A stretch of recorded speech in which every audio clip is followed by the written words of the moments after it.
Alrighty, looks like I am live. Greetings, everyone, watching live on YouTube or watching live on Facebook. This is Larry Williams, OAW Commander in Chief. Shout out to the faithful and salute to the patrons. Thanks so much for joining me tonight.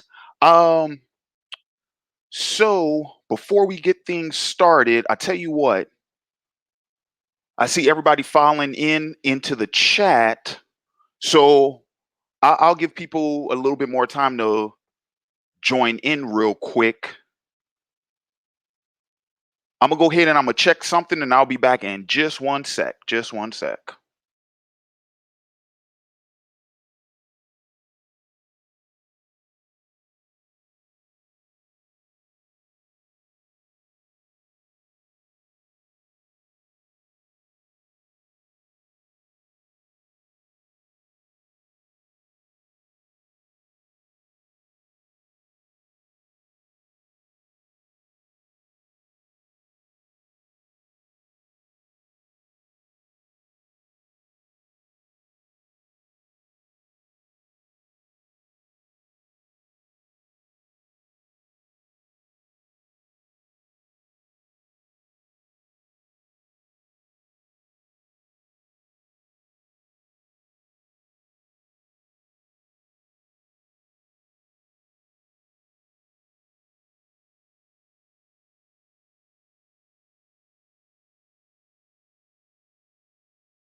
All right, ladies and gents, I am back.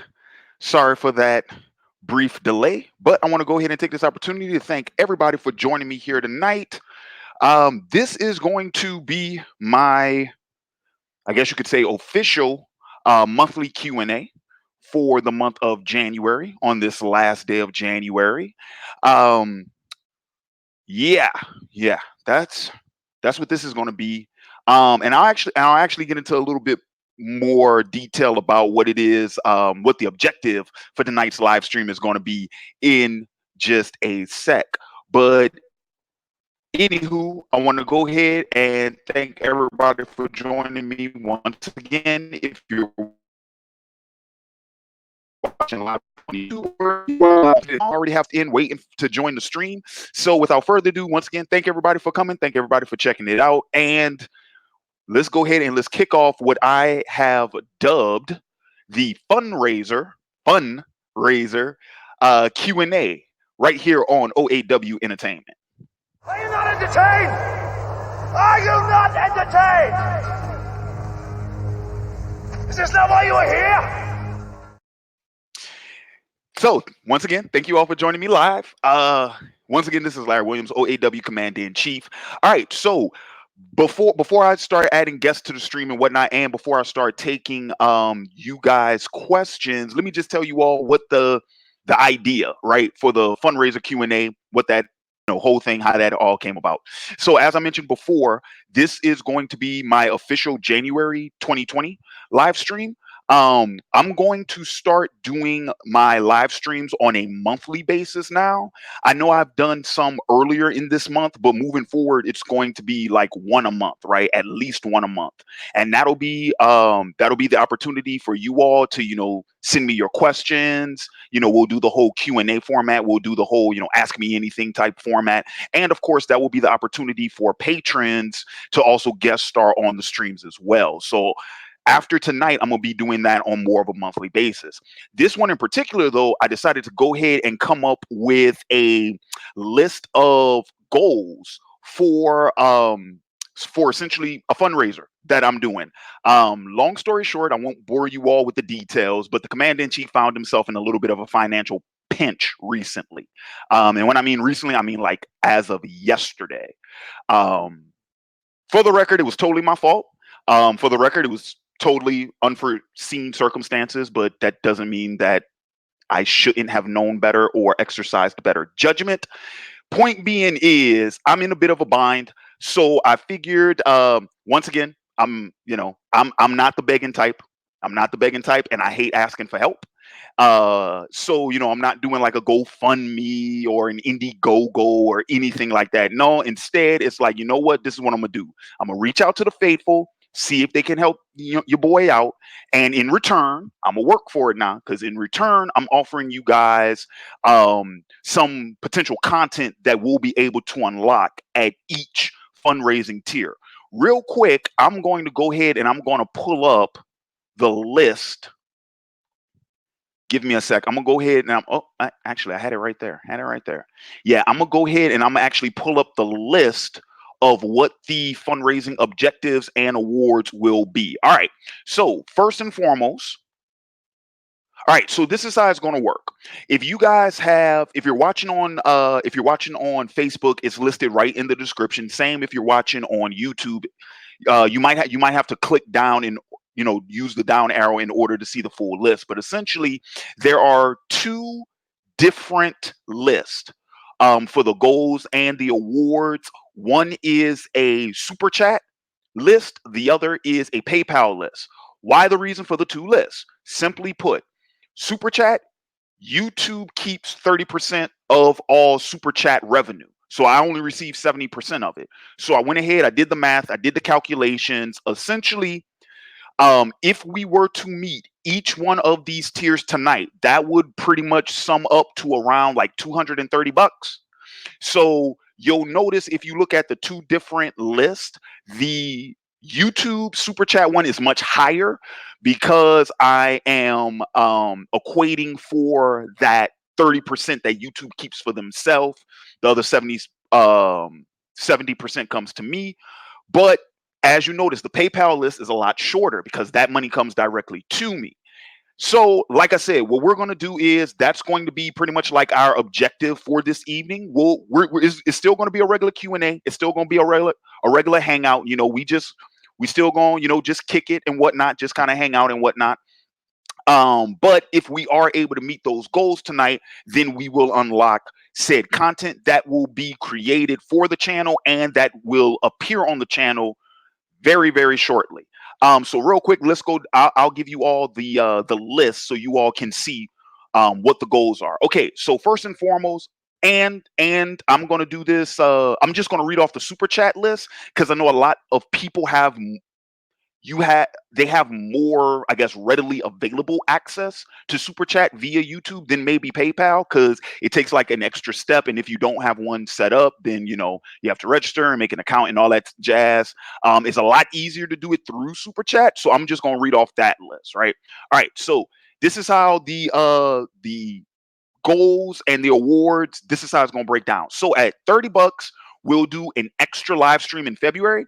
As I announced at the very beginning of the live stream, I'm going to be doing these on a monthly basis. So it'll only be one a month. But if we hit that first $30 tier, you guys will unlock an extra one in February, which will probably be like 2 weeks from now, right? We'll do one like mid-February, and then we'll do the regularly scheduled one at the end of February. At the $65 tier, that's going to be the Hunter x Hunter anime review. Now, I know I've been promising that one for months now. It's been a very, very long time, very, very long time for that one coming. But as I mentioned in previous videos and whatnot, with the Patreon, with the way it's set up, and with the way the request system works, those get first priority. If we meet that goal, that $65 goal, that Hunter x Hunter review, I'll be shooting that tomorrow. That will be recorded tomorrow, and it'll be up on the channel in February, like in a couple of weeks. So it's going to be extradited. Extradited. All right. At the 105 mark, that's going to unlock the Spider-Man Into the Spideyverse commentary and review. It'll be two of them. It'll be two videos, right? So I'll do the commentary, which I will let you all decide if we hit that goal, whether I'll do a live commentary or a pre-recorded commentary. But I'm going to do the commentary, and then I'm going to do the review. So both of those will get unlocked at that tier. At the 170 tier, now this was the hard one, but I had to think of something that would actually entice people to want to get that far. We'll do BVS. We will do Batman versus Superman, an in-depth commentary. With this one, I decided to take the route more of an in-depth commentary rather than a commentary and a review, just because BVS, if I got to sit through that movie, then my critique of it is going to be a play-by-play, scene by scene. We will watch this like we're studying film. That's what the commentary will be. It'll be us, and we'll do that, right? Scene by scene, bit by bit, line by line. We'll break that sucker down. The whole, and I'm probably going to do the director's cut, so it'll be the full Snyder cut, if you will. That's what we'll unlock at that 170 tier. Okay. Now the next two are a little bit more ambitious, but y'all just roll with me on this one. So I have the final two tiers are tiers for video game let's play videos. All right, the first one, which is that 240 tier, that is Dead by Daylight. Now, I'm not sure if any of you all are familiar with that game. This one is a complete shot in the dark because I don't know. Like, I probably should have put a poll up first, but I came up with the idea to offer Dead by Daylight because that is a game that I'm looking to get into. I have recently become a fan of it, thanks to another streamer on Facebook. Shout out to him, X Exception. Y'all can find him on Facebook, X Exception. But yeah, like that game looks really fun. That game looks really fun. Looks like something I can get into. It'll be, since it's an online multiplayer, I'll be doing it on Xbox Live. So yeah, I mean, essentially, what intrigues me about that game, it feels like a spiritual successor to Left 4 Dead, which I was a huge Left 4 Dead fan and player, both of them, 1 and 2. So I'm like, all right, you know what? Shot in the dark. I'll toss it out there, see if the faithful dig it, if they want to check it out, and if so, then I'll make that available. And then finally, the coup de grace, the 325. If we reach that goal, that's going to be gameplay of Dragon Ball Z Kakarot. And I'll just be honest with y'all. The reason why that is like the highest possible tier is because I'd have to purchase that game. I'm thinking about maybe, well, what if I just like rent it or borrow it or something like that? But as it stands right now, I'm actually anticipating buying it. Originally, I wasn't planning to, but if we meet that tier and if you all really want to see that gameplay, I will go out and I will buy that game in order to facilitate that. And for the record, for each one of those video game goals, that's going to be gameplay over the course of like a month, right? Just like how I did with Batman Telltale and what I'm doing right now with Ultimate Ninja. With Naruto Shippuden Ultimate Ninja Storm 4, like essentially I'm gonna do at least 4 hours of gameplay, if not more. It'll probably be closer to 8 to 10 hours. I'll do it, 8 to 10 hours worth of each one of those games. So So anyway, so those are the fundraising options. Now, let me throw this out here now. I am totally open to any and all suggestions for any one of those tiers that I just mentioned. You know, if you guys have another video game you have in mind, by all means, drop it in the comments. I'll open it up for discussion amongst everybody. We'll see if you guys have like a movie, for an example, or maybe another anime series or something like that. I'm totally open to any and all suggestions. You guys just let me know, because if you guys are willing to help me out to raise the funds, and you know, I'm open to all of that. Totally cool with all that. All right, so with that being said, let me go ahead and let's open this thing up, because I got two of the patrons waiting in the lobby right now. So first and foremost, let's go ahead and let's get my man Khalil. Let me get him in on the stream. Khalil, man, what's happening with you? What up, Larry? What up? What? Long time no see, dog. I know, right? I know. How you hanging, big dog? Good, good. How you been, man? I've been subscribed to you since like '09 or some shit. Oh, dang, that was before the channel was even there. Yeah, it's been a while. Yep, That- yep. that's what's up. That's what's up. I greatly appreciate it. Khalil, man, I wanted to let you know. So I wanted to let you know first, and I guess I'm letting everybody know, I guess, at this point, but I wanted to let Mm, you know your requests that you provided me with, the ones I owed you for Patreon that you right. provided me with on the message, dude, they're Mm, done. They're that's what's done. up. They're That's already good. upload. They're already uploaded. They're waiting for just so everybody knows. I am currently halfway through February's uploads. So the first 2 weeks of February, those videos are already done. They're already uploaded. They're scheduled. Just so you guys know, those will be released. I'm going to be doing 4 videos a week. There's the camera. I'm going to be doing 4 videos a week. One review, one discussion, and 2 Let's Plays videos between Tuesday and Friday, 2 o'clock p.m. Central Standard Time. That's when those will come out. And that'll be every week in February, except for the final week in February won't have a discussion video. That'll be the Q&A live stream that week. But yeah, 4 reviews, at least 2 discussions. If we get the extra live stream, then we'll have Right. two. We'll have 2 for that month.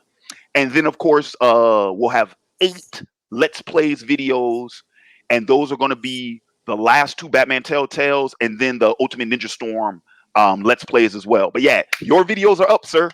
Appreciate Uh, it, dog. and that top 5, for the record, dude, that top 5, dude, that was That's tough. I know That it. was That's why I asked. Yeah. that was a tough video, because that was a hard list to make. I was like, oh man, but The people, reason why I asked is because like I'm only 23 now, but like back when I subscribed to y'all, like you and Uber and everyone else that was relevant back then, I always respected that y'all can break down why y'all like certain characters. That made me view shit way differently, like on a whole nother level. So, yep, that's what we do. Khalil, though, dude, check this out, man. I actually owe you another one. I don't know if you got the last message I sent you. I actually owe you 3. which one was that? Well, so because originally the very first one you requested was that ranking of the Yu Yu Hakusho story arcs. Right. The thing is, though, I've already sort of talked about those in other videos, so I was like, Yeah. I don't want you to feel cheated with your request. So I'm like, so technically speaking, I actually owe you another one. You know what's weird about that? Because when I requested it, I think I was going back to watch some old stuff, and I was like, he kind of just answered my question on this video. So I'm like, I don't know. If he get to it, he gets to it. If not, he doesn't. So it is what it is, man. It's no big deal. If you got another request or an idea for a discussion of the week or a top 5, let me know. Um, oh, that's another thing too. I'll go ahead and I'll announce this now, because I did it in the video, but the video's not up yet. So I'll Hmm. just let people know now. What I'm gonna be doing is I'm opening up the $15 tier on Patreon to include top 5. So it'll be discussion of the week, That's dope. or a top 5 video. So you guys get to request a list, like a top 5 list that you guys want me to do. That's going to be available at the $15 tier. I'm actually I'm actually going to see if I can do that tonight. I'll actually do that tonight. So like right now, if you guys want, if you become a patron at that Hmm. $15 tier, you can also request a top 5 video. Okay, Um that'd be yeah, dope. yeah. All right, and I also have a longtime faithful and patron, Half Hope. What's happening, partner? Can you hear us? Yo, Yo, what's up, man? What's what's up? up? What's good? What's good, man? How's it going? Yeah, no, all good, man. I've really enjoyed your Batman Telltale videos, man. Those have been like because especially like whenever like because I work quite late at night, so it's great. It's just like background entertainment. So I just have you and just like your commentaries during the games are quite amusing. So yeah. I'm glad you enjoy them, man. I want to know in the chat right now, man. Like, are y'all how y'all feeling the Telltale, man? I kind of need some constructive feedback on that. Like how are those? How are y'all feeling the Let's Plays? I haven't yet gotten into it. I've been getting back into watching like all the YouTube channels I've been subscribed to, and I'm like, I watch all the live streams and stuff, so I haven't gotten into it yet. What is it exactly? Wait, but actually, for a question for both of you guys, have any of you guys played any of the Mass Effect games? I haven't. I played the first one, but that was way back when it first came out. I have not played Oh, it. yeah, no, because that'll be a really good one to Twitch. But if especially the second one, because it's like because same as me, like I love RPG games where you can choose what you want to do with your character. Mhm. Like Mass Effect 2, especially, like, crazy. It's crazy. I'm open to that one too. Have hope. I don't know if you caught the beginning of the screen stream stream when I was talking about the fundraising initiative and challenge that I'm having for this live stream tonight. But I got two video games. If we meet, oh, and for the record, because I don't know if I like illustrated this point. So guys, for the fundraising initiatives at each like tier, that item and everything before it is unlocked. So what I'm saying is sort of like a ladder, right? Like the first one is 30, the next one's 65, and so on. Like at each tier, we unlock everything below it. So Meaning, like if we unlock the 65, we also get the 30. the 30, Basically, exactly, okay, exactly. gotcha. And so that's the thing, dude. Like if we actually were to meet the $325 super chat goal, everything on the list gets unlocked. All of that gets unlocked. That'd be dope. Um, but like I said, but yeah, like with cause what I got on that list is an extra live stream, the Hunter review, the Spider-Man Into the Spider-Verse commentary and review, the BVS in-depth commentary, and then the two video games are Dead by Daylight and Dragon Ball Z Kakarot. But I tell you what, I'm totally open to suggestions at any one of those tiers. Like if you guys, rather see like a different movie or a different anime or a different video game. So like half hope you threw out Mass Effect. Hey, shit, I'm down for Mass Effect. We can do that too. Mhm. We can do that Yeah, too. that's cool. Okay, cool. Only request I got from one of the streams is we gotta find fucking Uber, dog. I ain't seen him since the last King of Lightning stream he was on, and that's been like a year ago. Hikari? Mm-hmm. Dude, Hikari was on the New Year's live stream that I did. The New Year's Day Was it? Q&A. I Yeah. thought I was watching that. Yeah, he was he See, I jumped always in. miss when the OGs get back. I always miss that shit. Yeah, dude, he jumped in at around like the 4 hour mark. Cause that was a 7 hour stream. I did see some of it. I know. I remember that one. I might have got out of it early, and I could have went to sleep, but was at work or something. Yeah, he jumped in at around like the 4 hour or the 4.5 hour mark, but he's in that one. Me and him get into it. We get into it. I know it. I still remember that shit. With Double Four when he said some stupid shit about Kanye being the greatest ever. So I can't remember The what it greatest rapper of was. all time. Yeah, yeah, I was yeah. like, nah, dog. Yeah. And we was like the same age at the time. I'm like, you making us look stupid. Oh man, that was classic though. Dude, that's the funny thing about that dude, because I don't know if a lot of people realize this, but this come June 29th, and more specifically because the channel was created June 29th. The first ever OAW video went up July 5th. Dude, this summer is 10 years. The channel is 10 years. Dude, That's crazy. it trips me out because I like you, man. I got viewers, I got members of the faithful who've been following me since they were kids. Right. Yeah. And I'm Yeah. like, dude, like I And know I there's haven't been. I haven't been consistent for those 10 years, but the channel's Right. been around for 10 years. And Actually, it's do you know not that how? many people that like stick around like that. Actually, but did you know how crazy that is though? Like for my channel, my 10-year anniversary for my channel will be around April, which is Yeah, I know. crazy. I know, man. We old. We old. Yeah. I mean, I was even the last stream I watched. I was surprised to see Irvin because I didn't even know he was still making videos. Oh yeah. He just started up a new channel for the for Shining Otaku Comics. So he still has his old channel, but he started a new one recently. Oh, okay, that's what's up. Yeah, and See, Urban. that's good to see because like it's not many of that era that's still around Yeah, outside of like you, King, and yeah, pretty much that's who still consistently does stuff. I mean, I just came back though, man, because I was gone for like 2 years. Yeah, I but was gone from spring of 17 until like last April. I was gone. I took that. I was gone for like 2 years, so I just came back within the last like 9 or 10 months. because it's been I think because Uber was gone for like 3 years, and then he made a couple videos, and then he been going since then, and that's been like 2.5, probably 3 years again.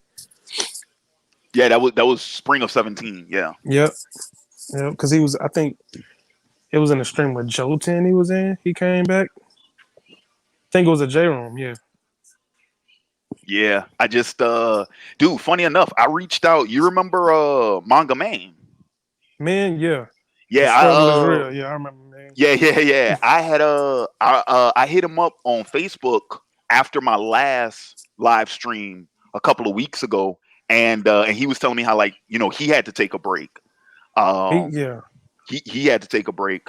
What's crazy about him is like he was kind of big at first, and then the more consistent he got, his channel took a nosedive, and that didn't make sense to me.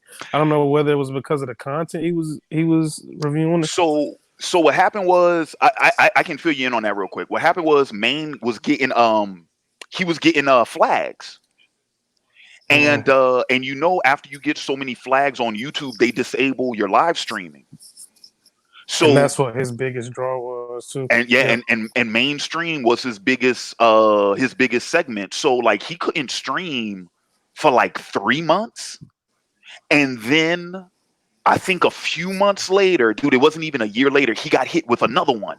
And it was like another 3 months. Yeah, dude. So he kept getting hit with and those flags. and that was around the time where everybody was picking up on the streaming. Like it was the J Room, the Cloud Village, you who wasn't streaming at back then. It was everybody. So you lose your audience, they gonna jump on somebody else just like at a snap of a finger. So Pretty much, that's how it works, dude. What trips me out though, real quick, because I'll just talk about this. What trips me out is how the YouTube algorithm has changed, and more specifically, not how it has changed in regards to like videos and like video outreach necessarily, but dude, mhm. even like notifications. You know what I'm saying? Like I Yeah, in the last live stream I did, I had one of my subscribers come in and was like, "Oh man, Larry, I haven't seen you in forever." I'm like, "Dude, I've been uploading for like the last 10 months." it's funny you said it because like I'll have the little, you know how you hit the little bell so you know right away when they upload a video. Hmm. Weeks and months will go by, and I'll notice that the bell is no longer clicked on some channels. I don't know why or how YouTube does that. Like, because I never take them off, but somehow the bell will be gone, and I don't never know when they upload a video. Yeah, and I get the same thing with some of the channels I'm subscribed to too, because like I click that bell so I because I'm supposed to be getting the notifications on my phone. You feel me? Right. And what'll happen is it's like some of them I'll get, but some of them I won't.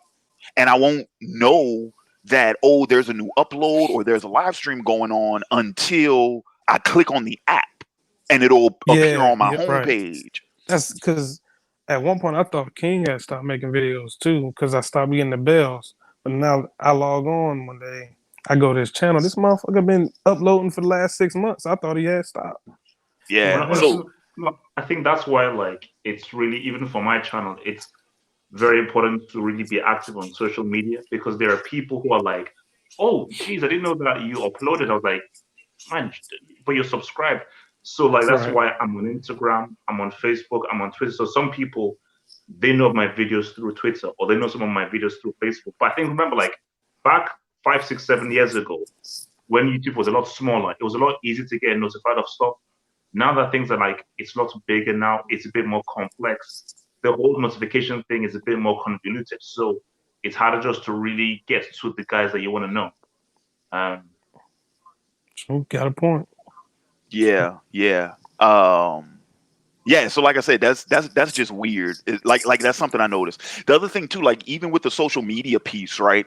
Because I'm almost positive about this. I'm almost positive about this, dude. Sometimes I'll post links on social media, and I think like Facebook is throttling my post. It's particularly my. I'm serious, dude. I'm serious. Particularly my Twitch links, right?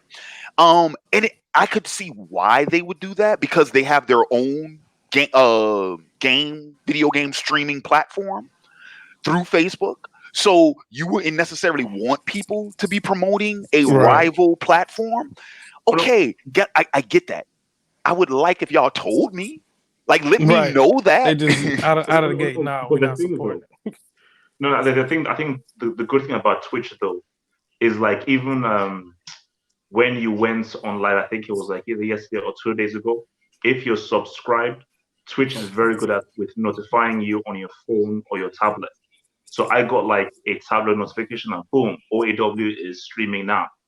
So Twitch is really good with notifying, much better than almost any other platform that I know. dude, you So know what's dude, you know what's funny about that though, dude? Let me, dude. I'll just share this statistic with you, dude. I've before when I finished up Batman Telltale, before I started up Ultimate Ninja Storm 4, I looked at like my Twitch dashboard and I found out half of my followers on Twitch don't have notifications on. Half of them don't have notifications turned on. Damn. So for you guys watching, if you follow me on Twitch, make sure you have the notifications turned on, especially since here's another announcement for you all.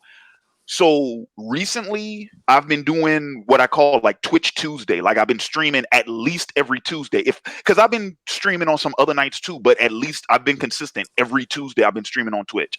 I'm Hmm. moving that.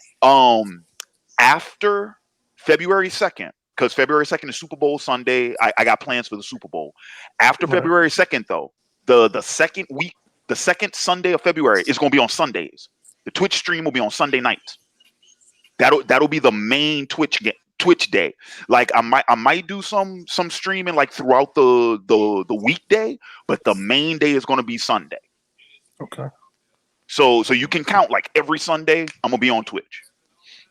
Make sure you got them notifications turned on though, man.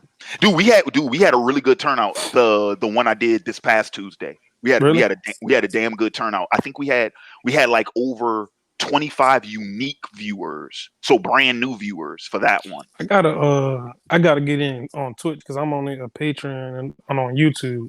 I haven't never gotten on Twitch, and a lot of guys like you and King are actually on Twitch, and I never really paid attention to it. Links in the description box. I gotta get into it. Twitch.tv/OAW_entertainment. Yep. Is it that much easier to stream through Twitch than it is YouTube, or is it? oh no, Twitch is no, like, even like my subs tell me that Twitch is so much more easy. So it's easier to stream and it's easier for people to follow. It's easier to comment. Like, the whole YouTube streaming thing on comment Twitch section is is like the terrible. best. Was I that? haven't. I haven't. I think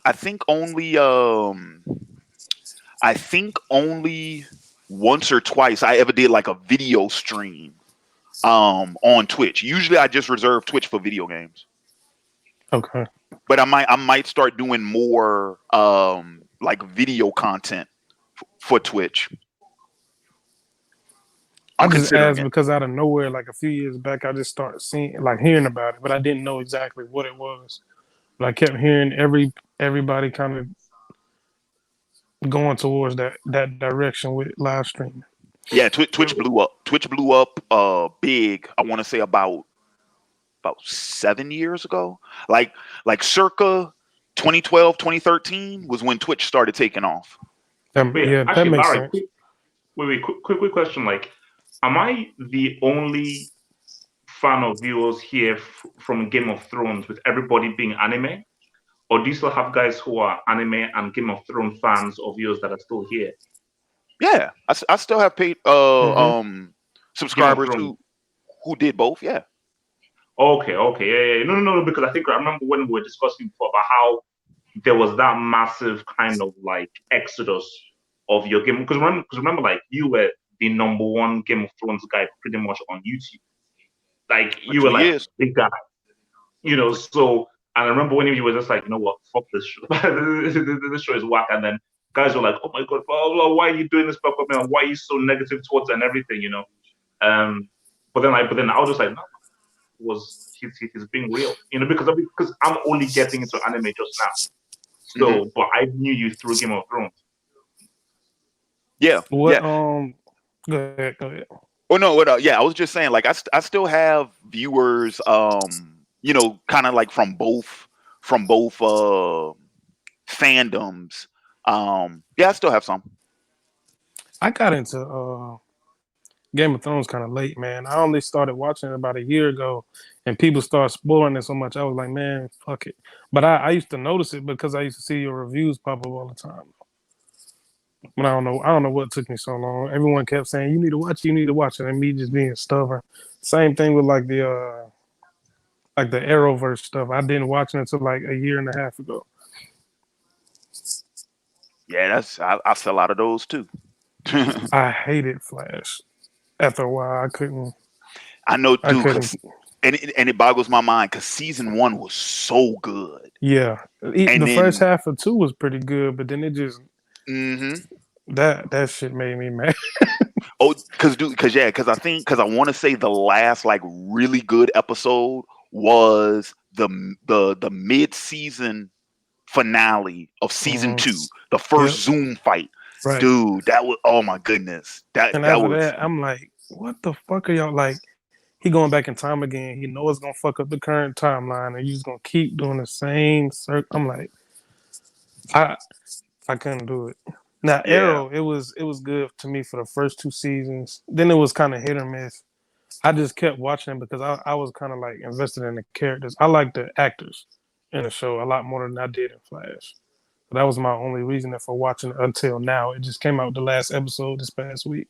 Yeah, I saw that, dude. Like, well, I saw like because I ran across articles. I'm like, oh snap! So they only did like a half season. They Yeah, didn't it's do a only 10 full. episodes. Yeah, Oh wow, that that's was weird. They kind of, and I'm kind of out of touch with how they ended it because I didn't watch all of the Arrowverse shows. It was just Flash and Arrow that I was watching. I tried to get into the rest of them, but I couldn't. I could care less about Supergirl and all the other ones. There, I like Black Lightning. I still got to see. I still got to watch season two because I only saw the first season, Black Lightning. But Black Lightning was good. I dug Black Yeah, Lightning. That was a cool show. That was good. That was really good. Freaking what's his face? The albino dude. That dude. Man, yeah. What's his I forget his name? name, dude, but that was a good villain, boy. I was like, oh my goodness, Yeah. that was a good show. Yeah, I appreciate those shows for what they were, but they're not Smallville. But nah, nah. Well, they try to be. they try. But They're Smallville in all the bad ways. That's Smallville. Like when Smallville started getting bad, yeah, they're Smallville in all of those ways, yeah. and it's cringeworthy. I'm like, ugh. I really dug what they did with Slade though. I mean Slade. I'm sorry. Oh, And and Arrow. yeah. I like that. All right, man. Let's go ahead and let's start kicking off. Let me see. Do we got any questions Uh, in the chat? And once again, just so you know, super chats they do get top priority. So yeah, let's see if we can get this thing going, man. Let me see. how do we know which one is super chats? It'll be colored. It'll be color coded. Gotcha. Um, I'm seeing a lot of comments. They're talking about the crisis stuff. Um, do. If you watch Supergirl on CW, is there Superman 2? Really?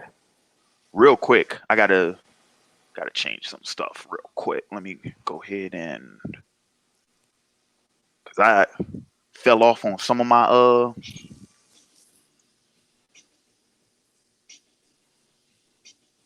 Man, this hip hop evolution show on Netflix is dope. oh word. Yeah, they like walk through all the regions of hip hop and everything. Actually, I'm gonna do something different with I'm gonna do something different. But yeah, you guys y'all can just look in the chat and Let me try to find some questions. and see what's going on. I saw my man Vespin, he posted one. Let me see. I'm gonna try something a little bit different with the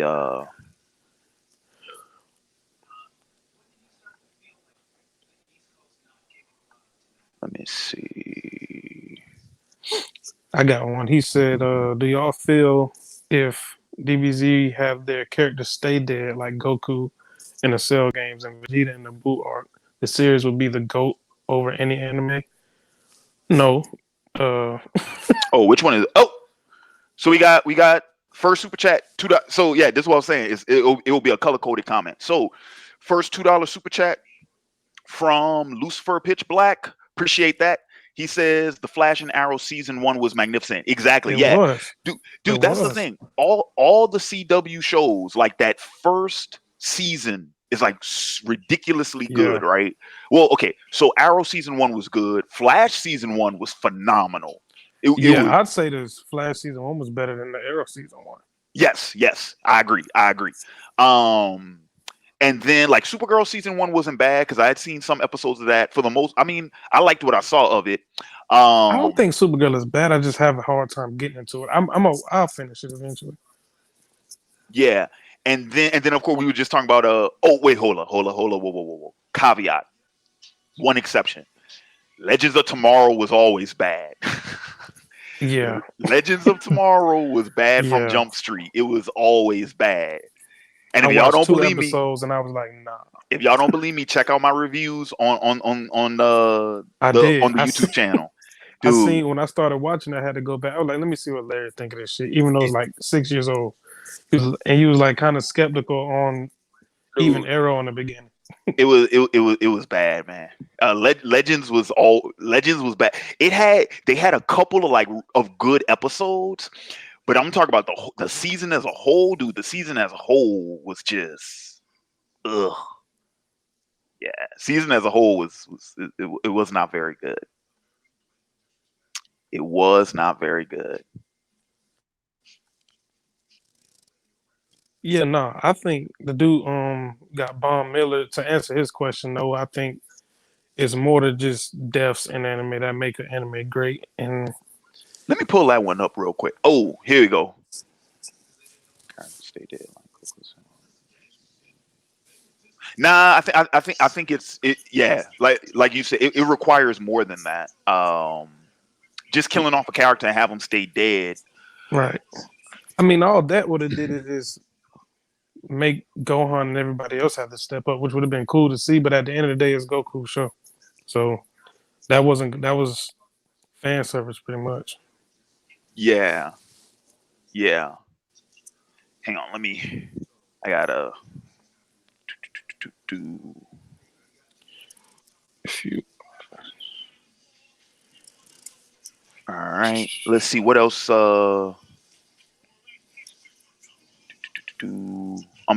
I'm looking through some comments right now. Oh yeah, here go the one from Vespid.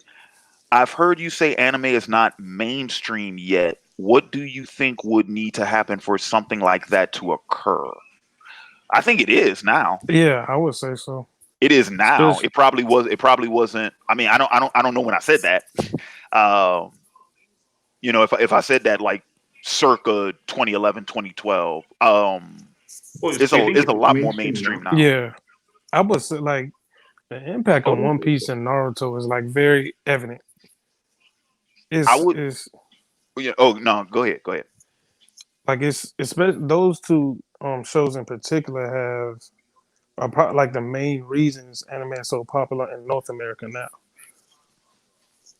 So I think it's hard to say that it's not mainstream already. What does he mean by mainstream? Like movies in theaters and stuff like that? I think that's probably what it means. Is like, is anime on the same level as like Pixar? Does have the same kind of exposure that Pixar films have? And I don't think it's there yet. I mean, it's popular, but I don't think it's mainstream on the level of like a Pixar release. So I can, I think I always thought of it like this way. Like it's never going to be as big over here, just like our comics isn't going to be as big over there in Japan. That's how I think of it. I mean, but then you look at something like Batman or Superman, like it's still pretty big in Japan. Like, yeah, they have their own Right. comics, but Batman and Superman and it's still global. So I think, but I just think like the It West still looks as at cartoons as for kids. So I think the regular Joe in the West will say, "Oh no, it's a cartoon. This must be Pixar. I'm looking for the jokes." So they don't right. take it as seriously or as deep as people in Japan do. Like in for because I was speaking to my Japanese friend about this, who's like a filmmaker, and he said that like basically the Japanese film industry is anime. So Right. because people were like, after Kurosawa made all those films back in the days, he was like, what happened to like the Japanese movie industry? They got taken over by the South Korean industry. But he said, no, the Japanese film industry is anime. So anime is Japan's films. So Mm-hmm. I would agree. Fear no hate said Legends fell off. Nah, that shit was bad from the jump, dog. I can't even say it fell off. It was bad from the jump.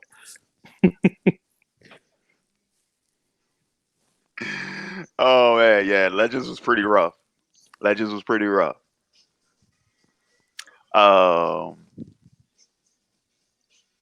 yeah, let me see about. Sorry, Hey y'all. Rick, you see Rick down there? Anime Rick, is he in the Yeah, chat? he said, "Larry, if you got room, I'm down to hop in." Rick, you If wanna if you on face jump on Facebook if you on Facebook, so I can shoot you the link. yeah, Rick, one of the OGs, man.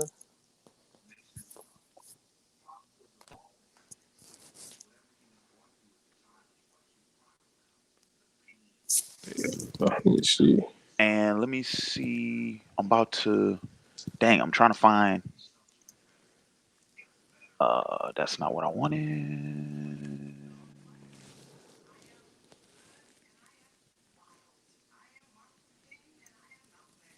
Vespe says, "Have you watched JoJo's Bizarre Adventure?" I have read some of Same, it. same. I've read some of it a long time ago. Though. That show is pretty old. My cousin had, I think he had one of the first few volumes, and he gave them to me like years back, and I read some of There it. we go. Now I got it popping. The little oh, scrolling ticker. Oh, gotcha. I know, nice little feature, huh? Hey, that's fancy shit. Like a whole infomercial. Yeah. All right. So let's see. Wait. Is crap? I'm looking for. See, I'm on Facebook now. I'm looking for Rick. Rick, shoot me a message,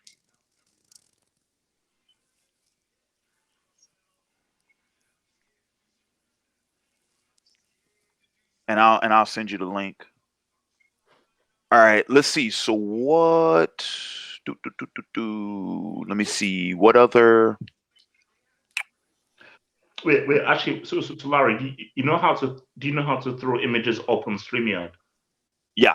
You mean like screen share? Well, yeah, I mean, just to throw up like an image, like let's say you're talking about Dragon Balls or something, just like throw up like an image that Uh huh. covers that comes up on the screen. Mm-hmm. Oh, Yeah. okay. Yep. Show do. All right. This the message? Oh, yep. Here it is. All right. Cool. I will send him Where's the dot dot dot dot dot dot dot dot dot? Oh, here we go. Do do do do. All right, Rick, I sent you the link. New comment. All right, let's see. Do, do, do, do, do. Attack on Titans was massive. It was. Do, do, do, do, do.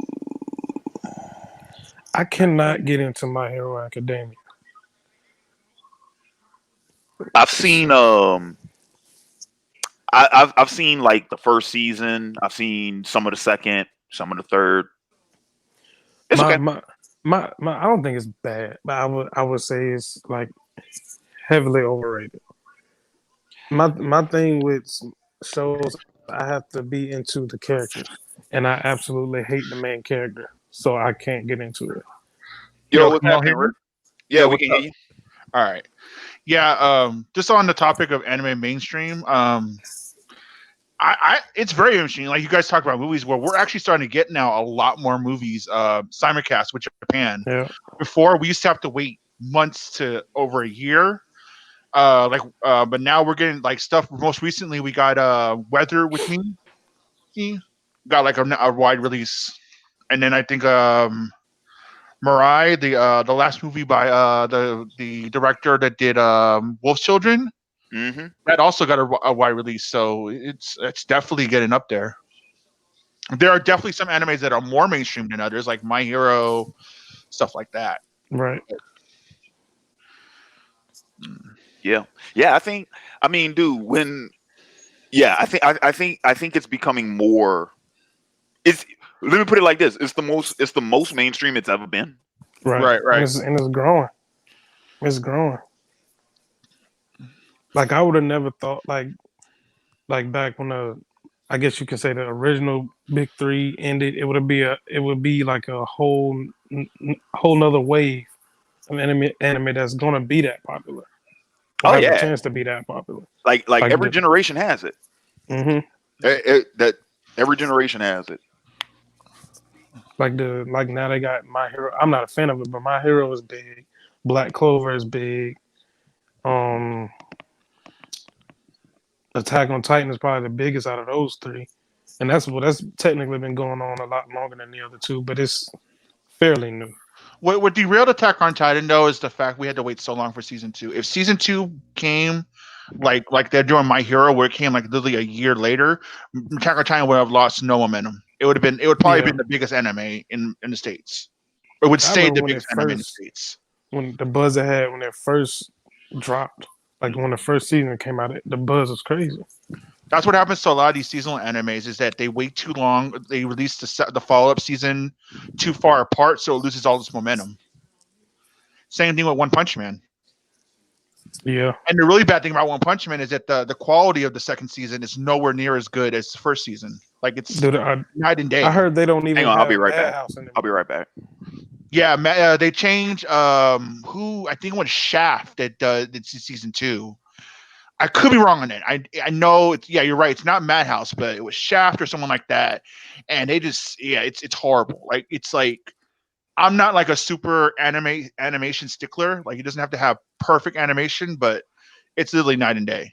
Yeah, Literally night and day. definitely. It's hard to step in behind Madhouse and look good. Yeah, And that's for anybody. Madhouse is very good. Madhouse is very good at what they do. And like with Demon Slayer, that's I think what put Demon Slayer is good. Don't get me wrong, but what put Demon Slayer so over the top is the amazing animation from Euphoria for it. I would agree. Like I like the animation style they have. Euphoria is literally like unlimited budget works, no jutsu on that bitch. Like Euphoria is just top tier. It was Question JC. from All right, it was JC staff. JC staff. I knew it was something like Yo, that. Hmm. nah, not yet. I'm about to turn it on. I ain't even know it was on. Uh, the thing about like live action with Netflix, like One Piece should not be live action. Like I don't think One Piece will not transfer. I don't think One Piece will transfer I over don't live think so. action. The character designs are just too quirky it'll lose that quirkiness. You can't capture those character designs in live action without it honestly looking stupid, in my opinion. I think Bebop could do it. Bebop, Bebop. There are animes that can definitely transition to live action easily. Not using the Netflix movie as an example, but the original Japanese movie, Death Note's an example of that. Rurouni Kenshin is an example of that.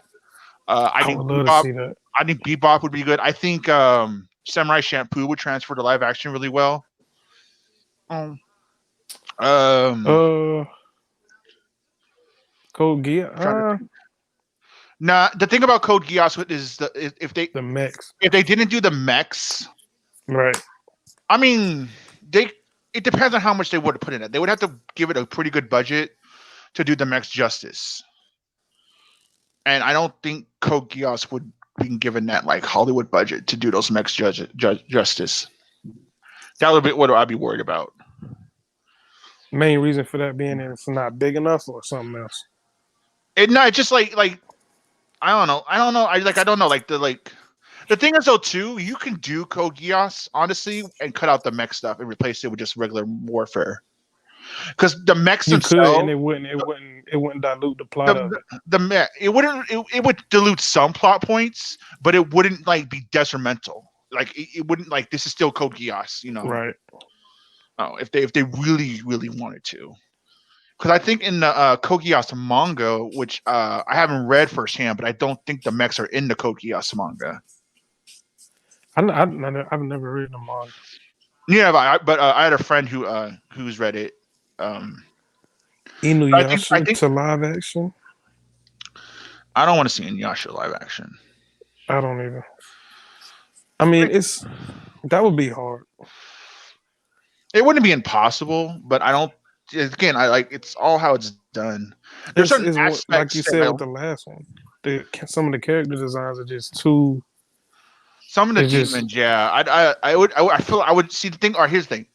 I think it would be a CG shitfest. Is what I'm gonna be afraid of. Yeah. Like Inuyasha with practical effects, like old school style, would be cool, but today's age, it would be a CG shitfest. They couldn't even do Piccolo right. Who? I'll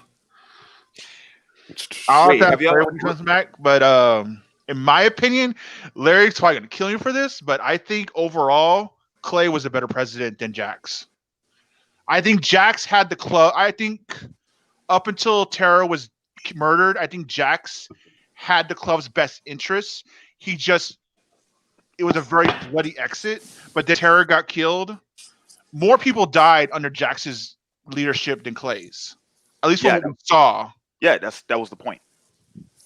But it's Hamlet. That's kind of what that's what was going to happen. So on that note, I kind of think Clay was a better leader, but I think Jax had a better end game for the club than Clay ever did. So I think it's kind of a hard question. Like, it's how you look at it, I think. Yeah, real quick though. Did y'all see this one? The new trailer? I saw it when I was in the comment section. I thought you guys had passed it though, but I did, and it looks amazing. I love it. It looks awesome. What's the new trailer though? I mean, so the new trailer shows more. It shows. I can't hear Larry. Oh wait, I can hear Larry. Can you hear me now? Is it me? Hold on. It might be you because I can hear Larry fine. I can hear Rick. Huh? Can you hear me now? I can hear everybody. The fuck did I do? Unplug and plug back in. Yeah, that worked. That's actually the solution to a lot of things on these platforms. What happened? Jump in and jump out. All right. Or jump out and jump in. Duh. Oh, I was talking about the headphones. Oh, but no. It showed a lot more. It showed Red 13.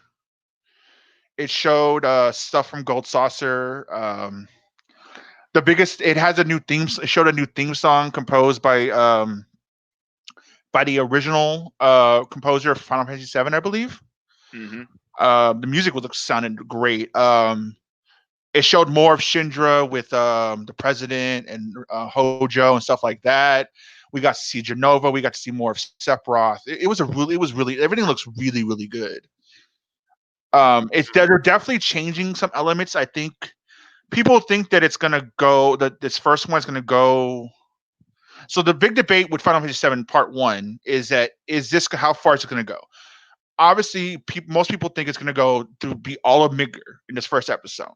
But I think that what they're doing, because they said it's going to be a full, even though it's going to be Migger, it's still going to feel like a full game's worth. So what I think is that they're going to change the story up a little bit, and they're going to give more content to Migger. Like I think we're like how Sephiroth was in Migger, we just didn't see him until he killed the president. Yeah. I think we're going to see Sephiroth. We're gonna they did show like we're gonna have a Genova boss fight, right, which could probably be one of the final bosses in the game if they do it right. It looks like depending on where the story ends, it just looks like they're adding a lot more, and everything just looks nice. The battle system looks cool. I think that it's not gonna it's action based, but at the same time, it feels like Final Fantasy VII from what they've shown. It just looks really good, and I'm excited for it. I'm very excited for it. But they also like showed like, do you remember like the whole remember the whole thing with Don Canero and the cross dressing thing and whatnot? I had you those tasks to get the dress and everything. No. Okay. They showed that like Mark Hamill is actually voicing one of the characters in the game, which was really cool.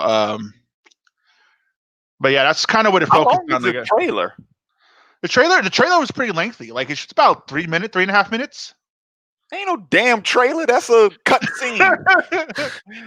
There's like I said, they showed a lot. Like that's the thing about like I noticed with Square lately is like, so Square will go dead on a game, and then once like those last couple months up to the game, it'll start showing a shit totally. They did the same thing with Kingdom Hearts 3. Yeah, but save some game for me to watch. Like, Yeah, I agree. I agree with that. I agree. Save some game for me to actually like see. Yeah, after I played Kingdom Hearts 3, I was like, damn, they showed way too much. They showed way too much with Kingdom Hearts 3. Yeah. That would actually be a good game for you to stream, Larry. Is the new what? Kingdom Hearts 3 or the new Final Fantasy? The both. But Well, Kingdom Hearts 3, you said all right. You said you were open to suggestions. yes.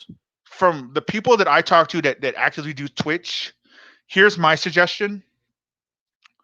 I know that you have like a backlog, but just while you're building your new Twitch audience, try to go to games that are current.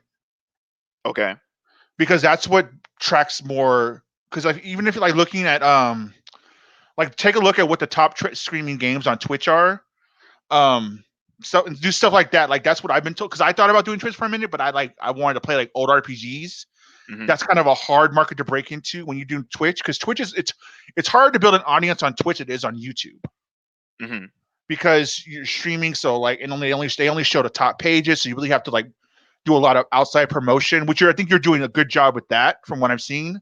But I think that if you like go towards more games that are current, like Kingdom Hearts 3 would actually be a really good game to do right now because the DLC just came out. Oh, so like and honestly, like this is like the best time to play Kingdom Hearts 3 because with all the patches and everything, it'll feel more complete. And now people are like, it's kind of like the DLC has really reignited the audience for that game. So I think that would actually be a really good idea for you to think about.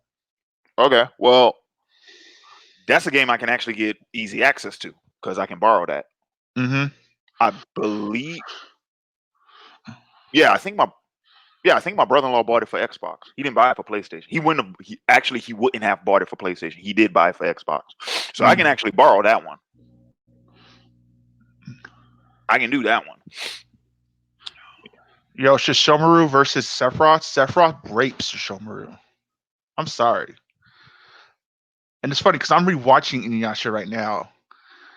And I love Shishomaru, but Sephiroth... Sephiroth would destroy Shishomaru. Let me see. Do. Did y'all answer this one? What do you think of One Piece and Cowboy Bebop live action is going to be good? I have no hope after Death Note. I didn't know they were doing a One Piece live action. We were touching on it. Like my opinion, I think Cowboy Bebop is a good choice for live action. I don't think One Piece will translate to live action well.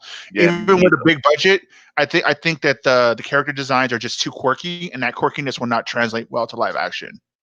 agreed. Agreed. And to be fair, besides Death Note, Netflix has a pretty good track record overall. Wait, Netflix is releasing it Yeah, for One Piece? yeah, and that's what I said. Really? hmm Okay. Besides Death Note, Netflix has a pretty good track record with stuff. They just really fucked up Death Note. Oh my god, they really. I don't know what. The only good thing they did was have freaking William Dafoe as Ryuk. That was the only good thing about that movie. Yeah, the Netflix Death Note thing just kind of, I don't know.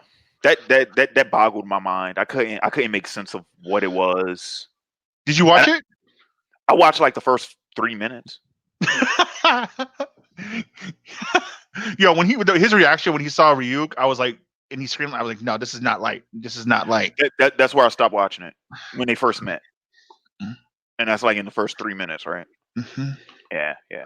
And I cut it off after that. So they made Misa. Oh my god, they made Misa the one kind of manipulating light the whole time. Like what? Like she was the more sociopathic one of the two. Oh no, I know about the movie. I just didn't watch it. Yeah, I was just like, oh, it hurt. It hurt my soul. That movie Wait, hurt my this soul. said, hang on. This one says Netflix having One Piece and Bebop and using the Marvel Netflix writers has scared me. All of Marvel was so formulaic and boring. I don't agree with that, man. Luke Cage was awesome. Luke Cage was good, and Daredevil seasons 1 and 3 were really good, and Jessica Jones season 1 was really good. Yeah, I like Daredevil the most out of all the Netflix stuff. My thing with Luke Cage is the first half of season 1 was really good, and then when they killed Dude and like it's like that kind of it's kind of like I don't know. I felt like they were something which they were trying to combine 2 seasons into one Mm-hmm. with season 1, and like the second half kind of it wasn't that it was bad. It just felt like I think maybe because I was feeling the first half so much, and then when they killed Dude, what was his name? Time Cottonmouth? off. Yeah. Yeah, when they killed him, I was like that though, like that. I was like, damn. I Yeah. am mad though we never got to see the payoff with his brother coming back. Because they hinted like at the end of season 1 where Dude was gonna try to restart that program. Brother? Oh, you talking about, wait, Diamondback? I thought Diamondback died. No, but remember like that dude who originally did the experiment on Luke? Uh-huh. He brought it. He got his body. He got Diamondback's body. They showed that little last like post credit scene. So Was like it a it was post-credit scene? post credit or in credit scene kind of thing. I forget if it was post credit or not, but you don't remember though. Like he found his body. It's like I remember that part. I remember that yeah. part.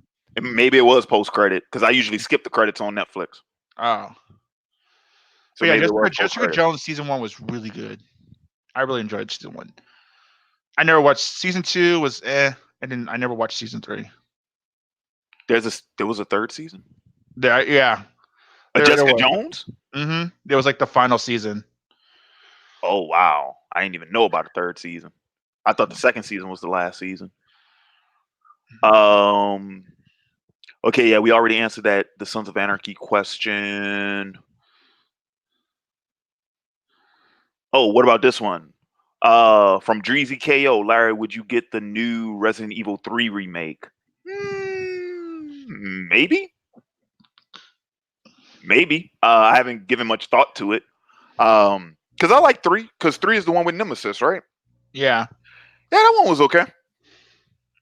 So I don't know. Maybe. It's possible. Do.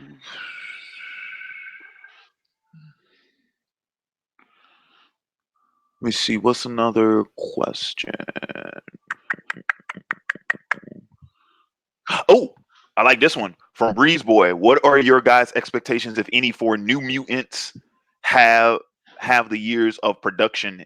I guess after the years of production hell, they said apparently it's supposed to be released in its original condition. So I don't know what that means because we know they did reshoots in that movie. So I mean, I don't. What did they reshoot? Did they just redo? I don't know what work was done to it after the Fox acquisition. So but that's the one thing I did hear is that the it's supposed to be released as originally intended. So I was excited for it before the Fox acquisition happened. And I thought once Disney got the hand on it, they were gonna, ruin it. So we don't know now. I have no idea. I don't have any background information on New Mutants in terms of like their comic book counterparts. So go from that stance. I don't know. I don't really have any expectations. I actually think it's either going to be kind of or Wait a minute. okay. Time out. But you know who the New Mutants are? No, I thought the New Mutants were someone told me the end of Logan was it's, even though it's not in the movie, but in the comics, the end of Logan is supposed to be like those are like the New Mutants, like all like X-23 and all them that Logan saved. Those were the New Mutants in the comics. Is that how it happened? No, no, no, no, No. no. Okay, Rick, did you ever watch X-Men Evolution? Yes. Do you remember? I think it's season 2 when there were like the new class of mutants that included Iceman. Oh yeah, yeah. And there was the girl Wolfbane who can transform into Mhm. that wolf, and Roberto Sunspot, and he could yeah, Yeah, yeah. that's the new mutant. Oh, okay, okay. Yeah. Yeah, the whole horror movie concept, I thought it was interesting. I think that could work if they did it right, it could work. But then I saw the trailer, and the trailer looked all right, to be honest. It looks like from the trailer, it looks like there's gonna be like one mutant that's the one going around killing everyone, or one experiment that's looking like it's gonna kill everyone, and it's like the movie monster or the monster of the movie, Yeah. kind of thing. I heard there's a lot of anger because they whitewashed a lot of characters. Oh, really? Well, Yeah, I think they whitewashed the doctor. There was over the children okay. and stuff like that. So I heard some backlash to that. But this like I don't know. The only comic movie I'm really interested in, even MCU wise this year, is Eternals, because I think Eternals is going to be like I think Eternals has potential to like really kick off the new phase with Marvel post Thanos and everything. Someone told me that could be like the gateway for mutants and everything going forward. Yeah, well, I mean, I don't have the slightest idea how they'll do that whole thing. Yeah. I mean, there are hundreds of thousands, probably at this point, speculation videos on how they're going to introduce the X-Men and all that jazz. I'm like, you know what? Let's just wait and see. Let's just wait and see what happens. Hey, you guys talking about the Arrowverse earlier. Now it's been confirmed. Everything's connected, right? Hmm. Everything's connected to Arrowverse. I thought I laughed my ass off at the end. Like, what? It's like everything is now Arrowverse. It's Yo, not what's the up, Nick? DC, Hey, what's up? I'm just like absolutely hanging. What's going on, y'all? and it's literally the Arrowverse because Oliver created it. Just saying. What you say, Nick? Nah, man. I'm just saying. I was just like semi-tired, kind of sleepy. I'm like, I might as well come in here because I'm like, I'm not going anywhere right now. Yeah, I feel you, bro. I feel you. I'm Um, just happy working at this new job. let me see. I'm trying to. I'm going back through some of the comments, making sure. Okay, now I found my spot. Let's see. Huh.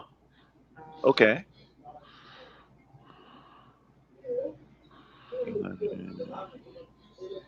MW. Oh, okay. I see. I see. I see. Um. Oh, this one. I feel like this one's kind of obvious, isn't it? Luffy won. Yeah. Yeah, Yeah. Luffy's. I don't know if it's ahead, but I do want to address a comment. And Larry, maybe you disagree, but Jax was never manipulated. Jax did more Oh, this manipulating one. than others. Yeah. This one. Mm-hmm. Like with Pope, Jack was manipulating Pope the whole time. Are you talking about Jackson Sons of Heavy? Yeah. I can't remember when Jax was really ever manipulated.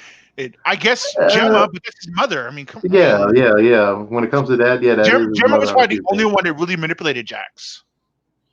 But I mean, if you can't trust your mother, and even like then, he never fully trusted his mother. For a while, he had his mother in a corner when he was taking Terra's side on everything. Yeah. I mean, you could say he could have probably got manipulated a little bit too with his wife, but I think. No, I think Jax. Okay, if you're not going to use the term manipulated, I would say. Easily influenced. No, not influenced. Strong armed. Yeah, strong on a couple times. Yeah, like Jax had to do certain things because of what other characters did. Mm-hmm. He was forced into a lot of situations that weren't of his choosing. He had to clean up a lot of messes, and yeah, I went. If you're not going to use the term manipulated, Jax then Jax was strong armed and he was coerced into doing a lot of things. I'll give you that one. Yeah. And that's where I would go with that. With the Terror, all right, like towards the end, yeah, Terror did kind of play Jax because when she was trying to leave, and if Gemma didn't find out the truth, her plan probably would have worked. To be honest. So, but he would eventually found her though, because like Gemma was right. How did you think this was going to end? Like Terror's endgame, like.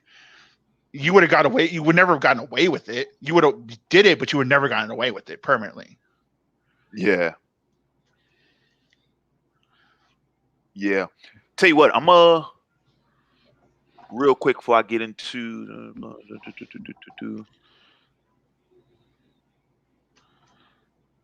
okay, real quick before I get, I'm gonna hop off for a minute, real quick, and then I'll be right back, and then I'll get into the rest of the comments. Mm-hmm. All right, be right back. Oh, that was quick. I don't even know what were you guys talking about by the time I came in. So we were just answering different questions. All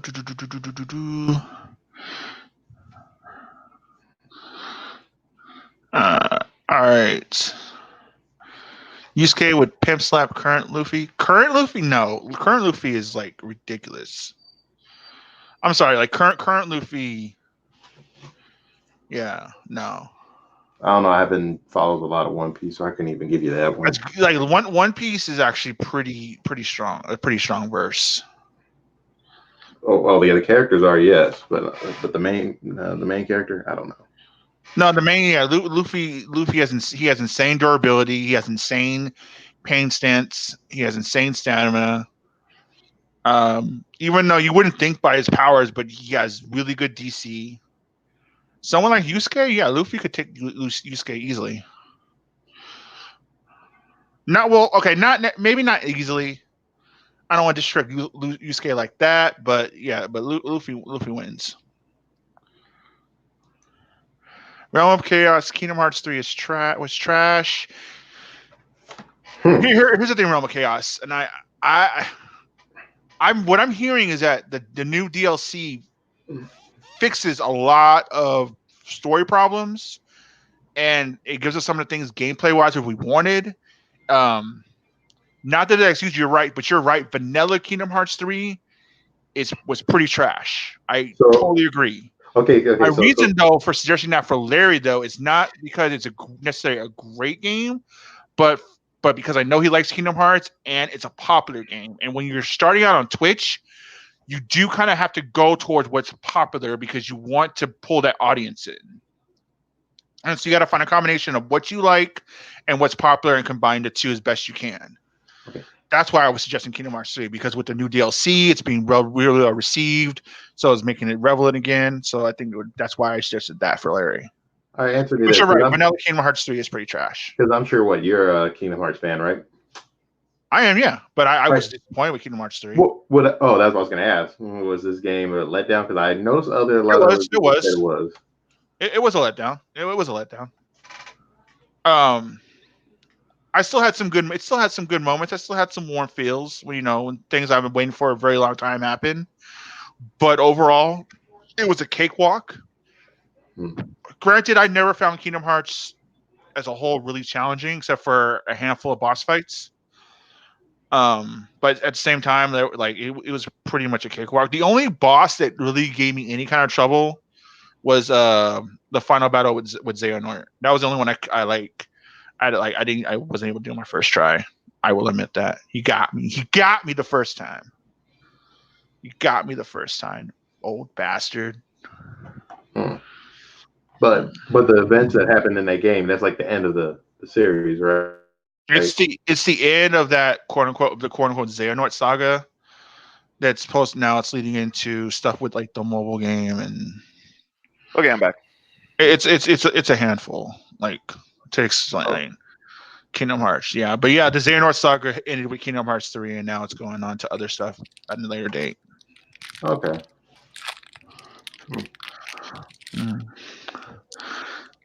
There, I only addressed a couple comments. Like someone disagreed, said Yusuke pimp slaps Luffy. Unfortunately, that's not the case. I would love that to be the case, though, but unfortunately, it's not. No, I don't think. Well, I don't know. I've never seen Luffy enough to destroy like big giant mountains and structures, so I can't get that gauge. So I don't. Yo, I'm back in. I can hear everybody. Cool. Yo, what's happening, Adrian? Hey, what's going on? Where you been? It's a long story. Long story. I assumed you were in another stream.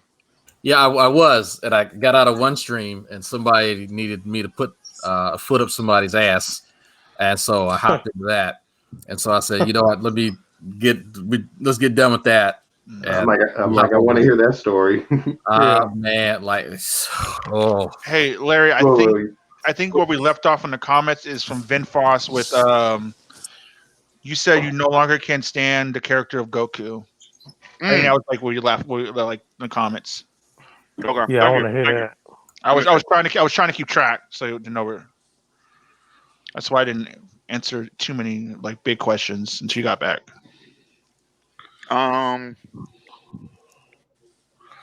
Let's see. Okay, here it is. It says, Larry, you have said you no longer can stand the character of Goku. What about Goku's character that have turned you off from him in recent years? Okay. So first and foremost, a reevaluation of that character, like looking at that character with with an older lens.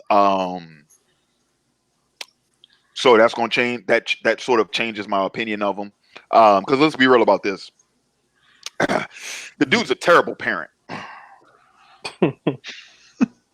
Terrible. He's a parent? Oh, well, there you go. I mean, just the most neglectful, irresponsible. So that's number one. Number two, and this isn't even necessarily his fault. It's a difference in how he was written. But like, dude, I can't stand him in Super, because in Super because they make him dumb again. Yeah, I don't like that at all. Which, for the record, Goku was never really that dumb. You know what I'm saying? No, he was just more so naive when he was a kid. Yeah, exactly. Like, not even naive, just like oblivious to shit. Like, yeah, but he was never stupid. Right. So, yeah, they made Goku dumb, and I don't like that.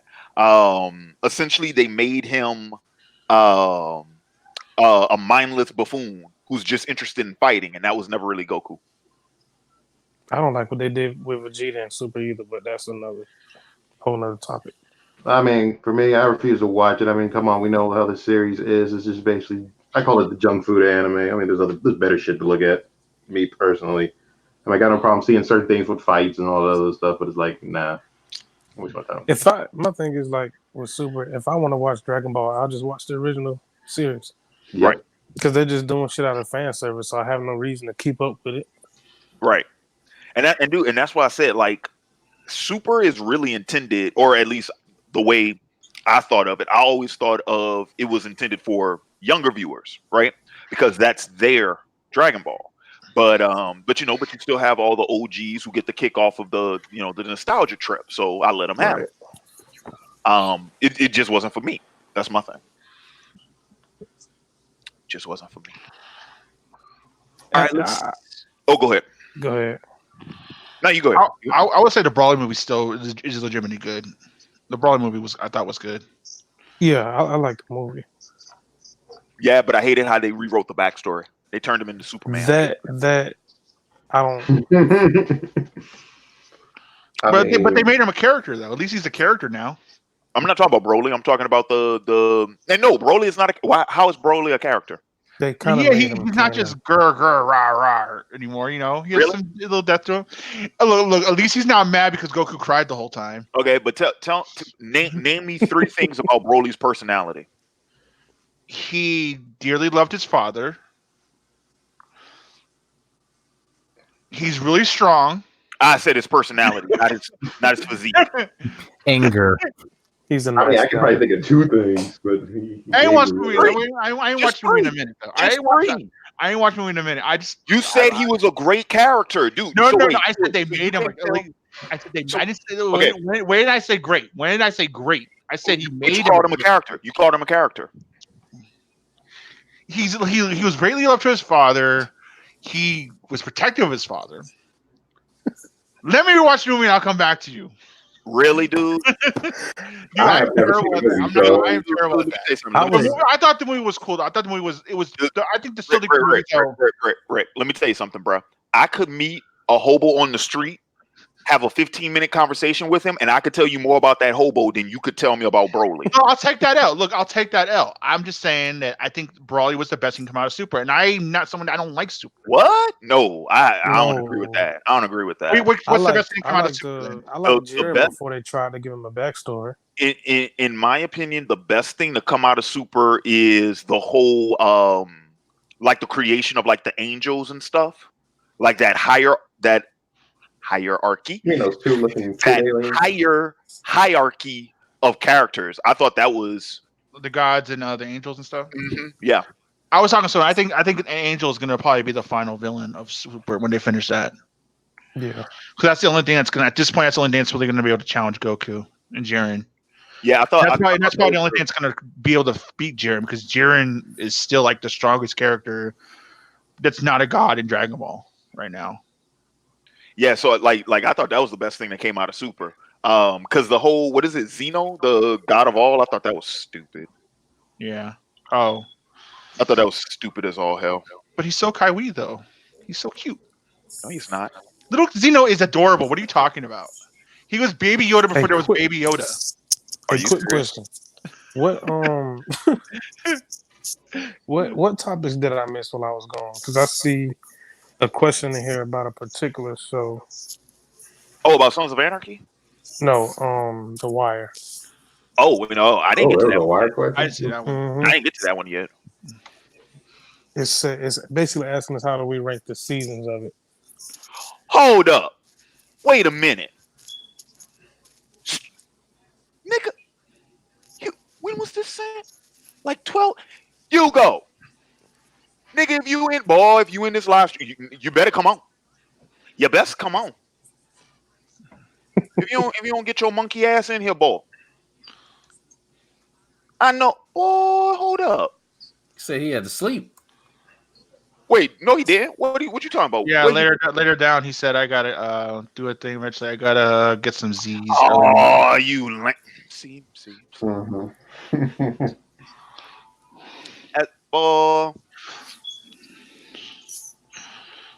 That's a tough question for me. That's No, yeah, because I'm trying to remember. Because what? It's 5 seasons, right? yeah. I'm still trying just to remember. I don't here. remember much of 4. I'm trying to remember 4. 4 was when they introduced when Marlo took over and they introduced the kids. Okay, so Weebase, yeah, the kids. Okay. Michael and Weebase kid and all that kind of shit. That's one of the best seasons to me. Wait, so was the third one with the The third one is when Stringer Bell was killed. That's basically like the downfall of Barksdale. So number 2 was the one with The Greeks. yeah, the Greeks. Nothing. That's probably the worst season to me, and it's not even bad. I haven't watched Wire, It's just, so Yeah. it's Oh, just really? Yeah, boring. not seen The Wire, Larry. I haven't watched The Wire either. I'm not gonna lie. I thought Larry of all people would have seen The Wire. I haven't. True. I didn't have HBO when The Wire was airing. I didn't either, and I still got the season. Okay, bully for you. Yeah, but what did I miss while I was gone? No, I mean, what we did, we talked about the Final Fantasy VII remake, the One trailer. Piece live action. That's pretty much it. Unless I'm something else I'm forgetting. No, that was the main thing. Yeah. And Kingdom Hearts. That's the thing. Yeah, Okay. Kingdom Hearts and the Cool. Twitch thing. Yeah. Okay. What Kingdom Okay. Hearts did with the Twitch thing? Hmm? What was Kingdom Hearts did with Twitch? Well, no, Rick had suggested that I do Kingdom Hearts on Twitch. Oh, okay. Kingdom Hearts 3 on Twitch. Which I could do. Yeah, dude, there Rick, I don't know if you've seen in the comments though, someone is actually disagreeing with you about the Twitch thing. Oh yeah. Yep. They said old school and nostalgic. It's hard to build that fan base for that. I think it's there. Like I remember talking to Jordan about this one time, and he disagrees with me, but I think it's there. But I do agree with him in the sense that like it's not like Twitch is just something you have to really play what's trending and what's popular. Well, at least when you start your audience, then you can segue into what you want to do once you have that established audience. Yep. Boardroom bully. Luffy would get taken out by Cooler Bar low difficulty. No. Hang on. My man DeJean just asked, how do you feel about race swapping? I did a whole video about this. Race swapping. Yeah, I think when you change the ethnicity of characters and stuff, I did a whole video on that way back in the gap. I think I somewhat remember that. Yeah, I do remember you doing a video about that. Yeah, my whole thing is What was that Uber's race video? I can't remember. I can't fucking remember. We probably both did a video on it. I know I did one on it. I think he did it in a response to yours or something like that. Yeah. So my thing is, well, number one, it depends on the character, truth be told. And number two, if you're gonna do something like that, I mean, it depends on how it's done, honestly and truly. It just depends on how it's done. There are some instances where you can tell that they're just doing to placate to that demographic. Where it's real like heavy-handed and on the nose and stuff like that. Because that character, what ends up happening is it's most about like that character's portrayal is most about their ethnicity and less about that character in it of themselves. That's how you kind of know it's like, yeah, it's just you did that just for the sake of doing it. But if you're trying, like, let's say if it's a movie and there's an actor that you want that's really good for the role, but they're not the same ethnicity as that character in the source material, I ain't got no problem with that. Yeah, I agree. Depends on the character and story, you know what I'm saying? Yeah. But I do. I talk about that in. Well, I'm not going to tease the videos too much. Khalil, one of your videos, I talk about that issue in one of those videos.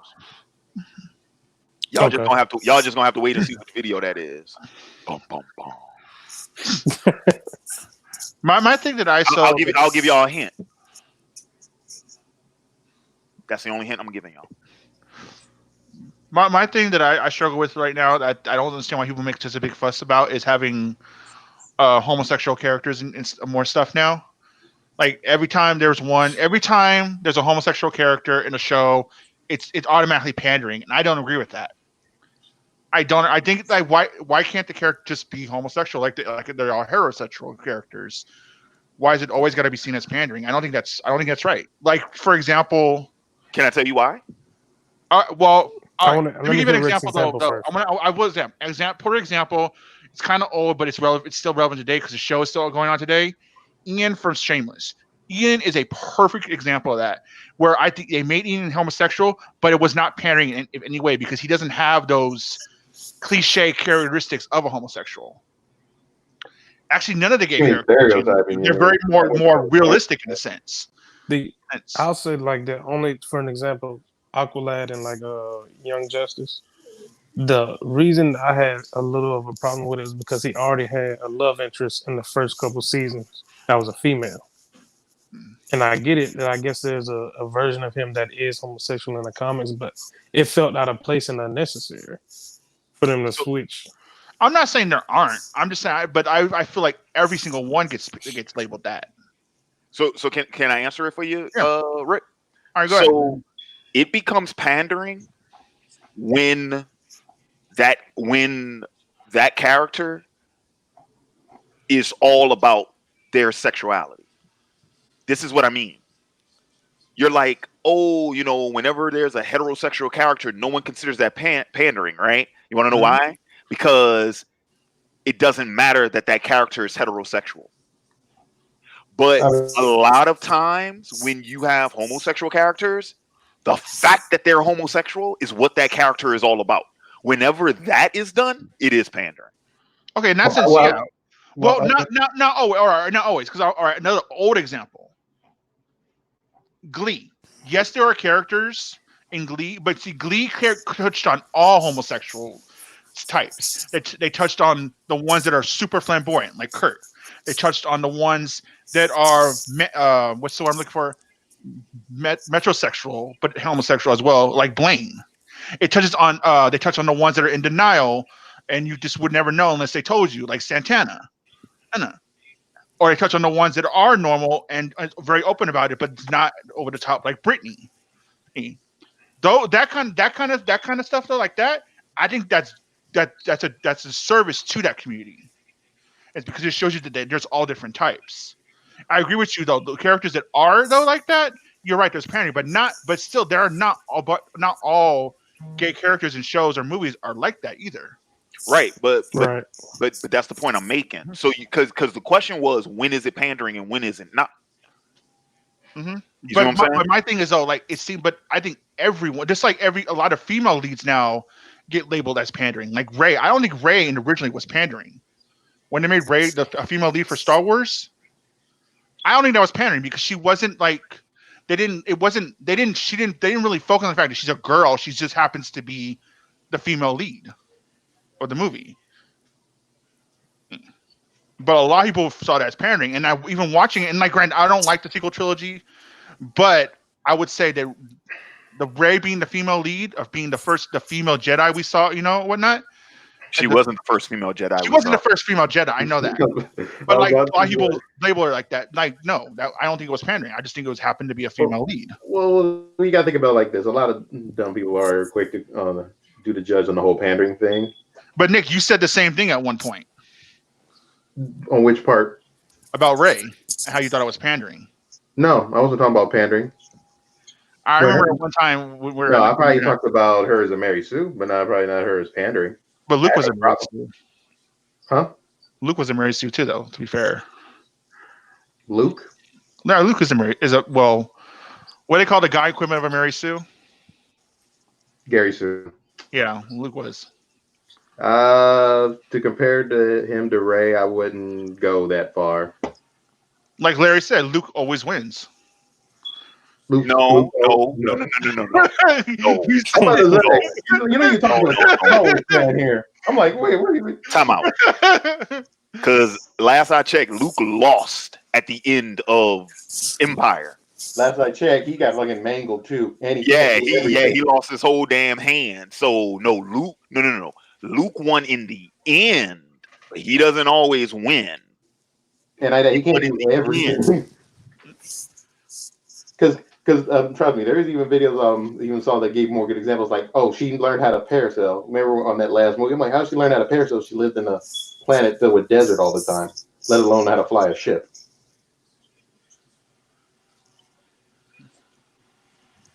Yeah, I had to remind myself. I had to do a definition check real quick. Yeah, it says right here, Mary Sue, originally in fan fiction, a type of female character who is depicted as unrealistically lacking in flaws or weaknesses. Mm-hmm. Quote, she was Right, not right. a strong woman so much as an insufferable Mary Sue.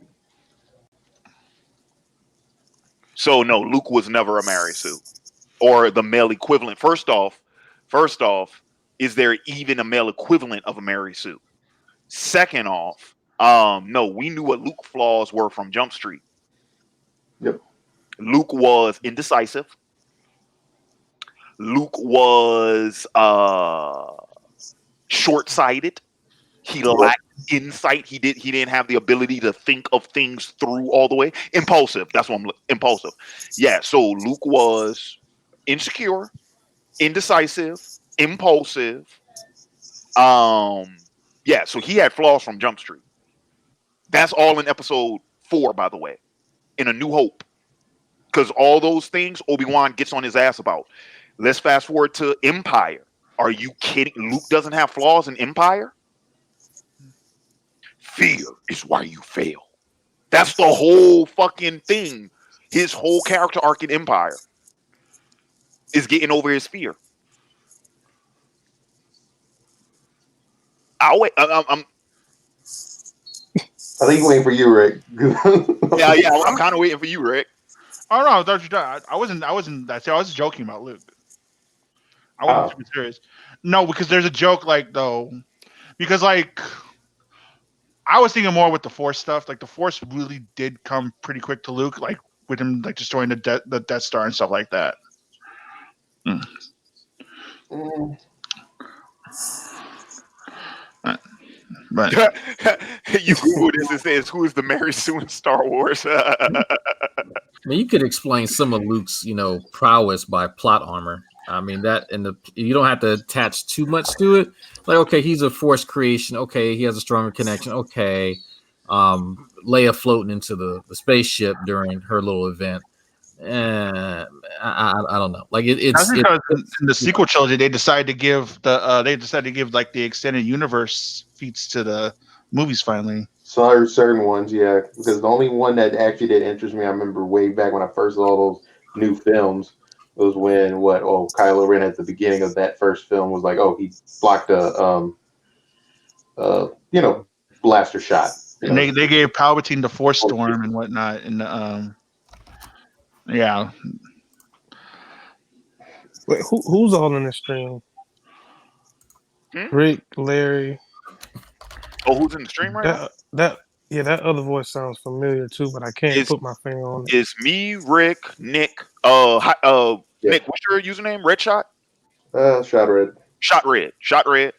And AJ, Dragnot. Okay. Let me see, because I'm going through some more of these comments. I can't believe Hugo came up in here and then bounced. You that sorry ass. Came in, dropped a like, and left.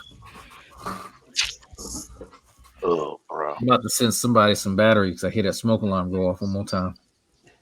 Yeah, whose is that? Smoke alarm. You hear that smoke alarm going off? That beep? I don't think it's me. I heard that beep. I know what you're talking about. It goes off every 3 minutes. That means you need to replace the Americanium in the unit. Man, you would be surprised how much I'm a firefighter. You'd be surprised how many houses we go to just to change batteries in the smoke detector. Yeah, I'm pretty sure that wasn't me. I didn't hear no damn beeping. Yeah, I'm sensitive to it because somebody videos that I review like his is going off all the time, and every time I review his videos, I hear that shit going off. Wait, Nick, did you just say it just went off? Yeah, I just heard it. Yeah, I heard that too. You sure that ain't yours, Larry? Pretty sure it's not mine, cause my light isn't even flashing. Cause the light's supposed to flash when you got to change the battery, right? Not all It the depends time. on which one. It depends. But there's 4 different alerts. Some of them are for the battery, some of them for mechanical failure, and another one is actually for there's a element in there called Americanium.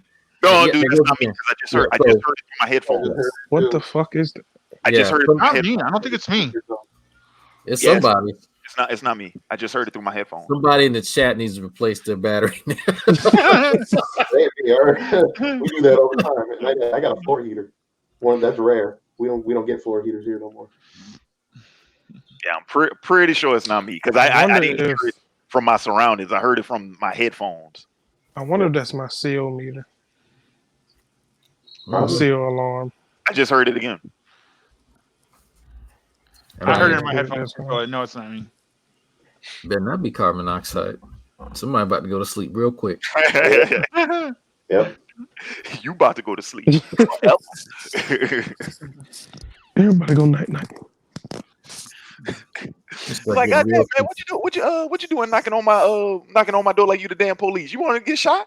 It was like I wanted to make sure you could hear me in case you were asleep. Keep fucking with me. You the one that's gonna be asleep forever. Forever. That's a quote from Jackie Brown, by the way. Yeah. Oh man. All right. So let me get back to some of the chat. Let me see. Here go one.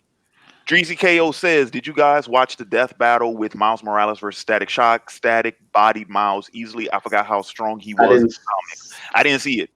I didn't see it. I didn't see it. I saw the thumbnail for it and I already knew the outcomes. Was like, I'm not going to waste, It was pretty easy to decide who was going to win that.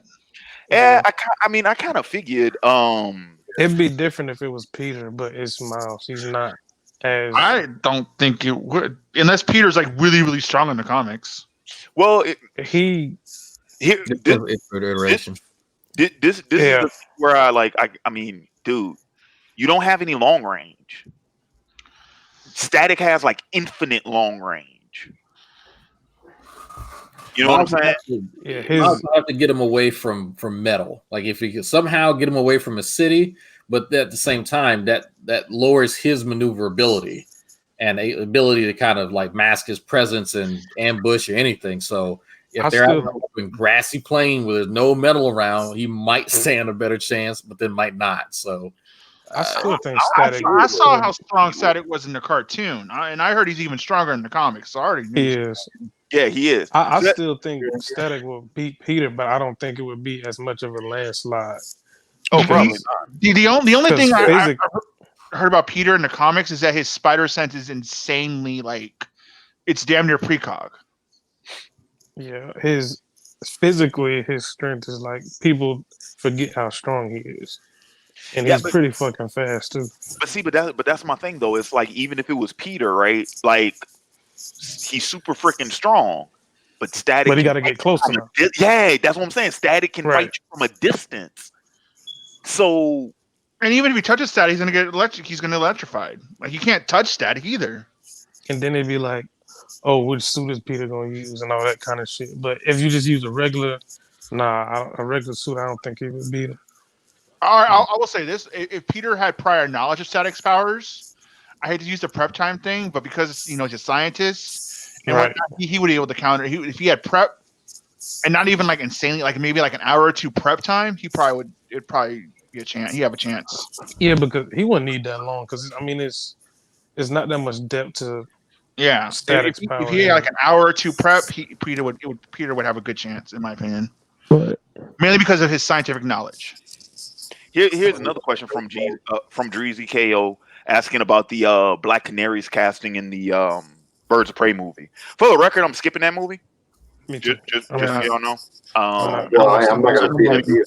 I am too. I don't. Yeah. I'm going to see Black Widow. Like that movie all up. Yeah, I'm skipping that one. I'm skipping that. It looks god awful. In terms of the casting, I mean, once again, this is what we were talking about with the gender swap, right? I mean, not gender swap, race swap, right? I'm like, okay, so Black Canary is a sister now. Was she the best actress you could find for that role? Because if not, then Then why you just then it bother seems like you're switching it just to switch it. just to switch her, right? Exactly. And I'm like, what was? I noticed they went and got Rosie Perez to do Renee Montoya. I was like, so why didn't y'all switch Renee Montoya? Why is she still Hispanic? Why is Harley Quinn still white? I have these are serious questions. Yeah, and that's Well, that's some of the stuff. Which Black Canary are they going for? There's more than just Laurel. No, she's supposed to be. She is Laurel. Her name is Dinah. Mhm. Her name is Dinah. Oh, That- there's not a Laurel though in the comics. No, her name That's is one person. Dinah It's Laurel. Dinah Laurel. My bad. Her Yeah. name My is bad. Dinah Laurel Lance. I knew that the Dinah was like, but I my bad. I thought there was Laurel and there was Dinah, like it was a legacy character kind of thing, like the Ooh. mantle. Ooh. On that topic, I want to, Larry.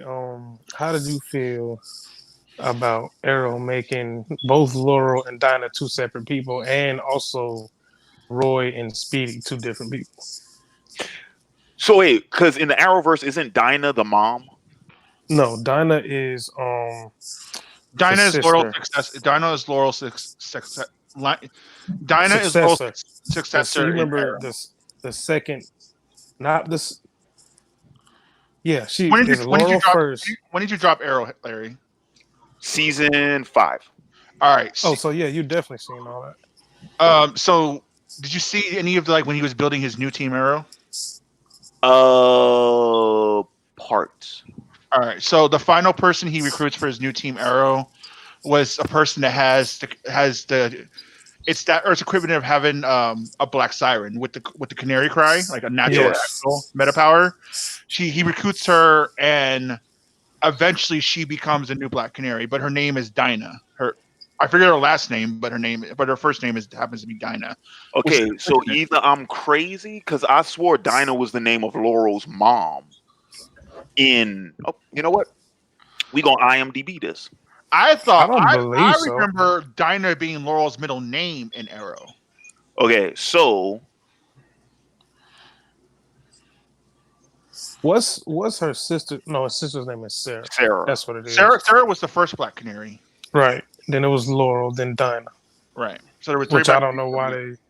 Well, 4 now because Black Siren became Black Canary. The whole Roy and Speedy, like making Arsenal and Speedy two different people, threw me off. I mean, I'm not mad at it. Looking at how it went. All right, I'm not gonna lie. 90% of my Arrow knowledge comes from Green Arrow knowledge. But isn't Arsenal and Speedy two different characters? You talking about in the comics or on the show? In the comic books.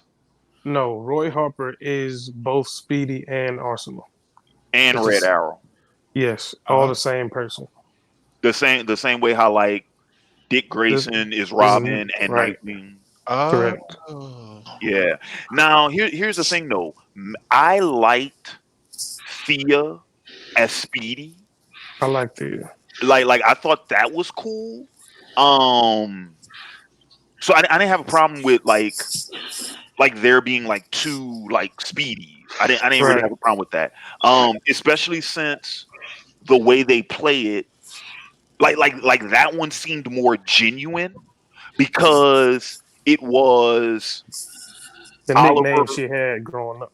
Not just the nickname, but how the whole thing played out. Because Roy was Oliver's original herald, like even before Thea knew that he was Arrow. Yeah. Even like Roy was his herald from season 2.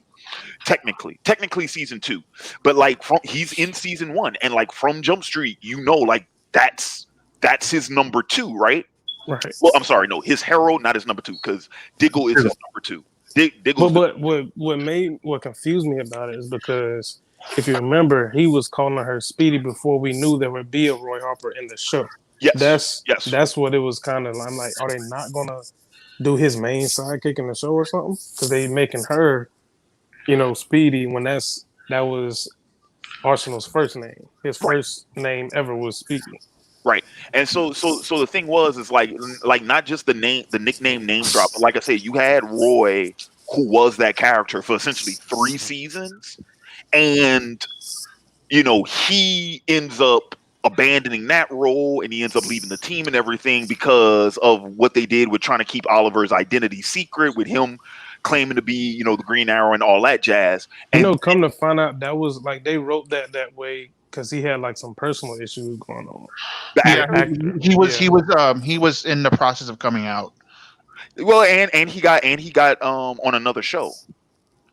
Oh yeah, he was on Teen Wolf. Well, I think he was Yeah. on Teen Wolf before Arrow though. Like No. It was another show. He was one of the main co-stars or cast members of I forget the name of it, but yeah, like Arrow season 4 was the first season of that new show, and he left Arrow to do that it's new the same show. reason why they killed off Tommy. They killed off Tommy because the actor took one of those doctor shows, but it was it the Chicago Med one? I think that kind of did his character some justice because I mean, Well, my belief, if you look at all the seasons, because every season has at least one Tommy cameo. Every single season of Arrow has one. They never really wanted to kill Tommy. They wanted to keep him, but he took the other role. I got fucking tired of Lou.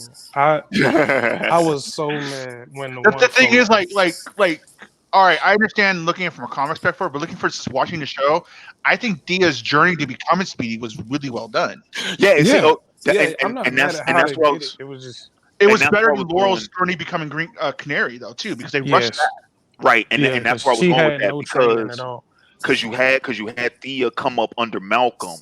So by the time you get to season 3, it's like Thea is who she is, Roy is who he is, and then her and Oliver, they finally reconcile. So then Roy leaves and she just feels that void. Right. Like that Like, made sense to me. both Roy and Thea's journey to becoming their respective vigilante personas was good because you said season 2, but technically, if you really look at season 2, all of season 2, Roy is training. He never goes out in the field in official capacity until I believe the last episode where they finally tackle Slade's army, and then it's season 3 because season 3 is when he's Arsenal up until he has to take the fall for Oliver. Yeah.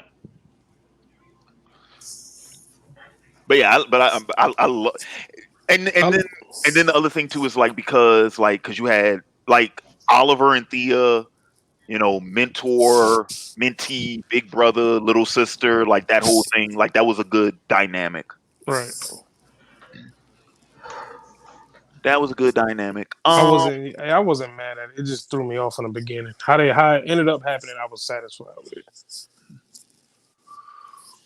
Oh, They're making fucking Diggle Green Arrow. I mean, not Green Arrow, but Green Lantern. Yo, that is. Can someone please explain to me I why? wish I could. Why? No. I'm fine with that, but I've heard this for years. People have wanted Diggle to be Green Lantern. Like, so all going back to season 4, people were like, "We want Diggle to be Green Lantern." Why? even before that. Well, what's the story? Is he Because his name is John, I guess. No, because a lot of Diggle's backstory is similar to Jon Stewart's backstory. So it would be real easy. It would be real easy for them to essentially just say, "This is our version of Jon Stewart." You see what I'm saying? Yeah. Because a lot of the backstory is the same. So it's like, yeah, because people were saying that from Jump Street, like they thought Diggle was actually Jon Stewart the whole time. Oh. That was a speculation going all the way back since like season 2. I remember it was season 4 too when Waller threw Oliver off the plane. There was a jumpsuit. There's a lot there's this video. There's a lot of little tiny Easter eggs of that. But that was like the first big one where there was a jumpsuit that said Stewart. It breezes by. And then before, it's that scene where she pushes Oliver down off the plane on that mission, the flashback for season 4. That was like the first big Easter egg. CW is good at doing that because even in the 100, the show The 100, they have like a lot of hidden gems that have like foreshadowing in it.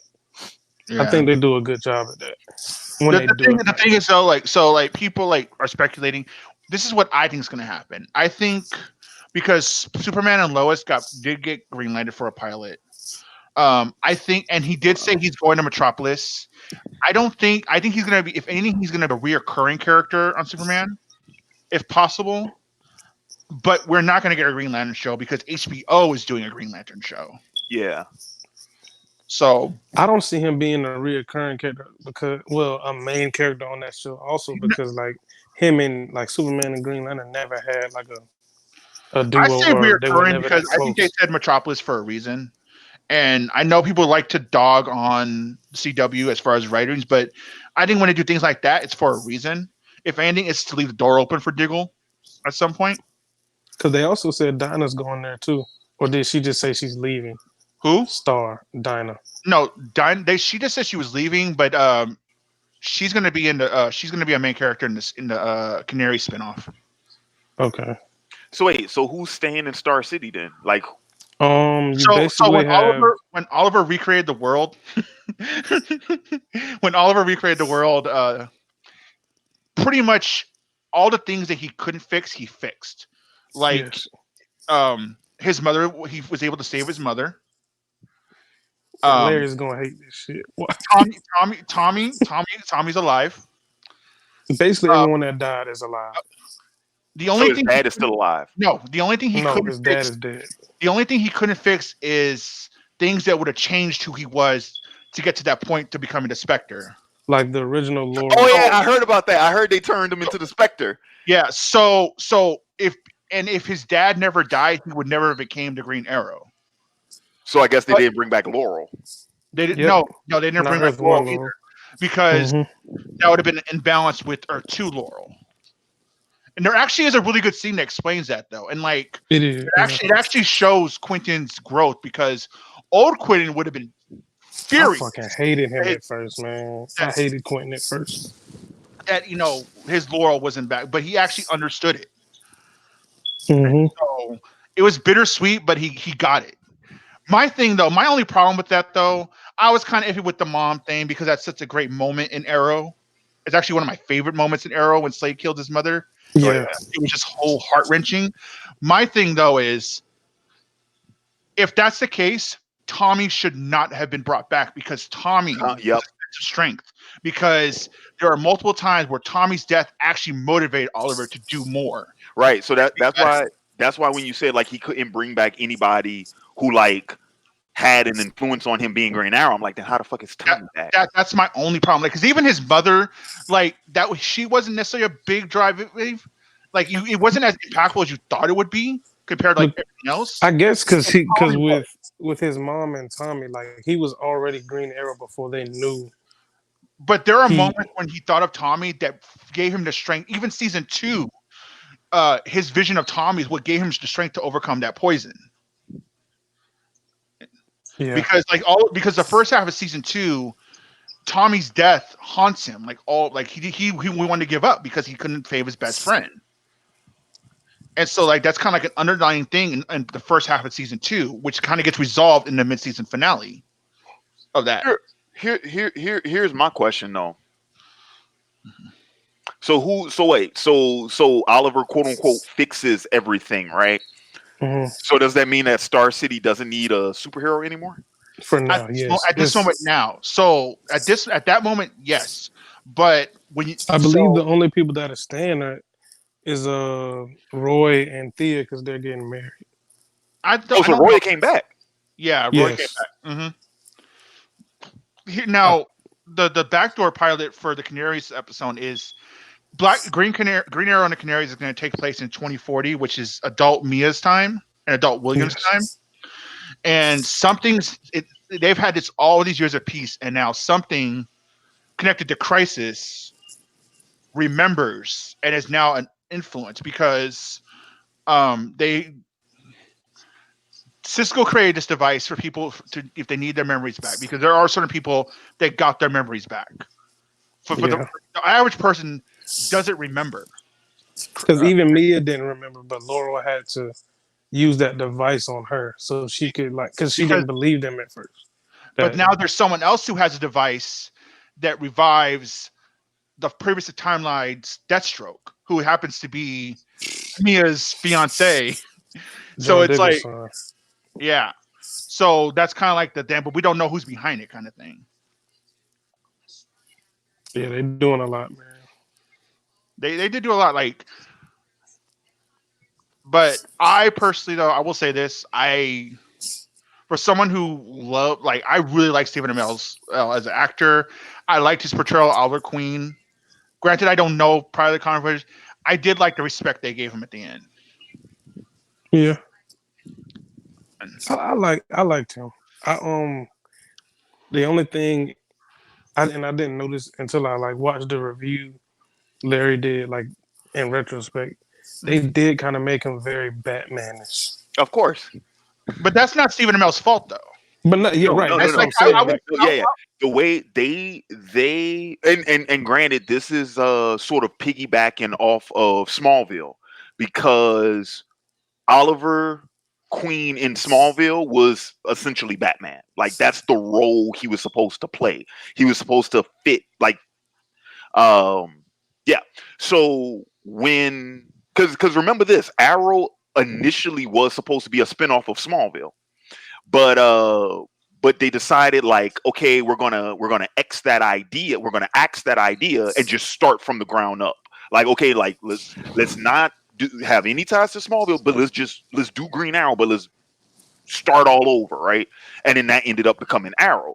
But the role that he still played within the it's the same as it Arrowverse was. is the same that it would have been in the initial conceit of the spinoff, is that it's the Batman, because CW until recently did not have the television rights to Batman. I always said that, but my thing is though, like, you can say what you want, but the rest of the writing is very hit or miss a lot of times. Mhm. But I always respected the cast. Yes, that's I just said that to Larry earlier. In particular, Stephen Amell, Paul Blackthorne, Grant Gustin, and Carlos, the guy who plays Cisco, Carlos. I don't even know any of them. We call him Cisco. Yeah. Cisco and Diggle's actor, David Ramsey, I think his name is. Diggle is my favorite character in the whole verse. Those five, I think, put their all. They put their all in those roles. Especially, I think, Stephen Amell though. Oh, I think, and this still too, the way Stephen Amell embraced the fandom, and everything. I think he was a great ambassador for the series. Quick question: he did a great job. How do y'all feel about the guy who played Flash? Grant Gustin? Mm-hmm. I love Grant. I'm not gonna lie. I think Grant Gustin was a good Flash. I just think that Barry was written like a wimp. It was too damn whiny. That's what I was getting into. It seemed like he wasn't as cool or as macho as Barry is in all like the movies and the comics. It seemed like he was just he had like more confidence in himself. But Barry in the show is kind of like you said, a wimp. He's like, whiny. Yeah, he does have some moments. I mean, he does have those moments. But I think too, like, all that damn crying. He cried too goddamn much. I'm like, nigga, you're a superhero. Stop crying.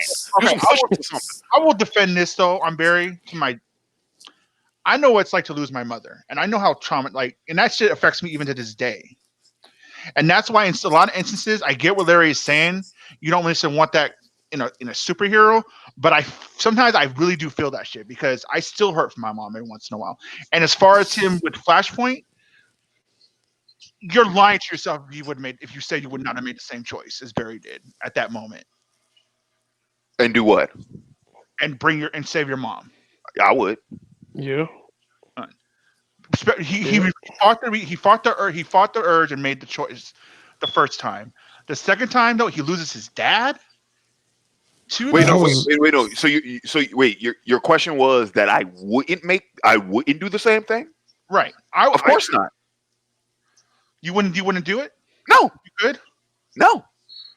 See, I can't. I can't say I wouldn't. Well, I would not. That's what I went through.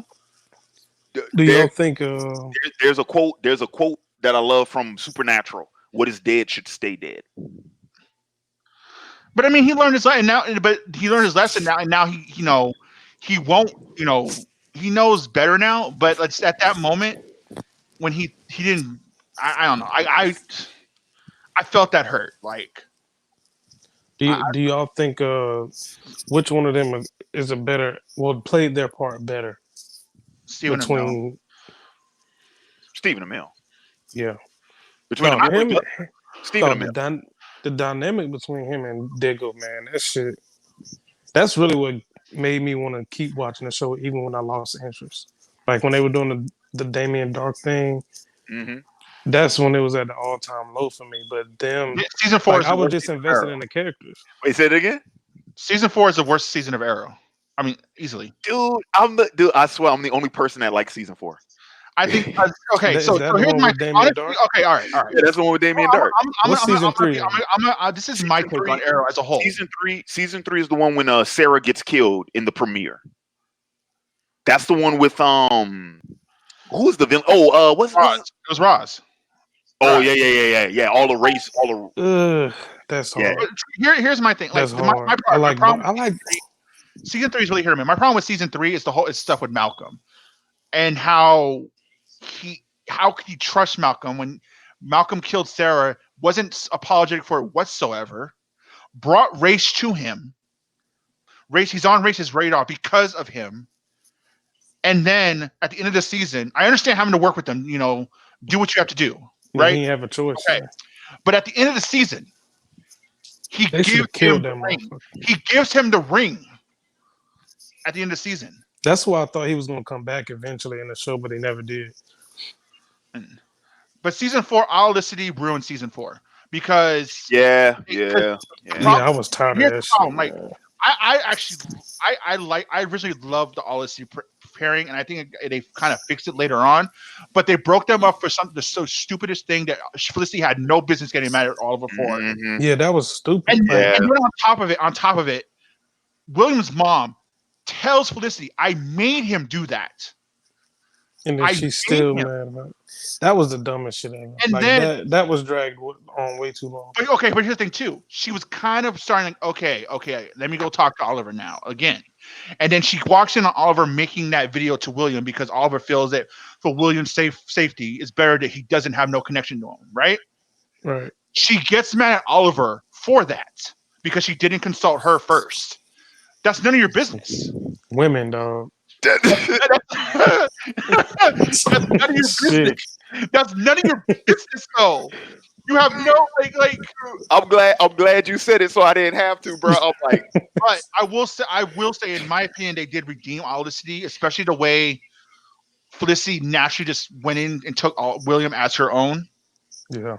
Especially when Oliver was in prison and everything, and just the way they did slowly come back together. I thought that they definitely recovered from that. But season 4 by far is the worst. Season 5, I think, is the second best season. The one with the dude who kidnapped William, Prometheus. Dog, that shit was good. Season 5 is really good. That it was. And then the prison stuff in season 6 was really good. I love that prison shit. The problem, season 6 kind of falls off in the second half because they really didn't need a big bad. They couldn't, but they tried to force a big bad. Who's the big bad in that one? They really should have. At first, it was Diaz still, right? And that was actually still good. Diaz, right. Yeah, I like Diaz. But then the second half, they do the whole thing with his sister. And to me, that just didn't work. Yeah, his sister felt forced. Like that felt very forced. I would have been more satisfied if they made her like a kind of like a side a sidekick in a way, but that comes around every now and then. When they were doing the future stuff, you know what I wanted it to be? I wanted it to be future William that was under the hood. Me too. That's what I was really hoping for. Part of me thought it was going to be Roy. I really wanted it to be future William, though. But they swapped it and made it Mia. Yeah. No. I mean, no. In that season, it was his sister. In the present. Oh, you're talking about gotcha. Mia takes the mantle in the end, but it was her sister, right, whatnot. But yeah, and then season 8, I think what season was pretty solid. I like the family moments when he meets his the adult William and adult Mia. I thought they did Yeah, a really for nice. what for 10 episodes they did. I'm not mad at it. That's my thing too. Like I think the Arrowverse would be better off being like 12, 13 episode seasons. I think that the storytelling would benefit from it. I think the production values would benefit from it. They wouldn't have to stretch their budget so far. Yeah, it's I used to be a big fan of long running 22 plus episode seasons. But now I become a big like I think 12 to 13 is the way to go now for a lot of things. 15 is probably the limit for me. Like if it just seemed like they were just it seemed like it was so much filler in a lot of the seasons. But you know Especially what's funny with when the Flash I think does out of all its Arrowverse, the Flash does filler episodes the best because a lot of those filler episodes are really entertaining at times. Like that's when I feel like it's like a lot of and times you humor and comedy of some of them. It feels like season one-ish of Flash where it has that that whimsical feeling to it. and The you know Flash and was originally I'm supposed glad you said that to be lighthearted.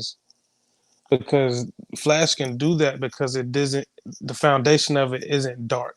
Arrow's Yeah, foundation is dark as hell. So whenever it does try to be light, you're like, man, what is this shit? that's the thing though. Like, and I remember like originally the Flash was not supposed to be so heavy. Right. And that's why I was confused because even like Green Arrow is not supposed to be as dark as Batman. I mean, he's serious, but not as seriously as they made it. Yeah, I heard in like comic Oliver is supposed to be a lot more like fun, like He's funny. more so like Dick Grayson. That's the closest I can give you as a comparison to his personality. I always said a lot of the criticism of Arrow, if they made a Dick Grayson show instead of Green Arrow, it would have got a lot less criticism for things. Yeah. But they couldn't play with the the Batman thing was on lock. I remember at one point they couldn't even say Batman or Superman at one point. Yeah, because I remember they mentioned something about Supergirl having a cousin or some shit, but No, they couldn't say what he remember was. the line even before. Remember the line in Legends when Vandal Savage like I've seen Knights Fall and Gods and Knights Fall or something like that, Hmm. alluding to Batman and Superman. That was like a hype moment right there. But overall, I think Arrow was a pretty good show. I couldn't. What messed me up is that I stopped watching Flash completely after like the second half of the second season because I couldn't. It got unbearable, and I feel like when I did that, some of the crossover episodes kind of confused me My thing, because like, you gotta have to watch both of them to yeah. have a full understanding of what's going on at Here's time. my thing. Like, I'm not gonna lie. I have a very high tolerance. It's takes a lot for me to drop. Once I'm invested in something, it takes a lot for me to drop it. True, And true. it really does. Like I'm just that type. I'm just that type of person. Like I'm extremely invested in the Arrowverse. I recognize its flaws. Um, All right, I'm back. like for example, last season of The Flash with the whole cicada stuff. Didn't care for that season that much. Actually, the I last need to pick that season, shit. I need to finish Flash. I'm gonna but finish it. like I said, I'm invested in the characters. So like, it takes a lot for me to drop something. Right. It really. And that's why I couldn't drop Green Arrow because I was investing in the characters. That wasn't the case with Flash because I was like a love hate relationship with the Sometimes it Barry. blows up in my face. Sometimes it pays off. Like when I got into Once Upon a Time, I like when started watching it on Netflix. First season of Once Upon a Time is a lot of it's a snooze fest. But once you get past season one and it goes into season two and they have magic in the real world and stuff, it gets really good. Larry, were you about to say something? Because I was going to address one of these questions to chat. They've been talking about it for a minute. No. Yeah, go ahead. They said, which is the best art? It said overall. It says Water 7, Soul Society, and Sasuke Retrieval. Yeah, hang on. Because I had saw that like a minute ago. I'm like, boy, there's a whole fucking debate going on in the chat. I'm like, dude, I was like, are y'all seeing this? Honestly, so when you walk away, do you want us? Let me pull it up. Larry, when you have to exit out, do you want us to wait for you to answer questions so you can answer them, or Yeah, that's what I want seen to it, do? but you were out of the chat when I seen it. So I was Like, like, that's why, like, I just don't know wait. if because I know you know, do you want us to answer questions and just let you know what later? Well, Or? no. See, like when I stepped out that time, that was perfect because y'all was doing the whole Arrowverse thing. Yeah, So I was like, so oh, I snap, don't want to like, have. this is my We're trying chance. not to have dead air. We don't want to have dead air at any point, of course. I But appreciate Right. that. Thank you. but I don't know. I don't want you to miss the questions either. That's why I'm like, Mr. Nice, fine as hell. Nigga, you okay? Moving on. I've been We here. ain't seen shit for like 10 I don't minutes. watch none of these shows, man. I'm like, Hey, me either. I mean, I I don't and I watch barely. none of this shit. Well, I don't watch TV. appreciate y'all not falling asleep. Thank you. Yeah, I'm we writing changed my it. lab report. Listening to I will say, I like Soul Society more. I like the Sasuke retrieval arc. To be honest, Damn. Oh, here it is. I finally Have you found it. seen Snyder? Is that Von, about? Von Miller, which is the what? Which I think he is meant. the I best? mean, he meant to put retrieval though, because those are all retrieval arcs in a sense. Oh, okay, yeah. Yes. Water, yeah. So Water 7, Soul Society, or Sasuke Retrieval. I'm not up to date on One Piece. I've heard great things about Water 7. I know Water 7. So for me, between Sasuke and Soul Society, I actually like Soul Society more because Sasuke has. There is actually is a glaring problem with this, even though we know they don't know, but it still kind of takes it out of it. We know that Sasuke went willingly, right? Yeah. They don't know Right. that. We know that, and that if you really think that kind of like takes the out of it, it's still a great arc. Well, hang on a sec. That's not true. That's not true. Um, the willingness part only really affected Naruto. With Shikamaru, it was never about whether or not Sasuke went willingly or not. It 'Cause was that's a Konoha ninja who is going into enemies' hands. We can't afford for him to be with the enemy. Right.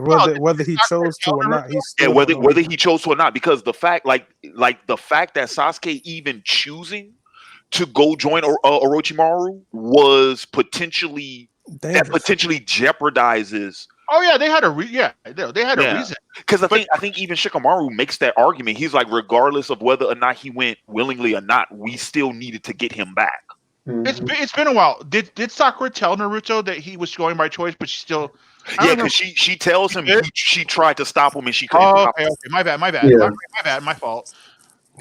But I still stand by what I said. I like Society more than Sasuke Retrieval. Well, I'm I'll gonna tell you say Soul this, Society. before I'm I gonna keep- say Soul Society. But Sasuke Retrieval is an amazing arc though. But I really love Soul Society. I I think I haven't experienced Water 7, so I have a bias towards Sasuke Retrieval because one of my all time favorite characters is in that arc. Hashtag Kimimaru. Dude, I love Kimimaru, bro. Underrated oh my character. god, I love Kimimaru, dude. That's one of my all time favorite Naruto. all right. Larry, if he didn't have ninja aids, would he have beaten Gaara? No. Who? Oh, beat at that time. Oh, yeah, beating probably. guard. You think he would have? At You that- think he would have beaten If Gaara he didn't have what? if he didn't have ninja aids? What do you mean? Yeah, leukemia. If he wasn't If he wasn't sick. Or cancer. Yeah, because he stopped mid fight. Remember? Because That Yeah. wasn't AIDS. That wasn't AIDS. That was tuberculosis. It's a joke. It's a joke, Larry. Just like Itachi. Itachi had ninja aids too. We didn't. We know he didn't. It's a AIDS joke. don't work like that. I think Anyway. he would have. Mess around with Anyway, women.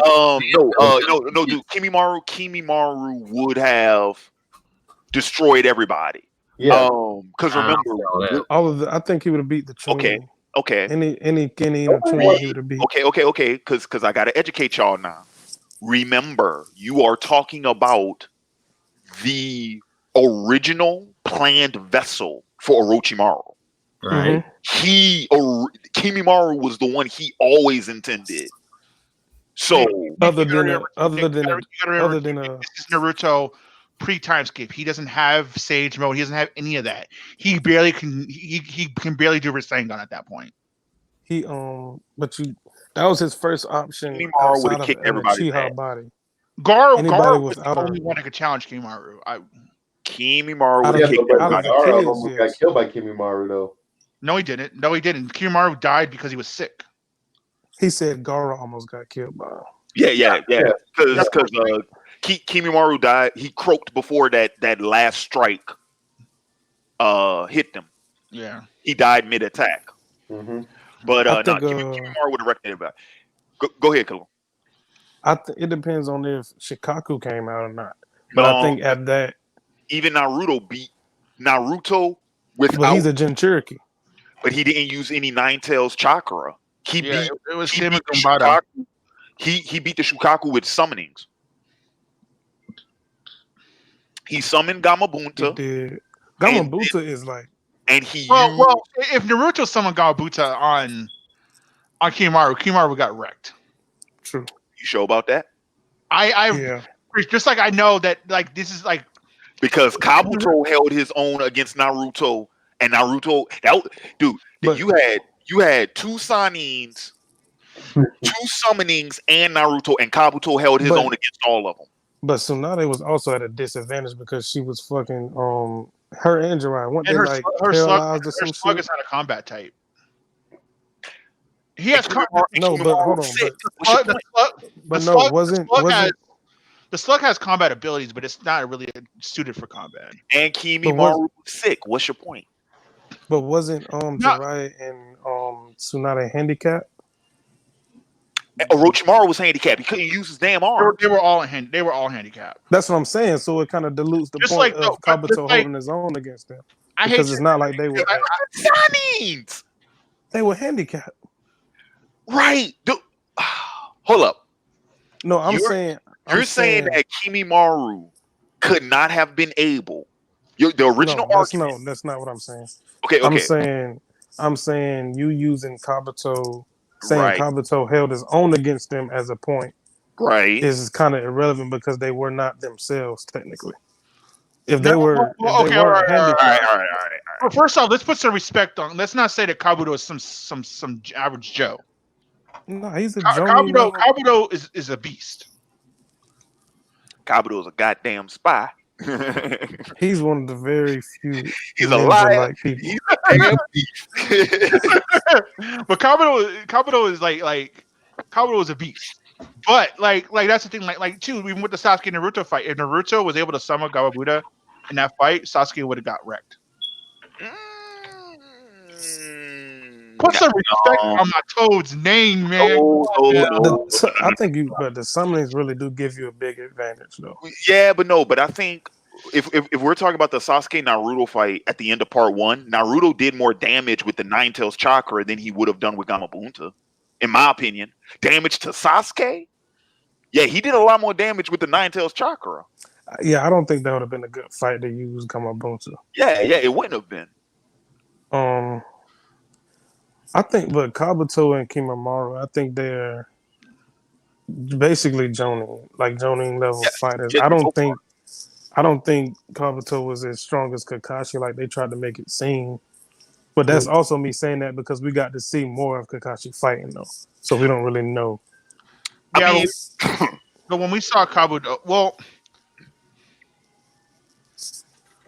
there's the one thing. See, the one thing is that though you have to debate: did Kakashi have the Mangenko Sharingan in part 1? yes. When what? Hold on, say that. Did he know how to use it in part 1? Yeah, no, Kakashi.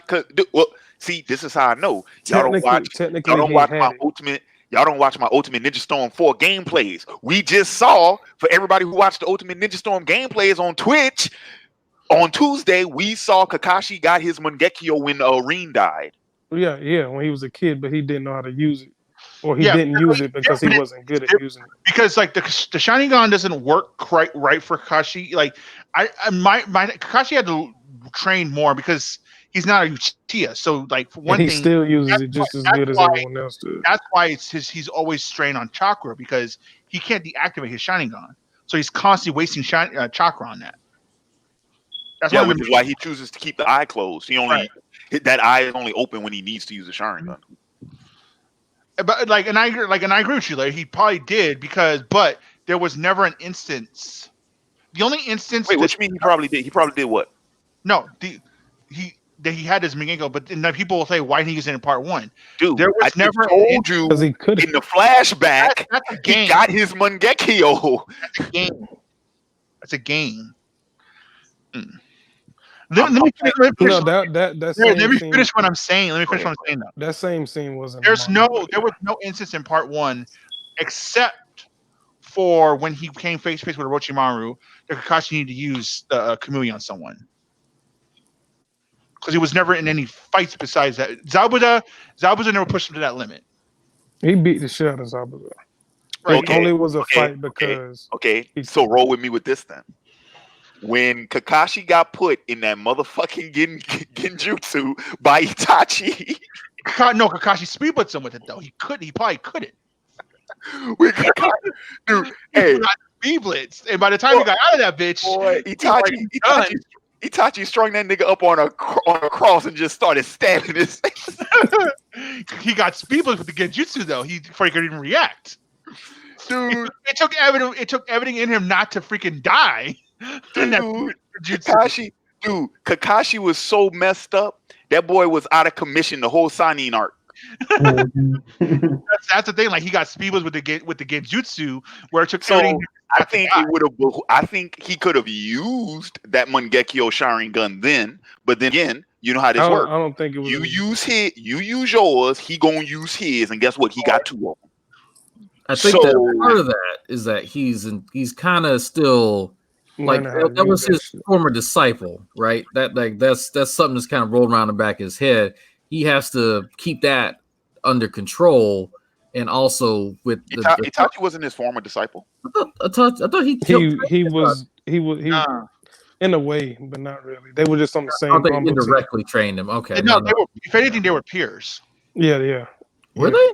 No, They were. Kakashi's way older than Itachi. No, he's saying No, he's they were talking both- about when they were. They were both in the black Nabu Black Ops at the same time. Though. Itachi was a part of Kakashi's team. No, Kakashi trained the wood dude. That's right. Yamato. What's his name? Yeah, I'm getting them mixed up. Okay, nope. Kakashi got caught with his pants down. They fucked up. Yeah, exactly. No, I think if he But also, felt comfortable using it, he would have used it, but he wasn't. You could argue though that like when he developed the Kamui technique, because even when you get the Mangekyo, you don't automatically like know what your specialty is. You know what I mean? It takes obviously you have to like play with it a little bit. Like Itachi, especially with his Mangekyo, was insane genjutsu and the Tsukiyomi. Sasuke's was the Inferno style control with the black flames. Both of them have Amaterasu. Yeah.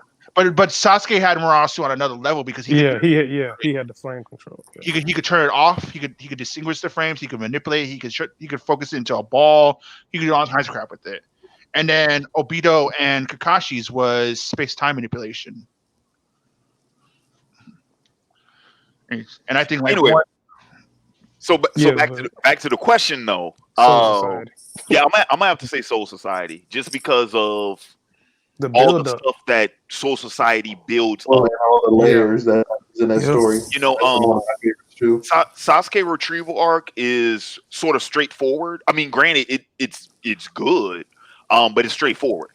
Soul Society, there was a lot of because remember all the stuff with Aizen, that's Soul Society. Yeah. All the stuff that in my opinion, right? The stuff with Gin and Renkaku and fucking and Toshiro and all that, like that's all in that same story arc. On top of everything that Ichigo was doing, on top of he climbed the ladder and whooped everybody's ass. On top of all the stuff with like Renji and Byakuya, that whole thing. On top of like Yoruichi's formal introduction and that relationship between Rukia and Byakuya. Yeah, like Soul Society was pretty much that was the story arc that kind of set up Bleach. Mm-hmm. Yeah. So like it's almost an unfair comparison if you really think about it. I think it's unfair just to reduce to say Society is simply a retrieval arc. It's really not. That's only on that basis. Okay, then fine. Yeah. But I mean, like, there's so much. I mean, the power system is greatly established. Bankai, Shikai, Kido. There's so much that go. What's the best fight from each arc? Oh shit. Okay. Best fight from each arc. Okay, best fight from Soul Society is Byakuya Ichigo. Easy. Yeah. That's easily the best one. No, Best fight from Sasuke Retrieval is Sasuke and Naruto is that this shit? at the Valley of the End. That is the same arc. Damn. Yeah. Water That's kind of 7. unfair though. Water unfair. 7 is Rob Lucci and Luffy. I know that. Definitely. Yeah. So So okay, besides Naruto and Sasuke, what would it be? Because that's Sasuke like Retrieval, probably Neji. Neji and Kidomaru. Neji. I was thinking the exact Neji. same thing. I was thinking the exact same thing. Neji's fight. Cause here's the thing, like Kimimaru had a cool fight, but it was more traditional, it was more standard. Neji's fight had more to do with terrain. Because Neji's fight was, I mean, let's be real what it was. There's a sniper in a bird's nest, and you have to evade. Not only do you have to evade the sniper, you have to take him out of the bird's nest. How do you do that? Neji's was, the conditions of his fight were way more they were, in my opinion, hard to get around. Yeah, they were way more severe. He was at more of a disadvantage than anybody else. Because Kiba's was more. It was more of a survival thing. Like he had to outlast his opponent. And then Shikamaru's was a sort of like a game of tag. It was the first person who could initiate their jutsu on the other one. So okay, Shikamaru's was more like a gunfight. The first hit, that's who won that fight. So yeah, no, I think Neji's was the second best fight. Yeah. All right, Larry, if you would, I have a question I would love to tackle. Is it from Bond? It's from Bond Miller. Do y'all think Dexter could figure out light was cure with the right resource? I'm gonna let y'all do that. Okay. First off, Dexter doesn't need all that resource. All Dexter needs to do is talk to Light. That's all Dexter needs to do. Dexter has this ability to literally just pick up on sociopathic tendencies like a bloodhound. He knows. Because he himself has those things. And he's been trained by his father to pick up on those things. That's how he finds out killers. Dude, I hate to kill a potential discussion. On my man. L figured out light was Kira. With Dexter didn't even need all that. Dexter did, yeah, exactly. Like, dude, anybody paying close enough dude, remember. Wait, we have cops that kind of. Hang on, remember, Mogi figured out light was Kira. He just couldn't prove it. Mm-hmm.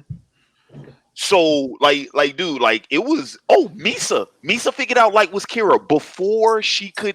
Misa even said she had to confirm. She had to see his Shinigami to make sure, but she had already pieced that together. Yeah, with Dexter would just talk to him, and he would instantly get the vibe. Yeah, that is not that big of a mystery, dude. The fucking FBI, the FBI agent and his fiance, Ray Pinbar and his fiance were damn near about to figure that out. Well, okay. Ray was actually about to take Light off his. Was about to scratch Light off. But Light had already known that he was being followed, and that's what initiated that plan. But Ray, right before the plan goes into motion, he was actually going to cross Light's name off.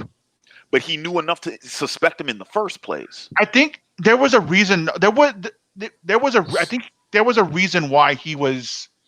I think the reason why they were simply because they were following the families of the police team. Specifically. Well, because they were able to know the people who were getting knocked off. The only way you could have gotten that information about those people was insider information in the police force. That's right. But yeah, dude, remember episode? What is it? Is it episode 2 when when L You got disguises another himself donation. Yeah, he had disguised himself, and just to get a radius of where it was and whatnot, he goaded Light into acting and whatnot. and that's episode 2. Dexter Yeah. would have figured that shit out by within that same time period, if not Now sooner. Dexter wouldn't react until he had concrete Evidence. forensic Yep. evidence. That's the only thing that would probably bite Dexter in the ass. So it's just a matter of fact of who catches on to who first. Because if Light has any sense that Dexter's about to catch on to him, he's going to kill Dexter like that. Right, exactly. But Okay. Dexter's smart to where he would not tell him his name. I'm sorry. Okay, so we got a $4.99 super chat from a man KJ's DBZ 191. Much appreciated, sir. Quick question: what decade of entertainment, music, TV, games, etc., do you guys find as the pinnacle time period? Ooh. Okay, so keep this in mind. Oh no, technically That's- speaking, That- it that- doesn't matter. Wait, that's a Um, quick question. That's a quick Okay. question. Are we talking about like the golden age or some shit for each one? 'Cause Pretty much. I am That's hard. going. I'm going with video games. I'm going 90s. I'm going to say the 90s. Now bear with me because I know, because I got some older viewers and they're gonna be like, man, that's why I can't stand that nigga Larry. Like you young whippersnapper, and no, people don't actually talk to me about like that. That was just a joke that didn't stick to landing. Okay, so here's the thing. Because look at everything that happens within the 90s. In the 80s, we got deregulation, which was the go-ahead for companies to be able to create these, to be able to market their toys and whatnot directly to children. They no longer had to use the guise of the animated series in order to do it. They could just make straight up commercials to do it. But here's the thing. That became such a successful format in the 80s that it went into the 90s. That's why we got Power Rangers. That's why we got Ninja Turtles, using that same methodology, right? You had that going on. So the animation boom, there was a huge animation boom in the 90s for that reason. Also consider this. Black Monday, 1989, the stock market crash of 1989. And this always happens, ladies and gentlemen, keep this in mind because it's probably important for y'all to know this. Whenever there is a stock market drop, it is and has always been followed with a stock market boom. So that surge of money that was in the market, those corporate companies used the entertainment companies used all of that bonus capital to funnel into projects that they could use to commercialize and make a fuck ton of money. Dude, that's why we had so many goddamn cartoons on television in the 90s, because everybody was chasing that dollar and they had the money in order to make the products to chase said dollar. The console wars were solidified in the 90s because prior to the 90s, the console war, dude, you did not get, dude. I know people talk about Atari and and all that type of jazz, dude. The console war, or the actual console war, did not become a thing until the Sega Genesis. Mm-hmm. When the Sega Genesis happened up against the NES, that was the first like legitimate console war. Because the video game market wasn't profitable until Nintendo joined it. Yeah, until like around the mid 80s. Right, and remember what I'm saying. I'm talking about the console war, meaning the home console. When was the NES? 88? Mm-hmm. And then Sega Genesis came, I believe, in like Sega Genesis came around the Super Nintendo time though, so there wasn't a console war. Nintendo actually had a corner on the market until the Super Nintendo era. Well, no, because you still had the Atari, you had the Jaguar and whatnot. But what I'm saying is, dude, you did not have like that quote unquote like fierce competition until the Genesis. Okay, Like the NES release date was 83. The very first one was 83. Mm-hmm. When's the Genesis? Jaguar. I think the Jaguar though was post Super Nintendo. The Jaguar was like that stuff, kind of stuff like Jaguar, Sega Saturn, stuff like that was a little before PlayStation came. Then I'm thinking, 89. Sega Genesis. Because like well, the Atari, hang on. The Genesis was 89. Okay, Yeah, so the year before the 90s, right? So that's what I'm saying. By the time you get to 1990, that's when we have an actual console war, right? So I'm gonna say that. I'm gonna say, and then here's the other thing about the 90s. Keep in mind, one huge fucking thing that happened in the 90s. Can anybody guess what it was? Well, real quick, I'm gonna throw out the comic book Oh, bubble. we only talking about. Go I'm ahead. gonna throw out the comic book bubble real quick because the comic book bubble happened in the 90s, and that's when you had and then also Image happened in the 90s. So that's when we had like this surge, like the independent comic boom happened in the 90s. So you have that in the comics front. But can anybody else think of the one? Another Sitcoms. thing. Cable television became widely accessible to the majority of Americans in the early 90s. that's what actually what I was thinking. I was thinking the big thing was cable television. Yeah, Well, I remember having cable television around that time. VCR. You talking about like VCR and stuff like home entertainment and stuff like that? Larry? no. There's one invention. It's been around way before the 90s, but it became widely acceptable to everybody. Home PC. Nope. Beepers. Which one? Beepers. Nope. CD players. Hip hop. Nope. Walkman. God damn. No, that was 80s. Okay, wait, what are we talking? There was an invention that became widely. This invention goes all the way back to the 70s, but it became widely available in the mid 90s. Tape. Home phones. What is it, Y'all Larry? want to know what it is? Yeah. Mhm. What are we on right now? Oh, computer. Oh, Yeah, the internet. The internet. Oh. The internet. Okay. Oh, yeah. Internet. the internet. Okay. And of course, with the internet, It was actually made in the 60s with fucking what was it Morad, I think it was called. But yeah, that's back when the government owned it and the operated. military, because The military. originally it was just a military communication network. Wait a minute. Well, with the internet being at home, I mean, maybe because I was dirt poor back then, but the only place I could get a hold of the internet was at a library or school. Yeah, but I didn't even know anyone that had internet at home. Back in the day when it got but the internet boom started in '96 because that was AOL. You got mail. Yeah. Because I still got my 95 computer. Wow. It was AOL, and it was Netscape. Net Zero, and there was another one too that came out. You Was could get the Netscape, CDs at Net Best Zero? Buy. Because I didn't have internet in my home until I got my first apartment. Oh, we had the first shitty Like I iteration. said, I grew up like in the 90s. I grew up pretty much homeless and like dirt poor. So but I didn't know anyone either that had no internet. I knew of people, but it was like, when I was a kid at the time, you didn't really use it as much for internet because especially since we had a family that came around, had used the phone all the time that dropped the internet connection. And then you had to I had get a 95 and a 98 computer. So we still got those. Yeah. So for all those reasons that I just mentioned, I'm going to say the 90s because that was, and I'm going to say this because the question is, what decade of entertainment do you guys find as the pinnacle? I'm going to say the 90s was the pinnacle because there was so much shit. Now, that's not to say that it was the best shit. That's not what I'm talking about. I'm talking about quantity, not necessarily quality.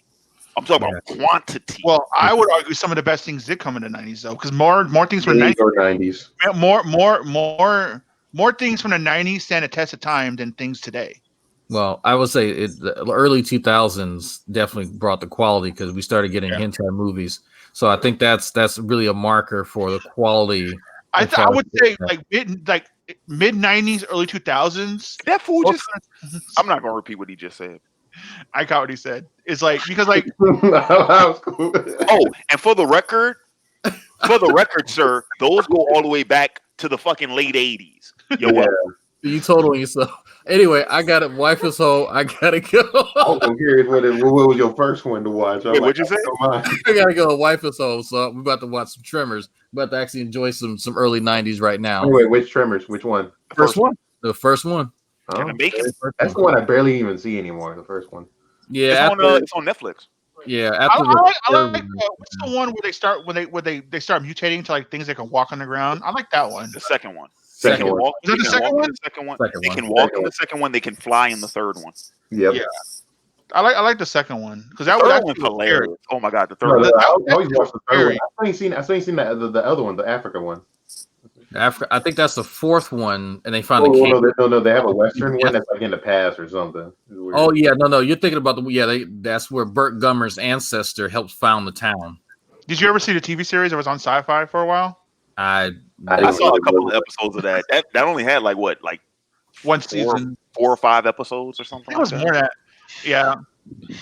One of those short-lived Sci-Fi Channel shows. I still like it. Anyway, thanks for inviting me. Y'all guys have fun. I got some stuff to do. Yep. All right, right. AJ. Thanks for coming by, man. Later. All Yo. right, man. Later. Would So, y'all yeah, so- also, I But mean, yeah, I think for me, I think it's the mid-90s, 30s. I mean, I could kind of break this down. Like, I think movies, TV, like games. I think gaming is. I honestly think like mid 2000s when gaming really when gamers could be literally a home entertainment system. Like that was like now going forward, I think games have gotten better and better. Here's the thing about that though. I'm gonna throw in one more thing. When did the PS2 come out? 2000. Nope. So one of the 99. The PS2. 99. The PS2 dropped in 99. Was it created or did it drop in 99? It was released in 99. It says 2000. Well, it's lying. I'm even going by Japan. March 4th, 2000. It's 2000. Wait, hold on. Wait. Hold that thought. Yeah, I gotta convene with myself. 2000. Yeah. Was that 2000 and fucking 99? Let's see. Japan, March I 2000. remember it being around 2000. I remember it. March. You know what? I stand corrected. It was because it was 4 years after the. Yeah, no, it was 2000. I remember that now. It was the fall of. It made it to the States in the fall of 2000, right? Yep. Yeah. Christmas season of 2000. March, yeah. Well, it came out in October 26th. Yeah, that's But fall. yeah, right. Fall. Yeah. Yeah, because I would have been. Yeah, I was 10. Yeah, I was 10. Yeah, that's right. No, I remember that. No, the first game I got was State of Emergency. Then I got Grand Theft Auto 3. Right, the same. First, I think the earliest shit I had on For movies and TV, I think the biggest leaps were the 90s. for TV. For movies and TV. I think 2000s had the biggest When I first read the question, I thought it was like which decade you choose for each category because I'm like movies. Yeah, you that's can go what I was 80s. thinking. I mean, most of the stuff you can go 80s and 90s. That's the whole thing. But Larry gave a good little breakdown though. Like I agree with Larry, but I think for games, I think the 2000s is when games really, because I feel like that's when gaming. I would say gaming became mainstream PS3 era, Xbox 360. Oh hell no! It was before that. Okay, but hear me out. In terms I think of it's more in the widely, 2000 era. all right, gaming was always, you had easy access, right? But in terms of like widely socially accepted, and like and to what it is now, I would say that started with the PS3, Xbox 360. I disagree. I think it was more so PS2. I know people. I would disagree because I know people who intentionally, purposefully went out and bought a PS2 just because it was a DVD player. Yes. So I would say it starts with the PS2, Xbox, GameCube era. I'd agree. And also that's also when online gaming for consoles became a thing. Was in that generation. Well, technically, that started with the Dreamcast.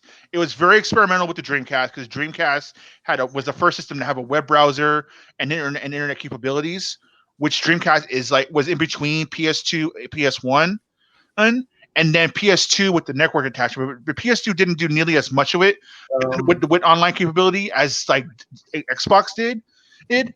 But the whole big internet multiplayer boom was PS3 and Xbox, because that was the Call of Duty boom. That was the Halo boom. Halo actually, was the biggest boom for that at that era. Halo was on Xbox One. But on the original Xbox. But I'm talking about multiplayer though. I'm talking about the Well, multiplayer. I was gonna say technically there was online in gaming way back, but that was like in PC though. No, not just PC, but I was gonna say no, they actually did it on a console, but it was like in Japan only. It was like a freaking you had to connect it with a satellite, some weird shit. So what I'm saying, my point being is I think video gaming was a lot more mainstream before, because the 360, you talk about what, 2005? Mm-hmm. 360 06. It was okay. I think from what I heard, I think for like I can give case for even what Rick is talking about, because it's way more like super mainstream, like barely Joe Smo or nobody ever played. Think about this, like we didn't have wide access to that internet speed until around that time with broadband. This is what I'm saying, dude. This is what I'm saying. Video games were already like pretty damn mainstream. Dude, keep this in mind. Keep this in mind. You said 2005, right? The Xbox 360 dropped in 2005. Okay, so by 2005, let me go ahead and give you something. By 2005, you had a Super Mario Brothers movie. You had 2 Tomb Raider movies. You had a Doom movie. I'm pretty sure people knew. Oh, and Grand Theft Auto was like one of the top selling fucking games of all time.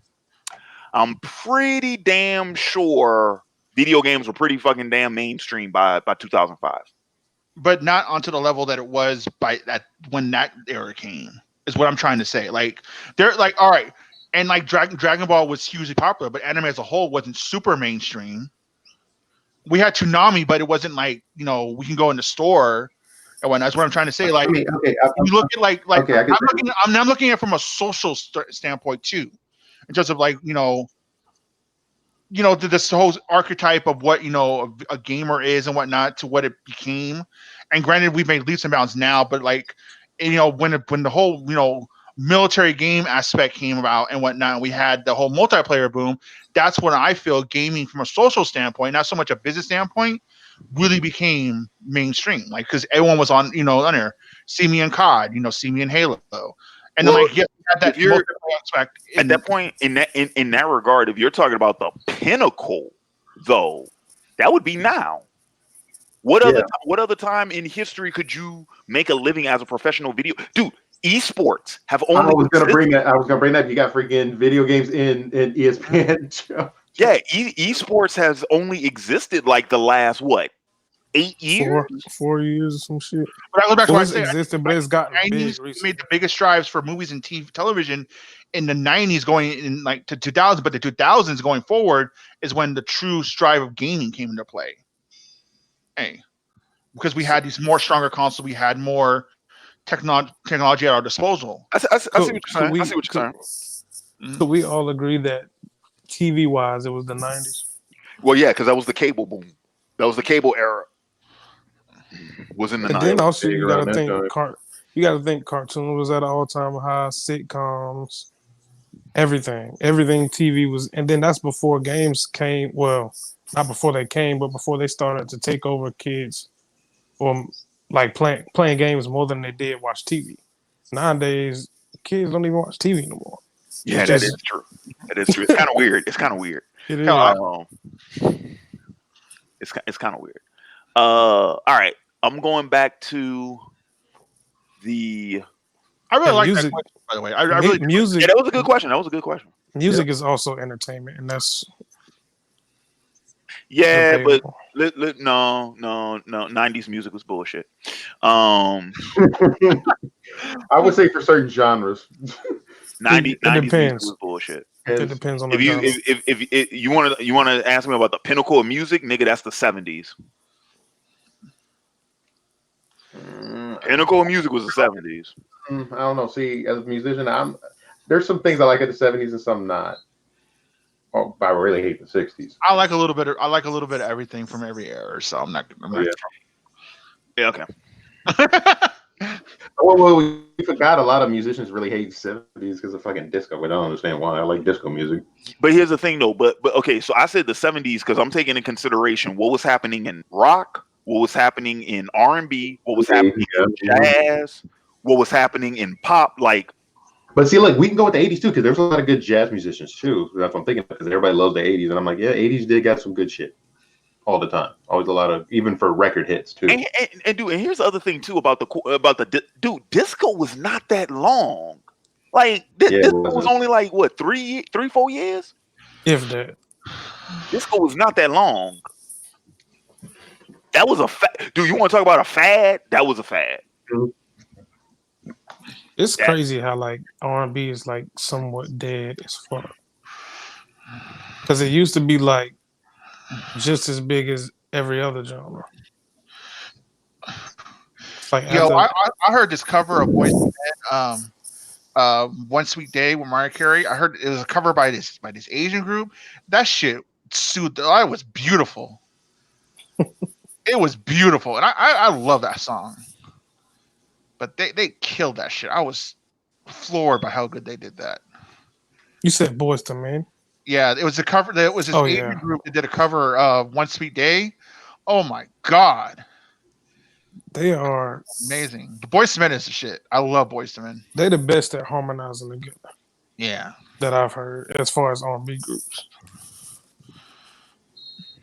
I am. And that shit ain't even close. Like all of them are lead singers, pretty much. I sadly don't listen to a lot of music anymore, like new music anymore. Mainly stuff I listen to that's like newish would be like scores from like movies and anime and games, to be honest. I hear more a lot of underground stuff, but I don't follow enough to know. Like I haven't heard, like the last couple Eminem albums. The last new album I listened to was some of Ed Sheeran's albums. I like Ed Sheeran. I like him as a feature artist. I heard him on Game's last album. He had a couple tracks on there he was on. I like his voice. Like I actually like the song he did with Justin Bieber. I like the song he did with DJ Khaled. Because he did this collab album with like every song has like it's a collab, and the ones I've heard so far are pretty good. But I love that song Perfect. He hasn't been on. I haven't heard him on a song that I didn't like. I'll say that about him. That song he did with Eminem, River, that was a good song too. Emmett, like, speaking of him, him and Wayne are like in the same category right now for me. Like Wayne just put out the worst album to me, like of his whole discography. And it's like all he did on there was try to show people he can rap. And I feel like M does that too. But to me, all they want to do is rap and not make good songs anymore. And I don't get that shit. They don't work with the same producers they used to. It's like some of the songs they make don't even have a point to them. It's just them rambling about shit. And that hasn't been Wayne? No, that's I said always it been Wayne. I think he's always been Wayne. He's both of them. Rambling? Yeah. No, I'll say for a whole entire album. I don't know about a whole album, but definitely for a track. Oh yeah, yeah, hell yeah. Like with for M, M is like he does now. For me with M, that's what is that? Rain Man? That song Rain Man on what is that? Relapse. It's on Relapse. Yeah. Dude, that was straight rambling. That was straight rambling. He even said the last line of that song. He said, "I just did a whole song and I didn't say shit." Like him, what he does now is he complains about what people thought of his previous album, and then just continues to do the same shit they complain about. Oh, for Kamikaze? No, I'm just using that as like even you can use on that album. He'll talk about the previous one before that, which I think was the Marshall Mathers 2 shit. I think, or was that? I think that was the one before that. And he'll just start rambling again, like just It just seemed like the song making is not as good from either one of them as it once was. And it's like even the Address beats this they real quick. choose. Dreezy, sir, I am not in a cult. I can criticize Eminem just fine. Am I the only one that's seen or read Monster, the manga by Naoki Kurosawa? I haven't read it actually. You said Monster? Yeah, it's called Monster. Yeah. I've read it, some of it, not all of it. That's the But shit with question by Bond Miller. How do y'all think Dexter would handle Johann Niebuhr from Monster? Johann would traumatize Dexter because Dexter has too much baggage, and Johann would feed on that too much. Johann is just too manipulative, him. Yep. even for Dexter. Dog, I'll be right back. I'm gonna let y'all do the whole monster thing because I haven't read it. So Yeah, Johann's too manipulative. He's way too manipulative for Dexter. The only character on top of my head I could think that could be on Johann's level is Hannibal Lecter. On top of my head. that he's one of I the would have to crazy, say older Hannibal Lecter. Yeah. one of the craziest motherfuckers I've ever read. Yeah. Him, essentially. You ever read 20th Century Boys? No, but I did. I looked that up on Wikipedia the other day because I've always heard it being mentioned, but I didn't know Yo, what kind of show or manga it was. I'll say that this is my stance on like 20th Century Boys is a better story than Monster, but I do prefer Johann over the main villain of 20th Century Boys. I Okay. agree. I mean, Okay. would you be more? I bet you would love to see that if they made that on anime. The only problem with doing 20th Century Boys as an anime is that 20th Century Boys has a lot of music references, and so I don't if they and it's not like JoJo where they can just rename that stuff. Those are important to the story to where if you cut those out, it's gonna hurt the story. I mean, some blue. I mean, they're not. I mean, probably those copyright stuff probably won't cost that much for them compared to like stuff with JoJo got to deal with. But we'll see. Yeah, that's the only thing with like making 20th Century Boys an anime. I would love to see it, but that's a very important thing. I may get into that. I just got so much other stuff I'm watching and trying to start. I'm trying to stop being such a damn old head. Which Gundam has the best soundtrack? I haven't seen a lot of Gundam series. But I love Gundam Wing soundtrack. I love the first opening. I adore that shit, and I love The only White Reflection for the movie. Oh my god, that's Um, like the first K-pop song I got stuck on. Like I love that song to death. okay. For me as a Gundam fan, it's hard because there's a lot of good music. Hell, to the music of that one series I still haven't seen, and the one I don't like, G Gundam, and there's some actually good music in there too. I just straight up just listen to. the only But Gundam series I've ones I seen would it in. recommend for people that like bebop, I mean, Gundam Thunderbolt has some good jazz beats in there if you like stuff like that. The only other Gundams I've seen in its entirety is G Gundam and Wing, and both of those have good music in it to me. Yeah, Well, Gundam. pretty much all Gundams have good music. Those two songs, man, those connect to my soul. I love especially White Reflection because that was like my introduction to J-pop, and I still love that song to this day. I love that song. Interesting. Saying R&B got absorbed into other music. Yep, it did. Well, okay, so my anime senpai back in the day, he was the one that really, really, really gave me my education at the time. Education. He introduced me to he's the one who showed me anime in its original Japanese. Oh, so you never, so that was like your first I time. watched it on TV all the time. When I watched Inuyasha, and then I watched Inuyasha its original Japanese. I was like, "What the fuck is the Kazuna Kazoo? Where's the wind scar?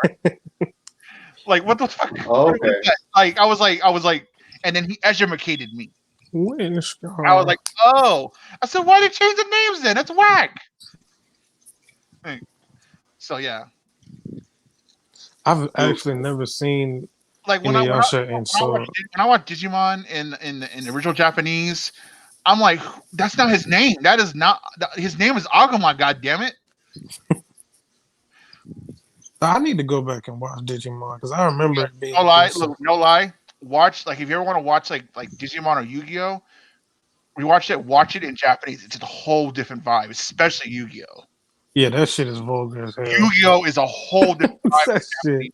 From the music to the way they talk, it's a whole different vibe. Shit gets real when it's in Japanese and Yu-Gi-Oh. True. I've seen that in Japanese. Like this ain't no game. We playing for lives. I ain't no shout around. You I think dead. that's one of the ones I haven't ever seen the Japanese version of that. Dude, I had so that wild. rude awakening when I That blew read. my mind because they made it so lighthearted. Dude, I Not had lighthearted, but just not. You would have never thought they was actually playing like life or death type shit. I had that when I read Millennium World for the first time. Like the because I read Millennium World like way before that because I wasn't even watching the anime anymore when I read Millennium World, and it's like Eminem in is the an first amazing rapper, but he's overrated to me. I think his fans Khalil, can you hear us? give off cult vibes. Hey, can you not see here Larry again? Callie? I cannot. Fuck. Let me leave again. It's like, are you really just talking over me, bro? Are you really But no, man, like, cause I had read Millennium World, like, when I read Millennium World, I wasn't even watching the anime anymore. So I think I read Millennium World like 2 years before the anime even came out. Dude, in the first chapter, Bakura totally kills a dude. I'm like, oh, he dead. Yeah, it's a totally. I read the book. I will say this, like looking back, like because I was watching Zexel with my nephew, and Zexel is like Zexel starts out super lighthearted, but shit gets real at some point. Like towards later though, like yeah. So I think 4Kids does a decent job with balancing the when shit gets real moments with lightheartedness, but not like the Japanese though. Like when Japanese, it's a whole different vibe. Oh no, I got through into a 10 on one of my first anime experiences. I was like, it was not lighthearted at all, and I was like Fist of the North Star and Shadow Skill. I'm like, fuck it. Didn't even know that was an anime at the time. That was like back when you had cable. Dude, I was fixing to say, like, when I had hopped back on the stream, I was like, man, I'm mad as hell now that we had when we had that freaking Eminem discussion, because I had brought up that song Rain Man. Dude, I have not listened to that song in years, and then for some reason the lyrics just entered my head, and I just thought I'm like, I caught myself singing that shit. I'm like, what the? I was like, damn, now it's stuck in my head. Don't you love when that happens? Cause dude, I was like washing my hands and shit, and I'm just like, you find me offensive, I find you offensive for finding me offensive. Hence, should I draw the line in any fences? I'm like, what the fuck? It's like, dude, I have not heard that fucking song in years. Hey, Khalil, can you hear us now? Yeah, I can hear you. All right, cool deal. But private chat. But I don't think. I mean, if M is overrated, and everybody that's top 10 is overrated. Yeah, M is not overrated, dude. M has. I put it to you like this. How about this? Because I think I can make this argument. Tell me if y'all agree with this or not.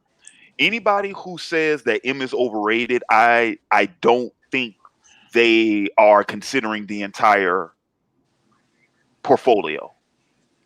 Like you weren't taking in consideration his resume, and you have to take in consideration his resume over time. So like, because there was a time, I mean, I would still argue this myself, me personally, but there was a time where it's like, no, M is the fucking baddest rapper on the planet right now. Like, because Jay wasn't putting out no new music. Kanye wasn't a thing yet. Like in the early to mid 2000s, M was the baddest from 2000 to 2002, he was the biggest rapper in the game. Yeah, he was, and 50 didn't drop till 03. Right. So like there was a period. You didn't get then like T.I. and Wayne, they didn't become themselves until like 05. 04, yeah, 04, 05, exactly. So so that's what I'm saying. It's like if you think Kanye too. M is overrated, I would question number one, are you taking into consideration his portfolio? And then number two, did you experience that portfolio in real time, or are you looking at it after the fact? Because it's Yeah. real easy, dude. I say this all the time. It's real easy for people to say that this person or that person is overrated when that person, They like, didn't witness it.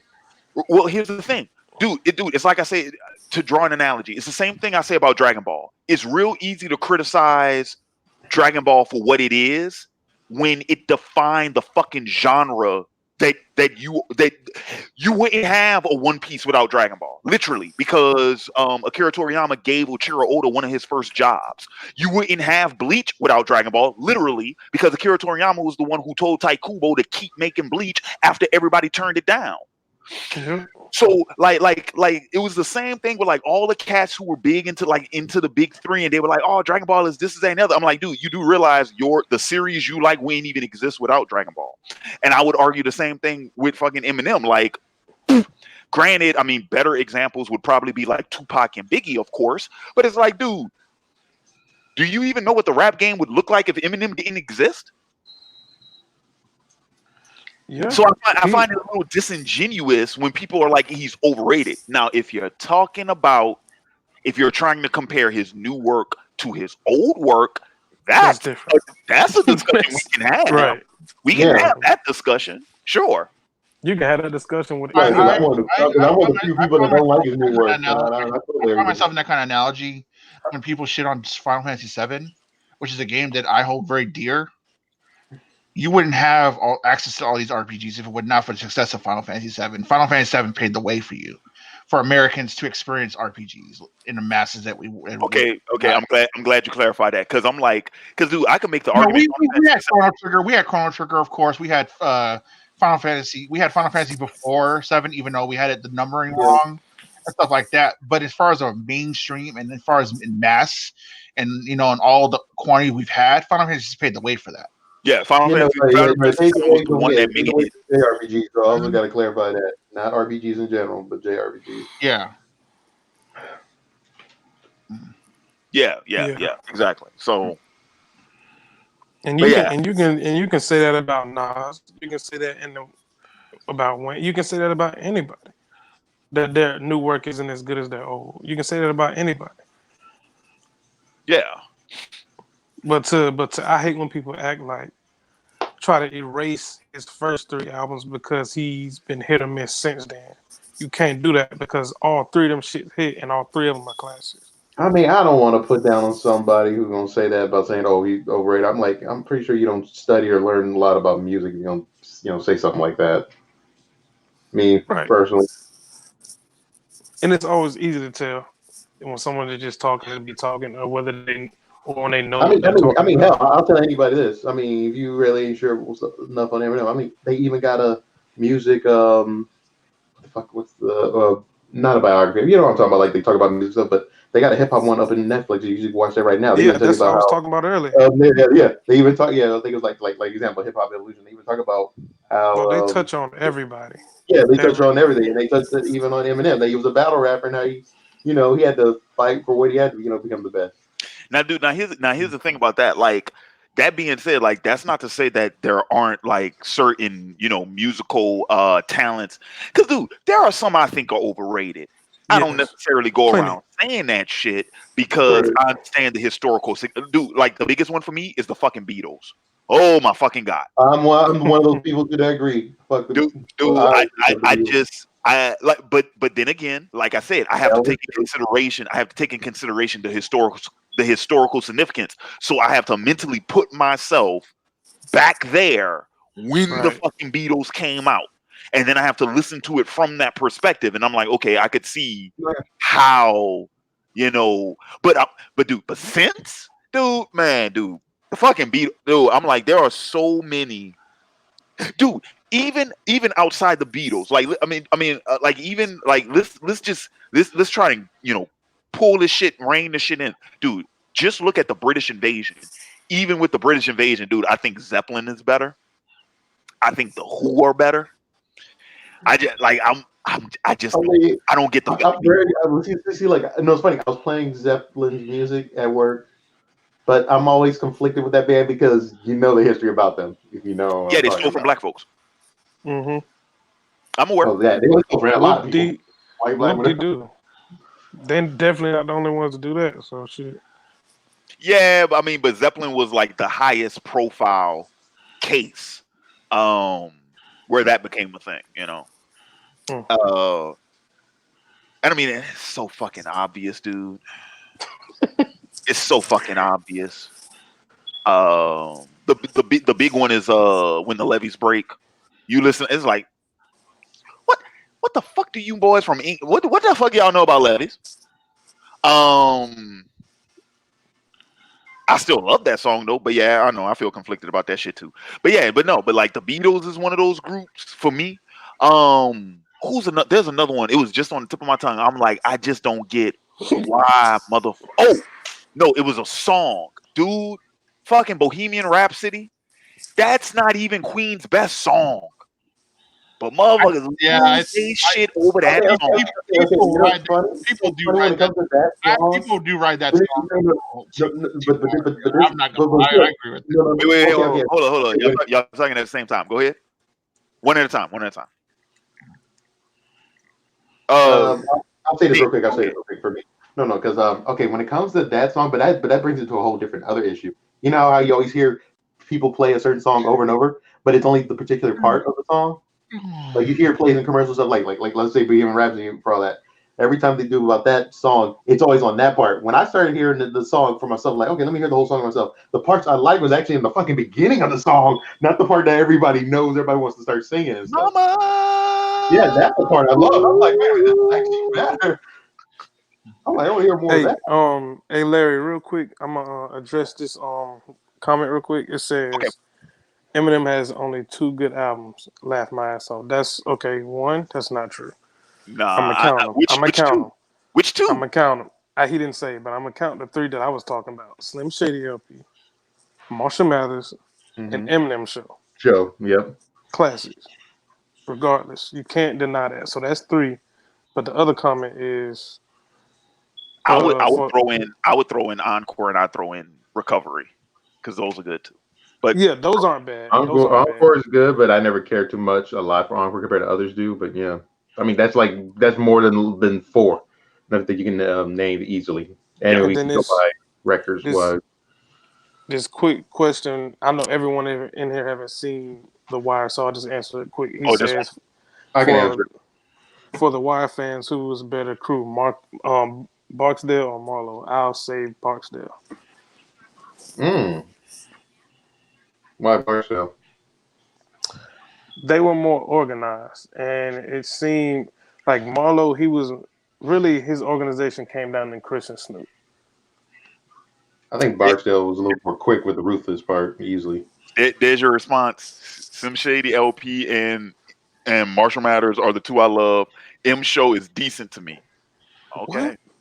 I Okay. like that. That's one of Hold my on, favorite Nah, songs. bro. look, Nah, hold on. I still got that. I've been quiet on it because I am not a rap connoisseur. But nah, chill. Hold on. Chill. You gotta Hold chill on on. that one. Like Hey, Eminem Show is fire. Like I'm from not start to I'm not finish. rich like Eminem. I'm not gonna lie, Eminem Show to me is fire from start to finish. I love that album.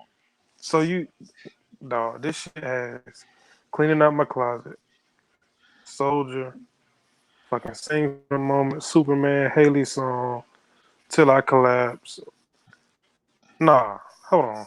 Without me, hmm White America Business, uh, Eminem Say Goodbye Show. Hollywood. Right. Yeah, that shit is. Say goodbye to Hollywood. His Say, the best one is Marshall Mathers though, to me. yeah. I don't know. What the fuck? I'd have to stop and really think. Oh, and how the fuck don't? Okay, never mind. Because I'm like, how you don't mention Infinite? But okay. I forgot about that too. But I don't know. It'd be. I'd have to stop and think about which one is the best because I mean I know which one's my favorite. I don't know about which one's my best. Yeah, Marshall is just my favorite. That was just my favorite. I can't say for sure whether it's the best because I've never really listened to them back to back to really compare. So My Recovery might be my favorite. Oh, I think Recovery. no, Recovery has one of my favorite Eminem songs. Love the Way You Lie with Rihanna. yeah, I I Yeah, love my, that fa- before I they. love that song. my That was favorite one is cool. Not Afraid. Not Afraid is really good.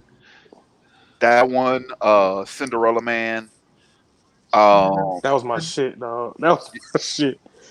You're Never Over. Um, oh, uh, No Love. Oh, New Love, dude, yo, I was not expecting like that dude, because I forgot I'm about not that the shit. biggest Little Wayne fan, but dude, that song dude, is heat. That dude. You song, talking, dude? You talking about one of my all-time favorite gym songs, dude? I put that shit on in the gym. Oh, back up, cause I'm off the racks, nigga. Off the racks, just boom, boom, boom. Oh He man, said, "Never mind, we're right." He was thinking about Encore. Encore. Yeah, well, so okay. So here's the thing about Encore. Encore, I think had too many of like the comedy songs, in my opinion. Um, It was a lot more lighthearted. yeah, Encore. Yeah, Encore was more lighthearted. It was more jokes.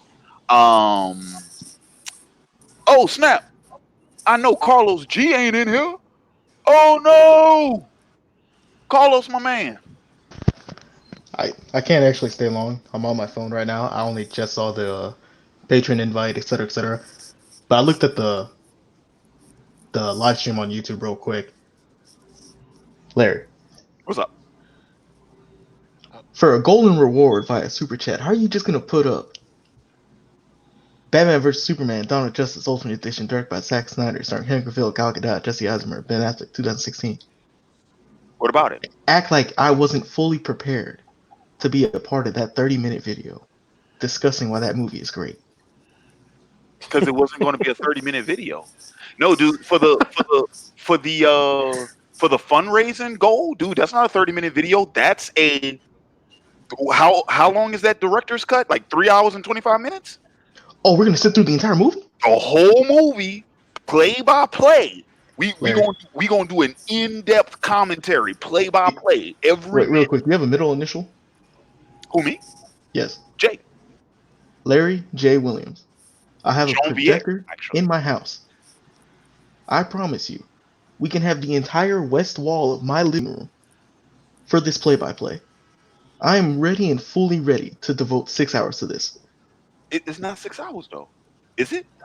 Is it No, 6 hours? the film in its totality is is that wait, 6 hours? Oh, It's Yeah, 6 hours. you making mine. You making me like no. The director's cut is like 2 hours and I Larry want to say got 57 now. minutes. Yeah, it's like just shy of 3 hours. Yeah. If it's not just shy of 3 hours, it's like just above 3 hours. I think it. Yeah, I think it is shy of 3 hours. The director's cut. Wait, but Carlos, what was your question though? Like Oh no, you were that surprised that I was no. doing it? It's just because I'm out right now. You know what I mean? And once I saw that as a goal for the super chat, I was just like, yo, Jerry told not Jerry, threw Larry told me that he didn't want to talk about this film, but here he got it right there. Like he Hey about man, to go watch this entire film. dude, let me tell you something. Because like I mentioned at the start of the stream, it's like, yeah, I'm trying to raise some money. You know what I'm saying? I'm like, I am willing to suffer through the three Suffer. hours This of man. BBS if we reach that goal. But we're not even close to reaching that goal.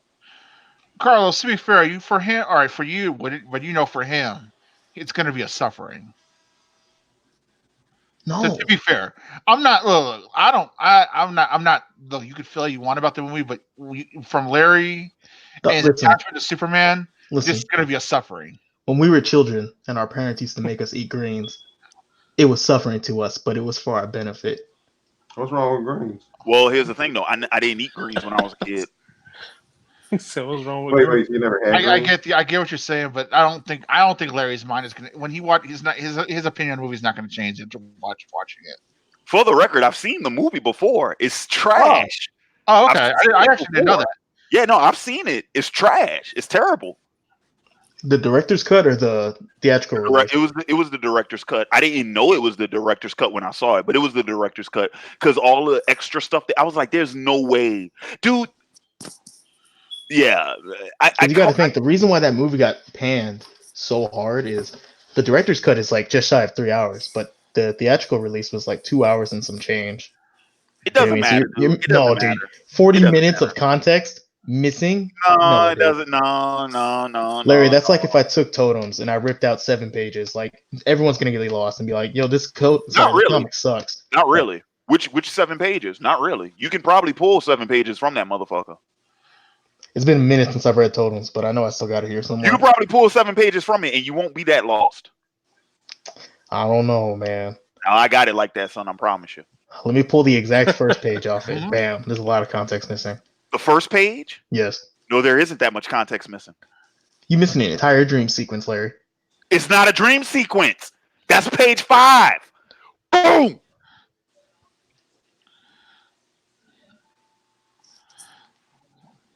I'm gonna go find this comic. I swear to God. I swear to God. The first page is Allison and Topaz in Allison running through the forest. That's the first page. Don't me wrong. You're definitely right. I'm not the one who wrote it or drew it, so you're definitely right. But I'm screenshot the motherfucker. I'm gonna laugh my ass. I'll laugh. How would you feel if you screenshot a panel of totems? You got copyrighted by. I got copyrighted by myself. YouTube would do some shit like that. Actually, Let's go contact YouTube. I give this permission to this person who's me to use my work. dude, I don't know how that would work. Because I don't know how they do that. I would have to imagine that I would have to already have copyright claims registered with YouTube in order for them to be able to recognize it as copyrighted material, right? Probably now it's probably more easier because I remember back then I think there was people that had their own work copyright just for people just doing that, not from other countries, not from certain parts in South America and Russia. A lot of people were doing shit like that. Yeah, I agree though. That the Carlos, how do you defend the Mothra scene? I would need 20 to 30 minutes of your time, and I don't have that because I'm actually going to be at Chacho's on Fredericksburg. Actually, the Martha scene is not the problem. The problem is everything that led up before the Martha scene. The Martha scene was supposed to hit. It don't hit because the buildup wasn't done properly. If no one pays attention. If the buildup had been done, no, everyone's paying attention. No one was paying attention. Which is why, Carlos, man, I'm telling you, I took my girl to that film, man. I had to hold her hand through it. Be like, they explained that. The setup was sloppy, so the Martha scene doesn't stick the way it should. The Martha scene is not a bad idea in it of itself. It was the setup. The setup was the issue. You know what I find funny though? I never thought about this, but now since you are a comic historian, Larry, or somewhat though. No, I'm not. All right, but you know a fair amount. I can find you one. All right. But really quick, hold on before I wait, hold that thought, Rick. What you said, Carlos? So really quick now, because I got to get out of here because I'm going over to Chacho's on Fredericksburg. Larry, you more than welcome to join us after the fact. We're probably going to be there till 3 a.m. But I got to head out, man. Y'all enjoy yourselves. Where y'all at? Chacho's on Fredericksburg. Dude, man, that's like fucking 20 minutes from me, bro. And I've been drinking.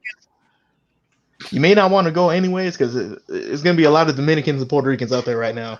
And I'm about that life. No, dude, Spanish music's going to be bumping. Oh, my God. Beautiful Hispanic women. I'm about this life. All right, do you pimping? Do you pimping? Y'all enjoy yourselves.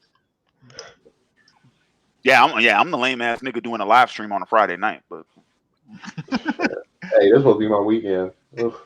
I was gonna say it's ironic, and I wonder if it was ever thought of ahead of time to have two characters who get so intertwined with one another, and their mothers are their same name. Well, in Superman's case, it's Earth Mother, and then Batman's mother, and their mothers are the same name.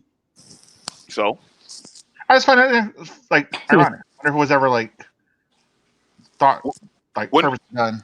no, dude. That's been like a long-standing joke in Mm-hmm. the amongst DC fans for like decades, and Oh they just really? oh yeah, dude. That's Oh, been an inside joke since like the '60s.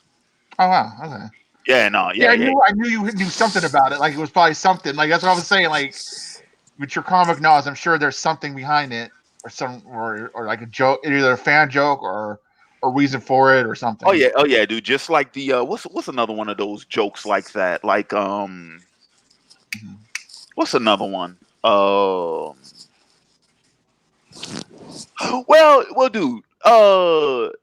Dude. Just like the real obvious shit, like right? Like, Mhm. has anybody noticed how Clark and Superman are never in the same place at the same time? Yeah. Yeah, Despite the fact that Bruce and Clark Batman. claims, despite the fact that Clark is at the site of all of these like incidents because he's there as a reporter, right? But it's like, but you never seem to be there when Superman's there. And the only part of this motherfucker disguise is some glasses. Right, exactly. Um, well, in the comics, that's the case. Right. In film, it's different because, like I said, once again, it's a credit to the late great Christopher Reeves. When in the movies, when that motherfucker is Clark, I believe that's not fucking Superman because of his body language, because of the way he speaks, like he changes his his vernacular, like he does such a good performance. It's enough to convince you that couldn't possibly be the same person. Unless you're like paying attention. Like if you're paying close enough attention, then yes, it would occur to you. But if you're not, then it wouldn't. Notice Lois in Superman 1 versus Lois in Superman 2. In Superman 2, she had a reason to be like looking at that. And that's how she figured it out. But Okay. if you had no reason to look at him with that much, like to pay that much attention to him, you wouldn't have never thought that. All right. I mean, don't chew my head off on this one. I mean, like in those movies, is it believable I when you watch think it? I think so. Okay. Never seen them. Yeah. Because like I said, because Reeves' performance as those two characters, I mean, dude, like even the way he stands is different. Like if you go back and watch it, you look like he slouches like this. Every time he's Oh, Superman, he's standing like this. yeah, he said that was proud. Yeah, proud. Like dude, even the way he like yeah, dude, and Clark stutters and he speaks with like a half voice. Because he kind of talks like this and he stumbles over his words a little bit and it's sort of but when he's Superman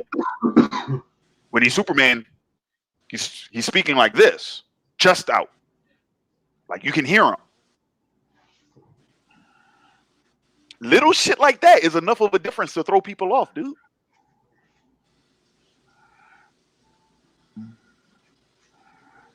In my opinion, I see what you're saying. yeah. Who's That's some Granted, I think only the first Superman movies are the ones that age well, but I see what you're saying. real quick. What you saying, Khalil? I was gonna say, who are some comic book characters that haven't yet gotten a film that you would like to see have one? Ooh, excellent question. Gambit. That's the biggest one. Yeah. Cause that Gambit film with Channing Tatum, that's been canned now. That's not happening. So Mine is Nightwing, Would you like or to? just Ooh, That just actually to is Dick one of Grayson mine. film in That is, that, general. is, that is one of mine. I'm a Dick Grayson fan Do too. you want to see Gambit in X-Men, or you want him to still have his own solo? I think him being in the X-Men film is fine. I don't think he needs a solo movie, but I would like to see his story told on film. You know what I'm saying? I Um, would like him. You know what? I would like him betrayed too. Honestly, how he was in like Evolution and Wolverine versus X Men, where he's not necessarily an X Men, but he's kind of a thief for hire kind of thing. Hmm. I would like that. Yeah, dude. Gambit's episodes are like my favorite episodes from Wolverine and the X-Men. Yeah. Dude, they are so damn fun. Dude, that the scene when when he tells Logan like when he's trying to steal that fucking necklace. Hmm. Dude, I love that. Dude, it's my favorite scene in the whole fucking show when Logan's like, "So you sold out your own kind for a little bit of money?" And he was like, "Excellent, he was like, excellent, making, mais non." He was like, "No, I sold out my kind for a lot of money. There's a difference." Well, what's funny though, there actually is some really okay. This is going off of the episode of the original '90s series. If that shit's in the comics, there's a bit of lore though with the whole guild of assassins and thieves and whatnot with the whole The Thieves Guild, yeah. and the stuff. If that stuff is like in the comics, that's actually the stuff that you can really play with in that sense, too. And that's what the movie was supposed to be about. Was about it was like Gambit's origin story and like him being initiated into the guild, but then also wanting to leave it, and this is and the other. But yeah, Gambit's the biggest one. Another one. Well, we need to do Green Lantern proper. Finally. Yeah. Oh, okay, wait. Technically, we did though. Are we okay, Khalil? Are we talking live action or animated, or both? Live action. Live action. Both is fine. Okay, because we got we got two really good Hal Jordan movies: Green Lantern First Flight and Justice League New Frontier. So I like New Frontier. So technically, we got two good fucking Green Lantern movies. So if we're talking about either, right, like characters who haven't been in either, okay. So Gambit, we haven't done Gambit well enough, I think. Yeah, I like the Constantine movie. But we had no. I can't say Constantine because first off, the Keanu Reeves one is not that bad. Second off, if you saw what is it? Is it City of Demons, the animated film? I saw that. I haven't seen it yet. That one is really good. That is like a Constantine movie. Looking back, Larry, though, my critique now, though, I would say now with the new knowledge I've learned recently about Constantine, you're right. The Keanu Reeves one is not that bad, but I would like a movie with him with the sorcerer aspect, and then that movie he wouldn't feel like a sorcerer like he does in the recent editions of him. You know what I mean? Yeah. I feel you, but the reason I didn't list him is because we've had and then Justice League Dark, like his portrayal in Justice League Dark is good. So like he's had good portrayals. There's a good life portrayal of him now too. Yeah, with Matt Ryan. Yeah. Well, yeah, because the TV show was a fucking good portrayal. I'm trying to think of a character that in once again both right animation and I had to really think about it. I'm thinking more of like ones that could be redone or something.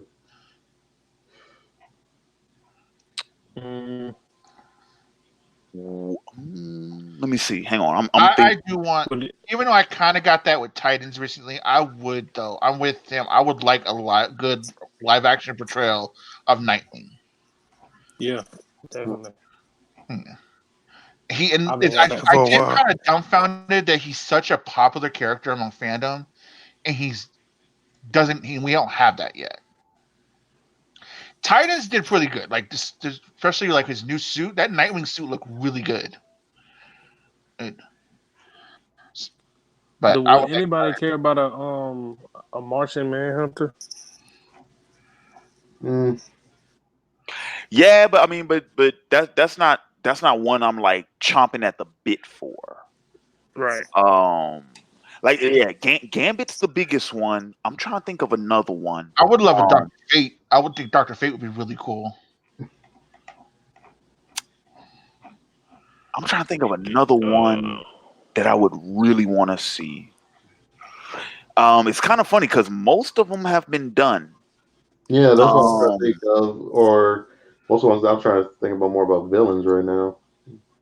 Yeah, And actually, it yeah, was yeah. Okay, so if we're going with villains, give me Brainiac. Slade.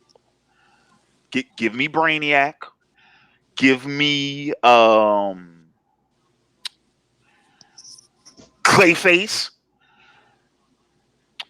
Give me I want a new Riddler. I know we got Jim Carrey. I want Yeah, Riddler. I well, really want. I you're wouldn't getting mind one. it. You're getting one. We are so.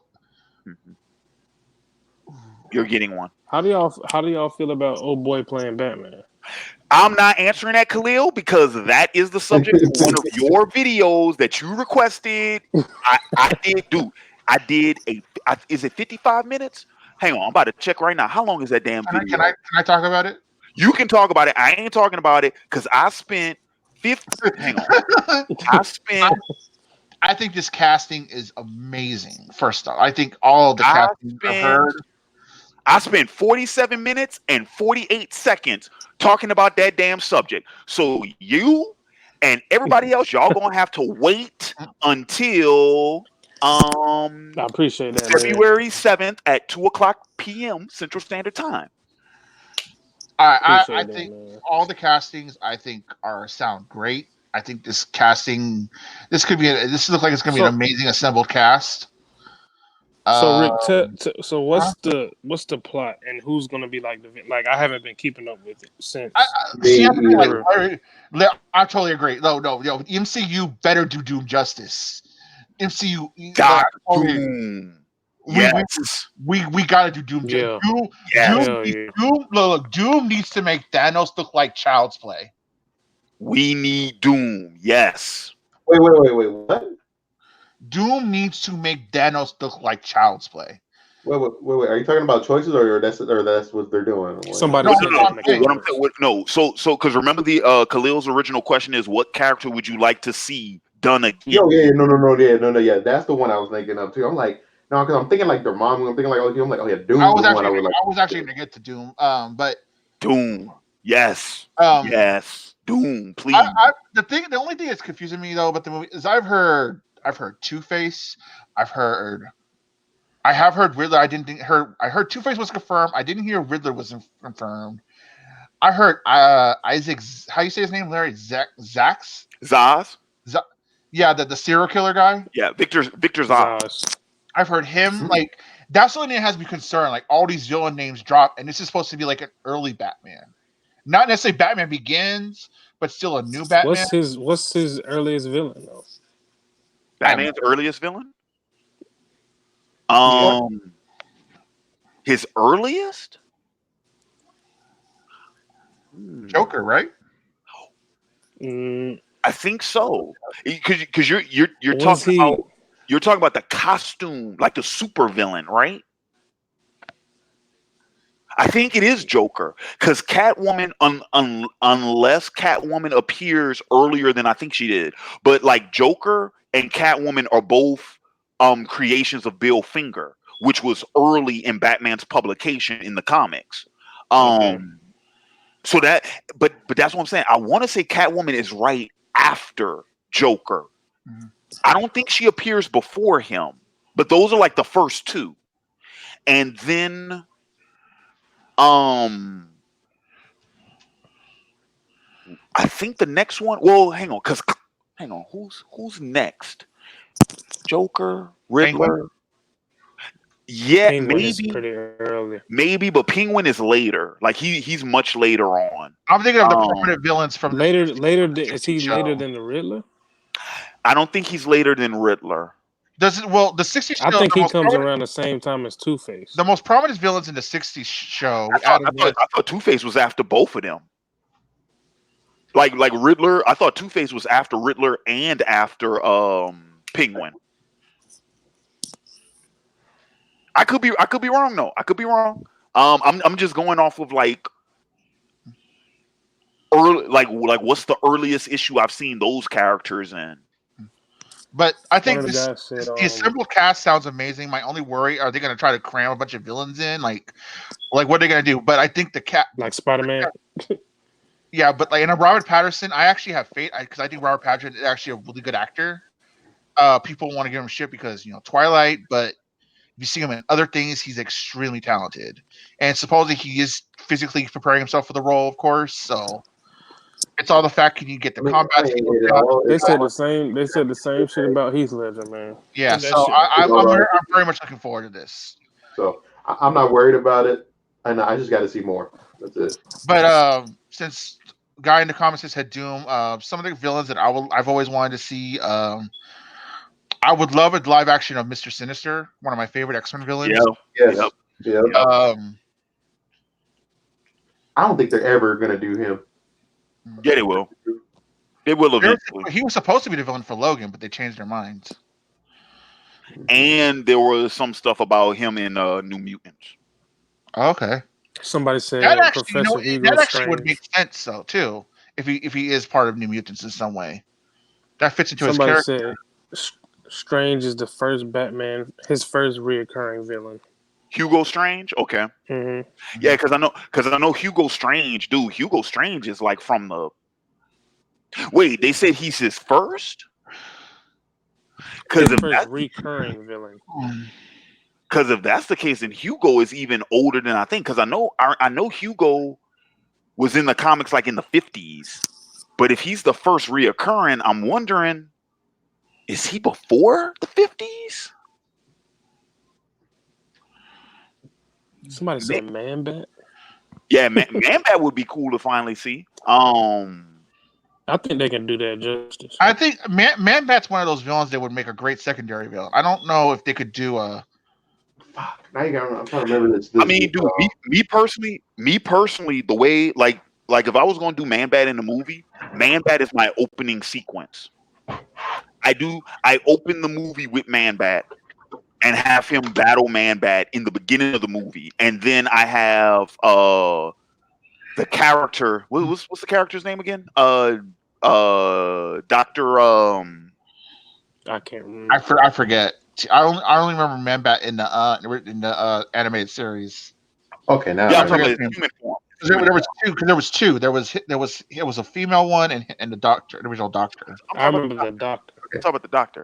Anyway, okay. but anyway, but what I would do is if I was doing Man-Bat, I would have him in the opening sequence of the movie. That's what we open the movie with. But then I would have the doctor as like a small supporting character throughout the rest of the movie. No, I just thought about one right now. I'm like, oh yeah, I forgot about King the Conqueror. I would like to see him come in there. Langstorm. Yeah, there you go. Thank you. One of the guys said, Batman Under the Red Hood live action film. That could be good. You know what? The animated movie is so good that I don't feel the need for live action. I tell you this: don't do Red Hood unless you've already established Jason Todd as Robin.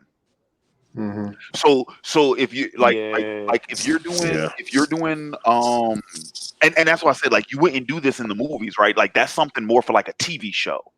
But if you never did Death in the Family, don't do the Red Hood. Don't do that story. I don't know. There's a lot of stuff I can see. If this is the start of a new, you know what's funny though? Like, it would be great if this is a new Batman trilogy, and for this trilogy, the trilogy ends with Joker, and end of the movie is Death in the Family. Like if the second movie introduces Robin, and then like that would be interesting if they did that. Mm-hmm. That mean they could actually introduce Nightwing within that. Then I think I tell you this. I think the new, because I don't mention this in that video. I think we do need a new Robin. Like we need definitely. It's been too long. It's been 20 years. We need to establish Batman and Robin as like the dynamic duo needs to be reestablished. Like we've gotten so far away from Batman being like, you know, his own hero. It's like, dude, Robin was an important part of Batman's conquest, and that Bruce's character in general. Yeah, and like the movies never really honor that at all. Yeah, dude, like they like unless like I said, unless you fucking read the comics, I always say that shit, dude. Like, Robin has been diminished over the years. Like the importance of Robin. Yeah. Like fucking Batman needs a Robin. He needs a fucking Robin. Because he never works as well without one. I can say that he is never as good alone as he is with a Robin. And Pretty that's much why he keeps having so many of them. wait. So what? That's true. I said that's pretty much the reason why he has so many of them. That's Yeah. a good point, Larry. Because even Yeah. the two movies that we did get a Robin, it was more of Bruce's effect on him than it was Bruce's effect, and vice versa. Yeah, because most of them did on their own, did right on They their never own. really He always honored did that how Robin, how Dick is that grounding for Bruce. I would even go as I think you can do. Go ahead, man. oh well. What I was gonna say real quick is I would even go as far as to say anybody who likes Batman Beyond, but you don't like the notion of Batman and Robin is being disingenuous because that same It's the same relationship shit. is the same fucking thing. Terry and between him and Terry and him Yeah. and Dick, it's the same Yeah. thing. So it's presented differently, but it's the same dynamic. Yep. Yep. And I love Batman Beyond. Mm-hmm. What to say? My favorite Batman stories don't involve Robin. Well, then I ain't talking to you. Damn. They can if they want to introduce Robin, the best one to do would be I'm playing, by Robin's the way. Reckoning. I'm playing, by the way. Yo, Joaquin, you're the first person I've heard of. Because everyone I've heard that reads comics does not like Damian. Dude, like I said, I like the idea of Damien. I just don't like the way he's written most of the time. Dude, I like I think I like the consequences of what happened with Dan. I like the idea of Damien, and dude, even in terms of like personality, like Damien being a pompous little shit is cool. Like I dig all of that. What I don't like is the way the dynamic is written, because the dynamic doesn't make any fucking sense to me. Bruce would have broke his foot off in Damien's ass a long fucking time ago, dude. And how Dick put up with that bullshit, I swear I don't know. I don't Speaking get of Damien, I remember it was a post I guess I seen on Facebook a while back. It was like if Dick, Todd, Damien, and Jason were like out to kill each other, who would come out on top? From what I heard, And all of them wanted to kill each other. Tim. And it's just a fight. No, not trying to find each other, but just a fight. Really, Tim? Wait, I'm sorry. Basically it's a fatal four-way. Who's coming out on top Between the Robins? Is it a regular, like just hand-to-hand fight? Yes. I say Dick. It's Dick. Especially if he wants to kill. He's gonna fuck them. Yeah. It's Dick. It'll be between him Not even and that Jason. weird dynamic with him and first Robin and the second Robin. Does Tim get better weapons though, or something, Larry? Is that why you thought Tim? No. I thought he didn't understand the question. Yeah, I didn't understand the question because I didn't know it was just a straight up fight. If it's like if you're saying like, work, then it'd be Tim. Oh, dude, Tim would kill. Then it'd be Tim to take. Dude, Tim would have. He's a better. Dude, Tim would have the type of shit where Dick will wake up and he'll get out of bed and he'll put his slippers on and he'll go to the kitchen for cereal, and when he opens up his refrigerator, the fucking bomb goes off. That's fucking Tim. Oh, Tim was always a good detective. Tim like that, bro?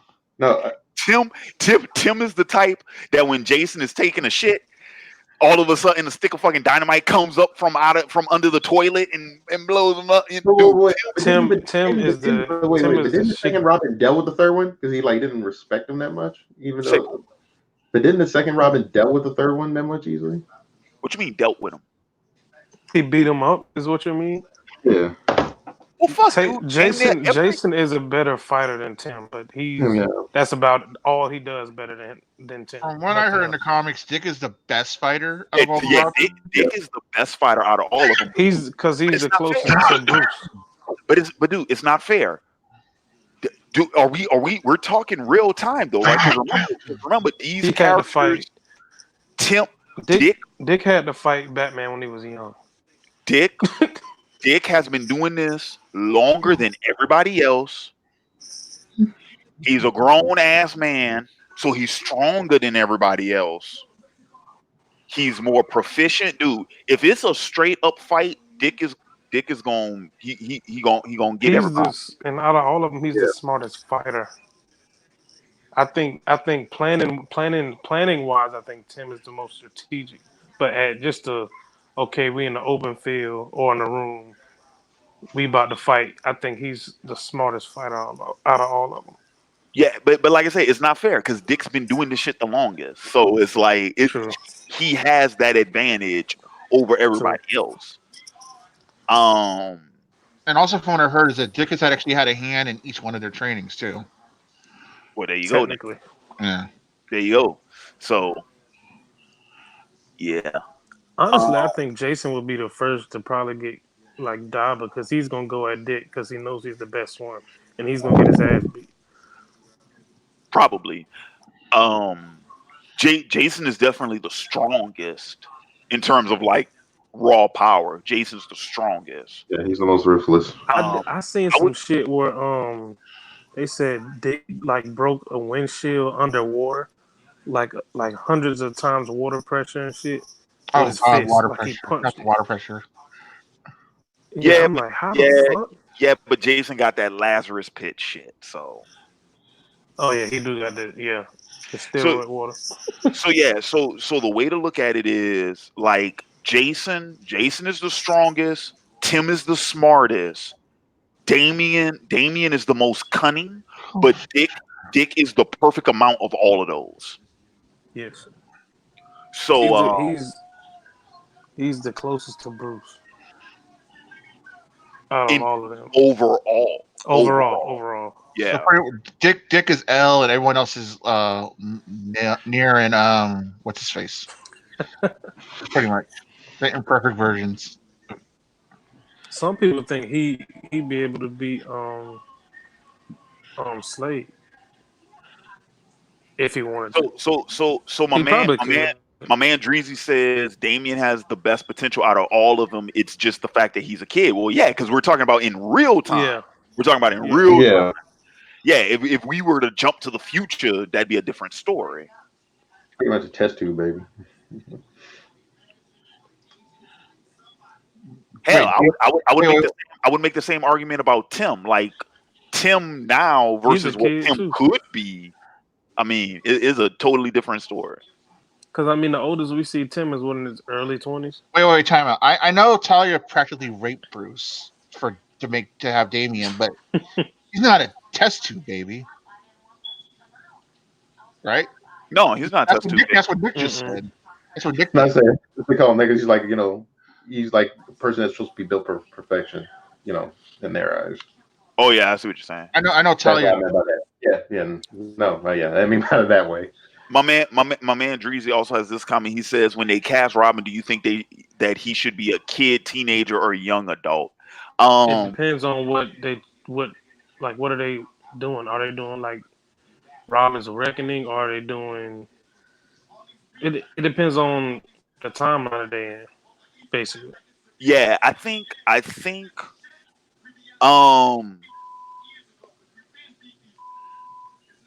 What the hell is that? What's in the background? What am I hearing?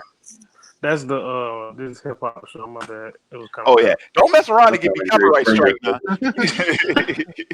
Get me demonetized and shit because it's picking up audio. Cussing somebody out. I thought it was Tupac. I was like, hold up, what song is that? I ain't heard that song. F mother F what? But no, I would say if they were to do Robin in like in the Matt Reeves movie, I think you could get away with doing a kid, but like Khalil said, it would depend on like what story are you telling. Because no, like we can do kid superheroes. Because just look at Hit Girl in Kick Ass, right? Mm-hmm. Me personally, I would take the teenager route But when I say That's what I was when I say teenager, I'm talking about like 13, 14, right? Like technically you're a teenager. You know what I mean? Um, I wouldn't do like the Chris O'Donnell. You know, like late teens, early 20. No, I wouldn't do that. I'd probably do like 13, 14, and I wouldn't have him live with Bruce. I wouldn't do that. I wouldn't have him live with Bruce because so like him being like what? So him being a like a foster kid or something. yeah. Oh, okay. Yeah, there you go. There you go. Yeah. Do Yeah. you think we need to see the death of the Graysons in the movie, or do we give the audience the I benefit of think. the doubt that they know? I think I if they think you. do it, Oh, no, if they no, no, do no. it I think well, yeah. Because come on, I think people are that dumb enough to, It, act it like that. I would say you do the no. I think you do. I think you should do the death of the Graysons because they might not. Because I'm pretty sure they're not going to do. Are you still going to do the circus thing? I mean, dude, I guess you could do. I guess you could like reinterpret them as like Circus Soleil performers. Dude, I've been to Circus Soleil. Those motherfuckers are trained professionals, and accidents are rare. sabotage. You would have. It would have to be. Yeah. It would have to be like sabotage because Well, They, but that was but that's how they Fox, right? died, right? They were Yeah. sabotaged. Yeah. in the comics was it sabotage? Yeah. Yeah. Okay. I don't I don't know if I would do the death of the Graysons though. I don't know if I I would. mean, if they can Or do it and that it does, you do like a silhouette, maybe like like maybe a newspaper, flow by, like read the headlines or something or. I don't know. Like that. Maybe I would just put it as like it's already part of the backstory when he meets him, like it already happened. That's what I'm thinking. That's what I'm thinking. Like, yeah. do we need to do it? That's why I'm asking. Like, I don't think you do. I don't think you do. like It depends. It depends. It depends on the story you're telling. that, It depends on like, the story you're telling. you're right. You definitely have to show his backstory in some way, shape, or form. But does that need to be like it was in Batman Forever, where it was the driving force of his character? Like, you know what I mean? Like, and how he. Damn. Everything. Yeah, I think it should be the driving force at roll with me on this one. Let's say hypothetically you're doing a trilogy. If Robin's in the first one, that is his main thing in the first movie. Mm. That would have to be his first thing. If you're doing a young Robin, now if you're doing an older Robin, no, maybe not. I would like a young Robin, like teenager, because I just like the potential of like seeing that if this this new Batman is this is our new Batman, you see that character grow throughout the movie into becoming eventually Nightwing. I would and we're on that journey with him. I would say, you know what's funny about this, because they're going the whole like young Batman thing again, right? Which I mean, me personally, I don't necessarily think you should have. I don't think you should have a Robin with a young Batman. It's the same reason why I could not. I'm like, why the fuck do y'all have Wally West in goddamn season 2 of Flash? He is Flash is way too young to be mentoring. But I right? think the age difference between Flash and Wally is greater than it was with Dick and Bruce. In the TV show? Think. There was a little gap, but I don't think that was that big of a gap. I think it was like one like 10 or 15 years. Wally was in the comics. Yes, in the comics, because in the comics, Wally is Iris's nephew. Yes. In the comics. Yes. So there's a whole generation difference between them. But in the TV show, they only separated by like what, 4 years? Yeah, that's what I'm saying. Like it's bigger. I would say it's maybe 5 or 6 because you think about Wally's just going into college. Barry's already graduated and been in his career for X amount of time. Going off of that. Even still, the motherfucker was way too young to be mentoring anybody. Like he only been a fucking superhero for a year. Yeah. So that didn't make any sense. Well. Technically, he doesn't start mentoring Wally until season 3. You really gonna be a wise ass right now? You know what the hell I'm saying. I get what you You're ain't shit. So Don't how much hit me older? with them fucking semantics and shit. How much That's how older is motherfuckers Bruce get than sad. Dick? Then? But like honestly, that's Okay. also one thing I probably don't like though. I don't think we need a young Batman story. We just got that. Okay, so to answer Khalil's question though, in the comics, Bruce is like what, late 20s? By the time Robin comes around, he's like late, like knocking on 30, and Robin is like 12. Like 10 or 12. Okay. So there's at least 10 years in between them. So I mean, dude, it is argued. I don't know the exact numbers. It's argued Bruce is old enough to be Robin's dad. Shit, that means you only need to be like 14. 14 years old. Well, nowadays, yeah. Yeah. If you got a 30-year-old Batman, Robin only really needs to be like 13 nowadays. Damn. Yeah, I know. Hey, How man. did none of us say none of us said static? For a movie? Mm-hmm. Because I'd rather Static get a TV show. I think I'd rather him have a movie compared to a You TV want show. his story to be more elaborated on. I think Static, just like Dude, I want Static to be in Black Lightning. Because Black Lightning serves as a mentor for Static in the comics at one point. I'm like, really? why don't we bring him in as like a supporting character in the TV show? You know what's funny? So before Black Lightning was not a part of the Arrowverse, it was its own thing. I was talking to my coworker who was really into Black Lightning, and he was saying that he was seeing maybe possibly the trail, like it's because like in Black Lightning they weren't called metas originally. He thought they were actually going to be revealed as Bang Babies, and he thought that was going to lead into Static Shock. Now they're metas because now it's all. I mean, it doesn't matter, dude. Bang Baby is just a colloquialism. It's referring to metahumans. So we might still get Static Shock. Who knows then? I mean, I think that would be a good because if you're going to, because this is what I think. This is how I feel. That TV show, especially Jefferson, the way he's written with that actor. If you're going to introduce Static, he has to be a teenager, right? Mm-hmm. So that's the best vehicle to do it. I think he was like 15. Unless you do a separate Static show and you bring Jefferson into that show, you can do that too. But I would rather see Static as a TV show because I just think some of his stories are better suited for that. Like as a movie, I mean, you could do a Static That movie. cast will have to be perfect too. You could do a Static movie, but I wouldn't do Static in a movie unless you're doing like a Young Justice or a Justice League movie. Like unless you're doing a team up. Yeah.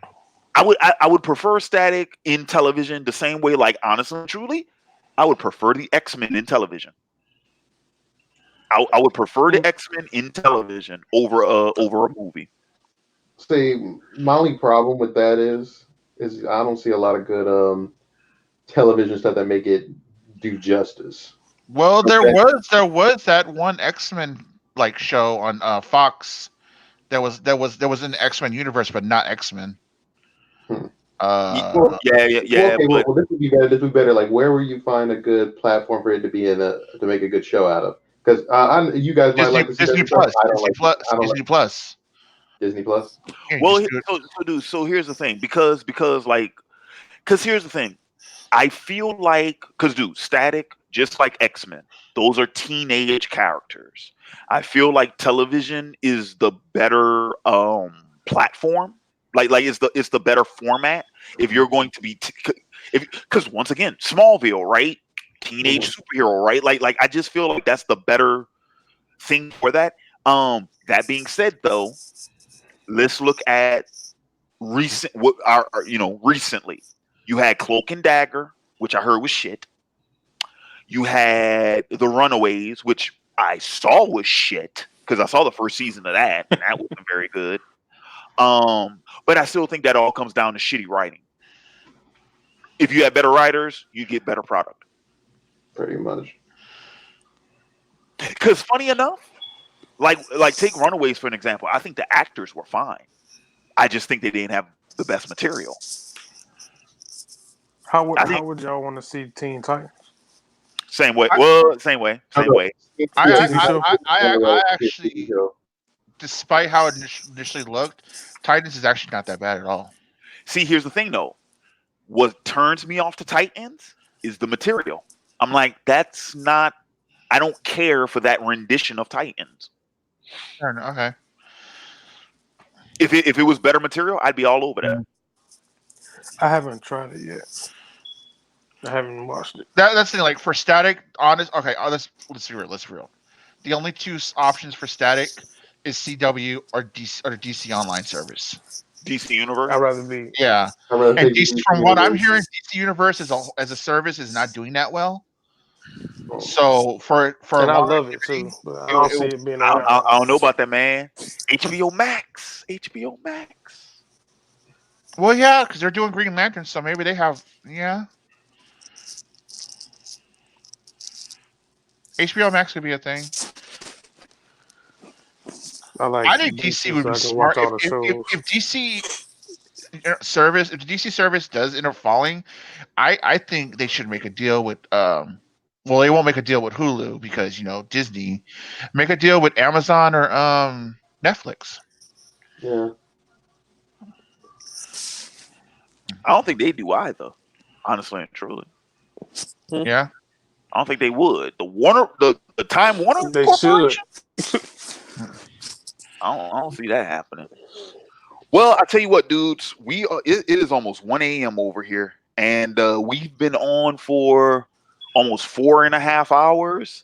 I see that the comments have kind of slowed down, so I think it might be time for us to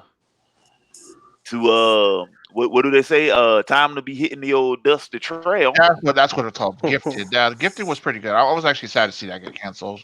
That's what it was called. So yeah, so as I mentioned before, these live streams, I'm going to transition those to monthly. So the next one won't be for about another month. But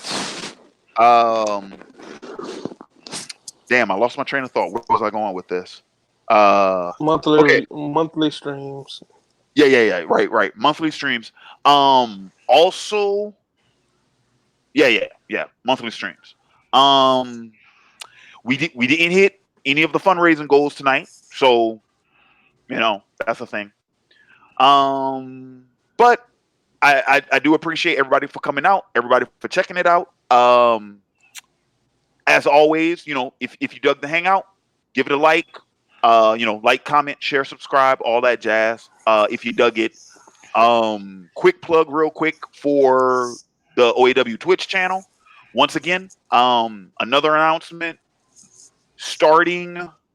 God damn it! What is it? The 9th, February 9th. Starting February 9th, I'm going to be live streaming on Twitch on Sunday. I'm moving it from Tuesday to Sunday. So like I'll probably be live tomorrow night on Twitch, but after that it's gonna, every Sunday. And once again, keep an eye out because I got videos already uploaded, queued, scheduled, they're ready to go. You're gonna be getting new uploads every Tuesday, Wednesday, Thursday, and Friday at 2 p.m. Central Standard Time. That's going to be on the OAW YouTube channel. Also, Monday, patreon.com/OAW. That's the OAW Vote releases. Those come out every Monday at 10 a.m. Central Standard Time. This, for February, there's going to be 6 releases from the OAW Vault in February, because the first week is another 3-parter. Oh, for those of y'all who don't know, the Bleach rant was uploaded this month. It was uploaded this month on Patreon. All 3 parts of it is on Patreon right now. And you can get access to that and all the other OAW Vault videos for just $5. Just $5 gives you access to, I think, what is it? It's 30. It's number 38, but I have like 2 and 3-parters. So you talk about like over 50 videos, I think? Like 55 videos or something like that. $5, you get access to all of those, plus the 6 new ones going up in February. Um, dude, dude, one of the videos going up in February, I totally forgot we even shot this video. We did a review of One Piece Strong World, the movie, which I do remember doing that one. I don't remember that it also includes the Dragon Ball Z special plan to eradicate the Super Saiyans. Dude, I don't even When was remember. that? Dude, I don't know. I know I watched it at some point and I reviewed it. But I was like, dude, I just seen that original movie. It's pretty fucking bad. I was like, I don't even remember it, dude. I had to rewatch my review of it in order to remind myself that I even watched it in the first place. But yeah, that one's going up in February. What's another video that's going up Wait, you in? talking about the OVA for the game? They came with Yes, the game? It's yes, a movie to it. yes. Yeah. It's an original movie for it. Yep, yep. Um, let me see. Actually, I'll let y'all know right now. What else is what is this one? It's another rant. It's anime you should be watching, which is in that video, it was me and my 2 former colleagues. We gave 15, so 15 recommendations of anime that you guys should be watching. So yeah, that's one of the videos that's gonna be released. So anyway, once again, that is patreon.com/OAW Entertainment. At the $5 tier, you get access to those videos and all the other ones that's already uploaded. As for February, like I said, there will be a review every week that'll be released. I have one discussion. No, I'm sorry. Wait, is it one or is it no? Yeah, I have one discussion video, one top 5 video. We'll be doing another live stream at the end of the month. I might come up with another. I have an idea for a top 5 I might release in February, or maybe I'll save it. I don't know. I'm still debating on that. Um, and then I wasn't able to get it done tonight, but I'm also going to be revising some of the pledge tiers on Patreon. I'm gonna change some stuff up. I'm gonna mix some stuff up. But I'll let y'all know once I finally finish that. So, with that being said, I want to thank everybody for watching. I want to thank all my guests for joining me for this live stream. Gentlemen, do you all have any closing thoughts? Nah, man. Appreciate the invite. It's been a while. Hope I get to be in the next one. Same here. I'm just gonna eat this Popeye's chicken sandwich and head to bed. Yeah. About to take a shower, probably play a little bit of games before the end of the night, but thanks for having me. Always a good discussion. All right. Oh, real quick, while I got you on camera, Khalil, if you're staying on at the $15 tier for next month, because you know it charges you on the first of the month, I need to get your request for. I need to get your next one. So once again, technically speaking, I still owe you one, but then I also need to get your new one too. Okay. So yeah, just hit me up on Patreon and let me know what you want. Gotcha. And I see people dropping top 5s. Once again, final announcement. Top 5. I am now accepting top 5 requests at the $15 tier on Patreon. So right now it's just saying discussion of the week. I have to update it, but it's going to be discussion of the week / top 5. So that's the tier where you'll be able to request top 5. But real quick, because DeJean asked, did I ever do top 5 rappers? No, I did not. And Boardroom Bully says top 5 horror movies. Haven't done that either. So if you guys got top 5 recommendations, $15. That's all it takes. That's all it takes. And technically, honestly, I think that's kind of cheap. Because for an example, because if you give me a list like what Khalil gave me, dude, I spent some time on that list, bro. I did research and everything. I was like, man, this one is hard. But I honored it for you at 15. I'm gonna honor it for everybody else. 15, I think that's fair. So but yeah, that's available now at the $15 tier. And if you guys pledge now, you'll lock in that request for this upcoming month. You'll lock it in for February. So I think it cuts off at midnight Pacific time. So you guys got like an hour to like get that one in. But yeah, once again, patreon.com/OAW, and link is in the description. So with that being said, yeah, this has been Larry Williams, OAW Commander in Chief. I will catch you guys on my next Twitch stream, which should be tomorrow night. We're finishing up the Sasuke storyline that we started on the last one. We're finishing that up.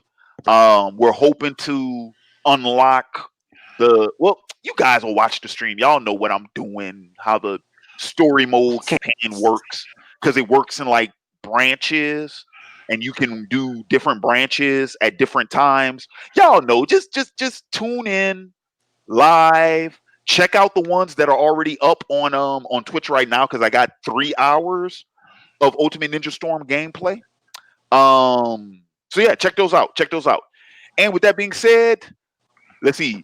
Jakeem has another one. Rank the 5 seasons of Game of Thrones after season 3. I haven't watched after season 4, so I can't help you out there. Sorry, I can't do that one. But like I said, if y'all have top 5 recommendations, the $15 tier on Patreon, hit it up. Real quick, I do still have the limit on that. Like right now, it's limited at 4 requests. If you want to request one, and hypothetically speaking, if it fills up, let me know. I can make room for that. But anyway, so this is Larry Williams, OAW Commander in Chief. We are signing off, and until next time, peace. Are you not entertained? Are you not entertained? Is this not why you are here?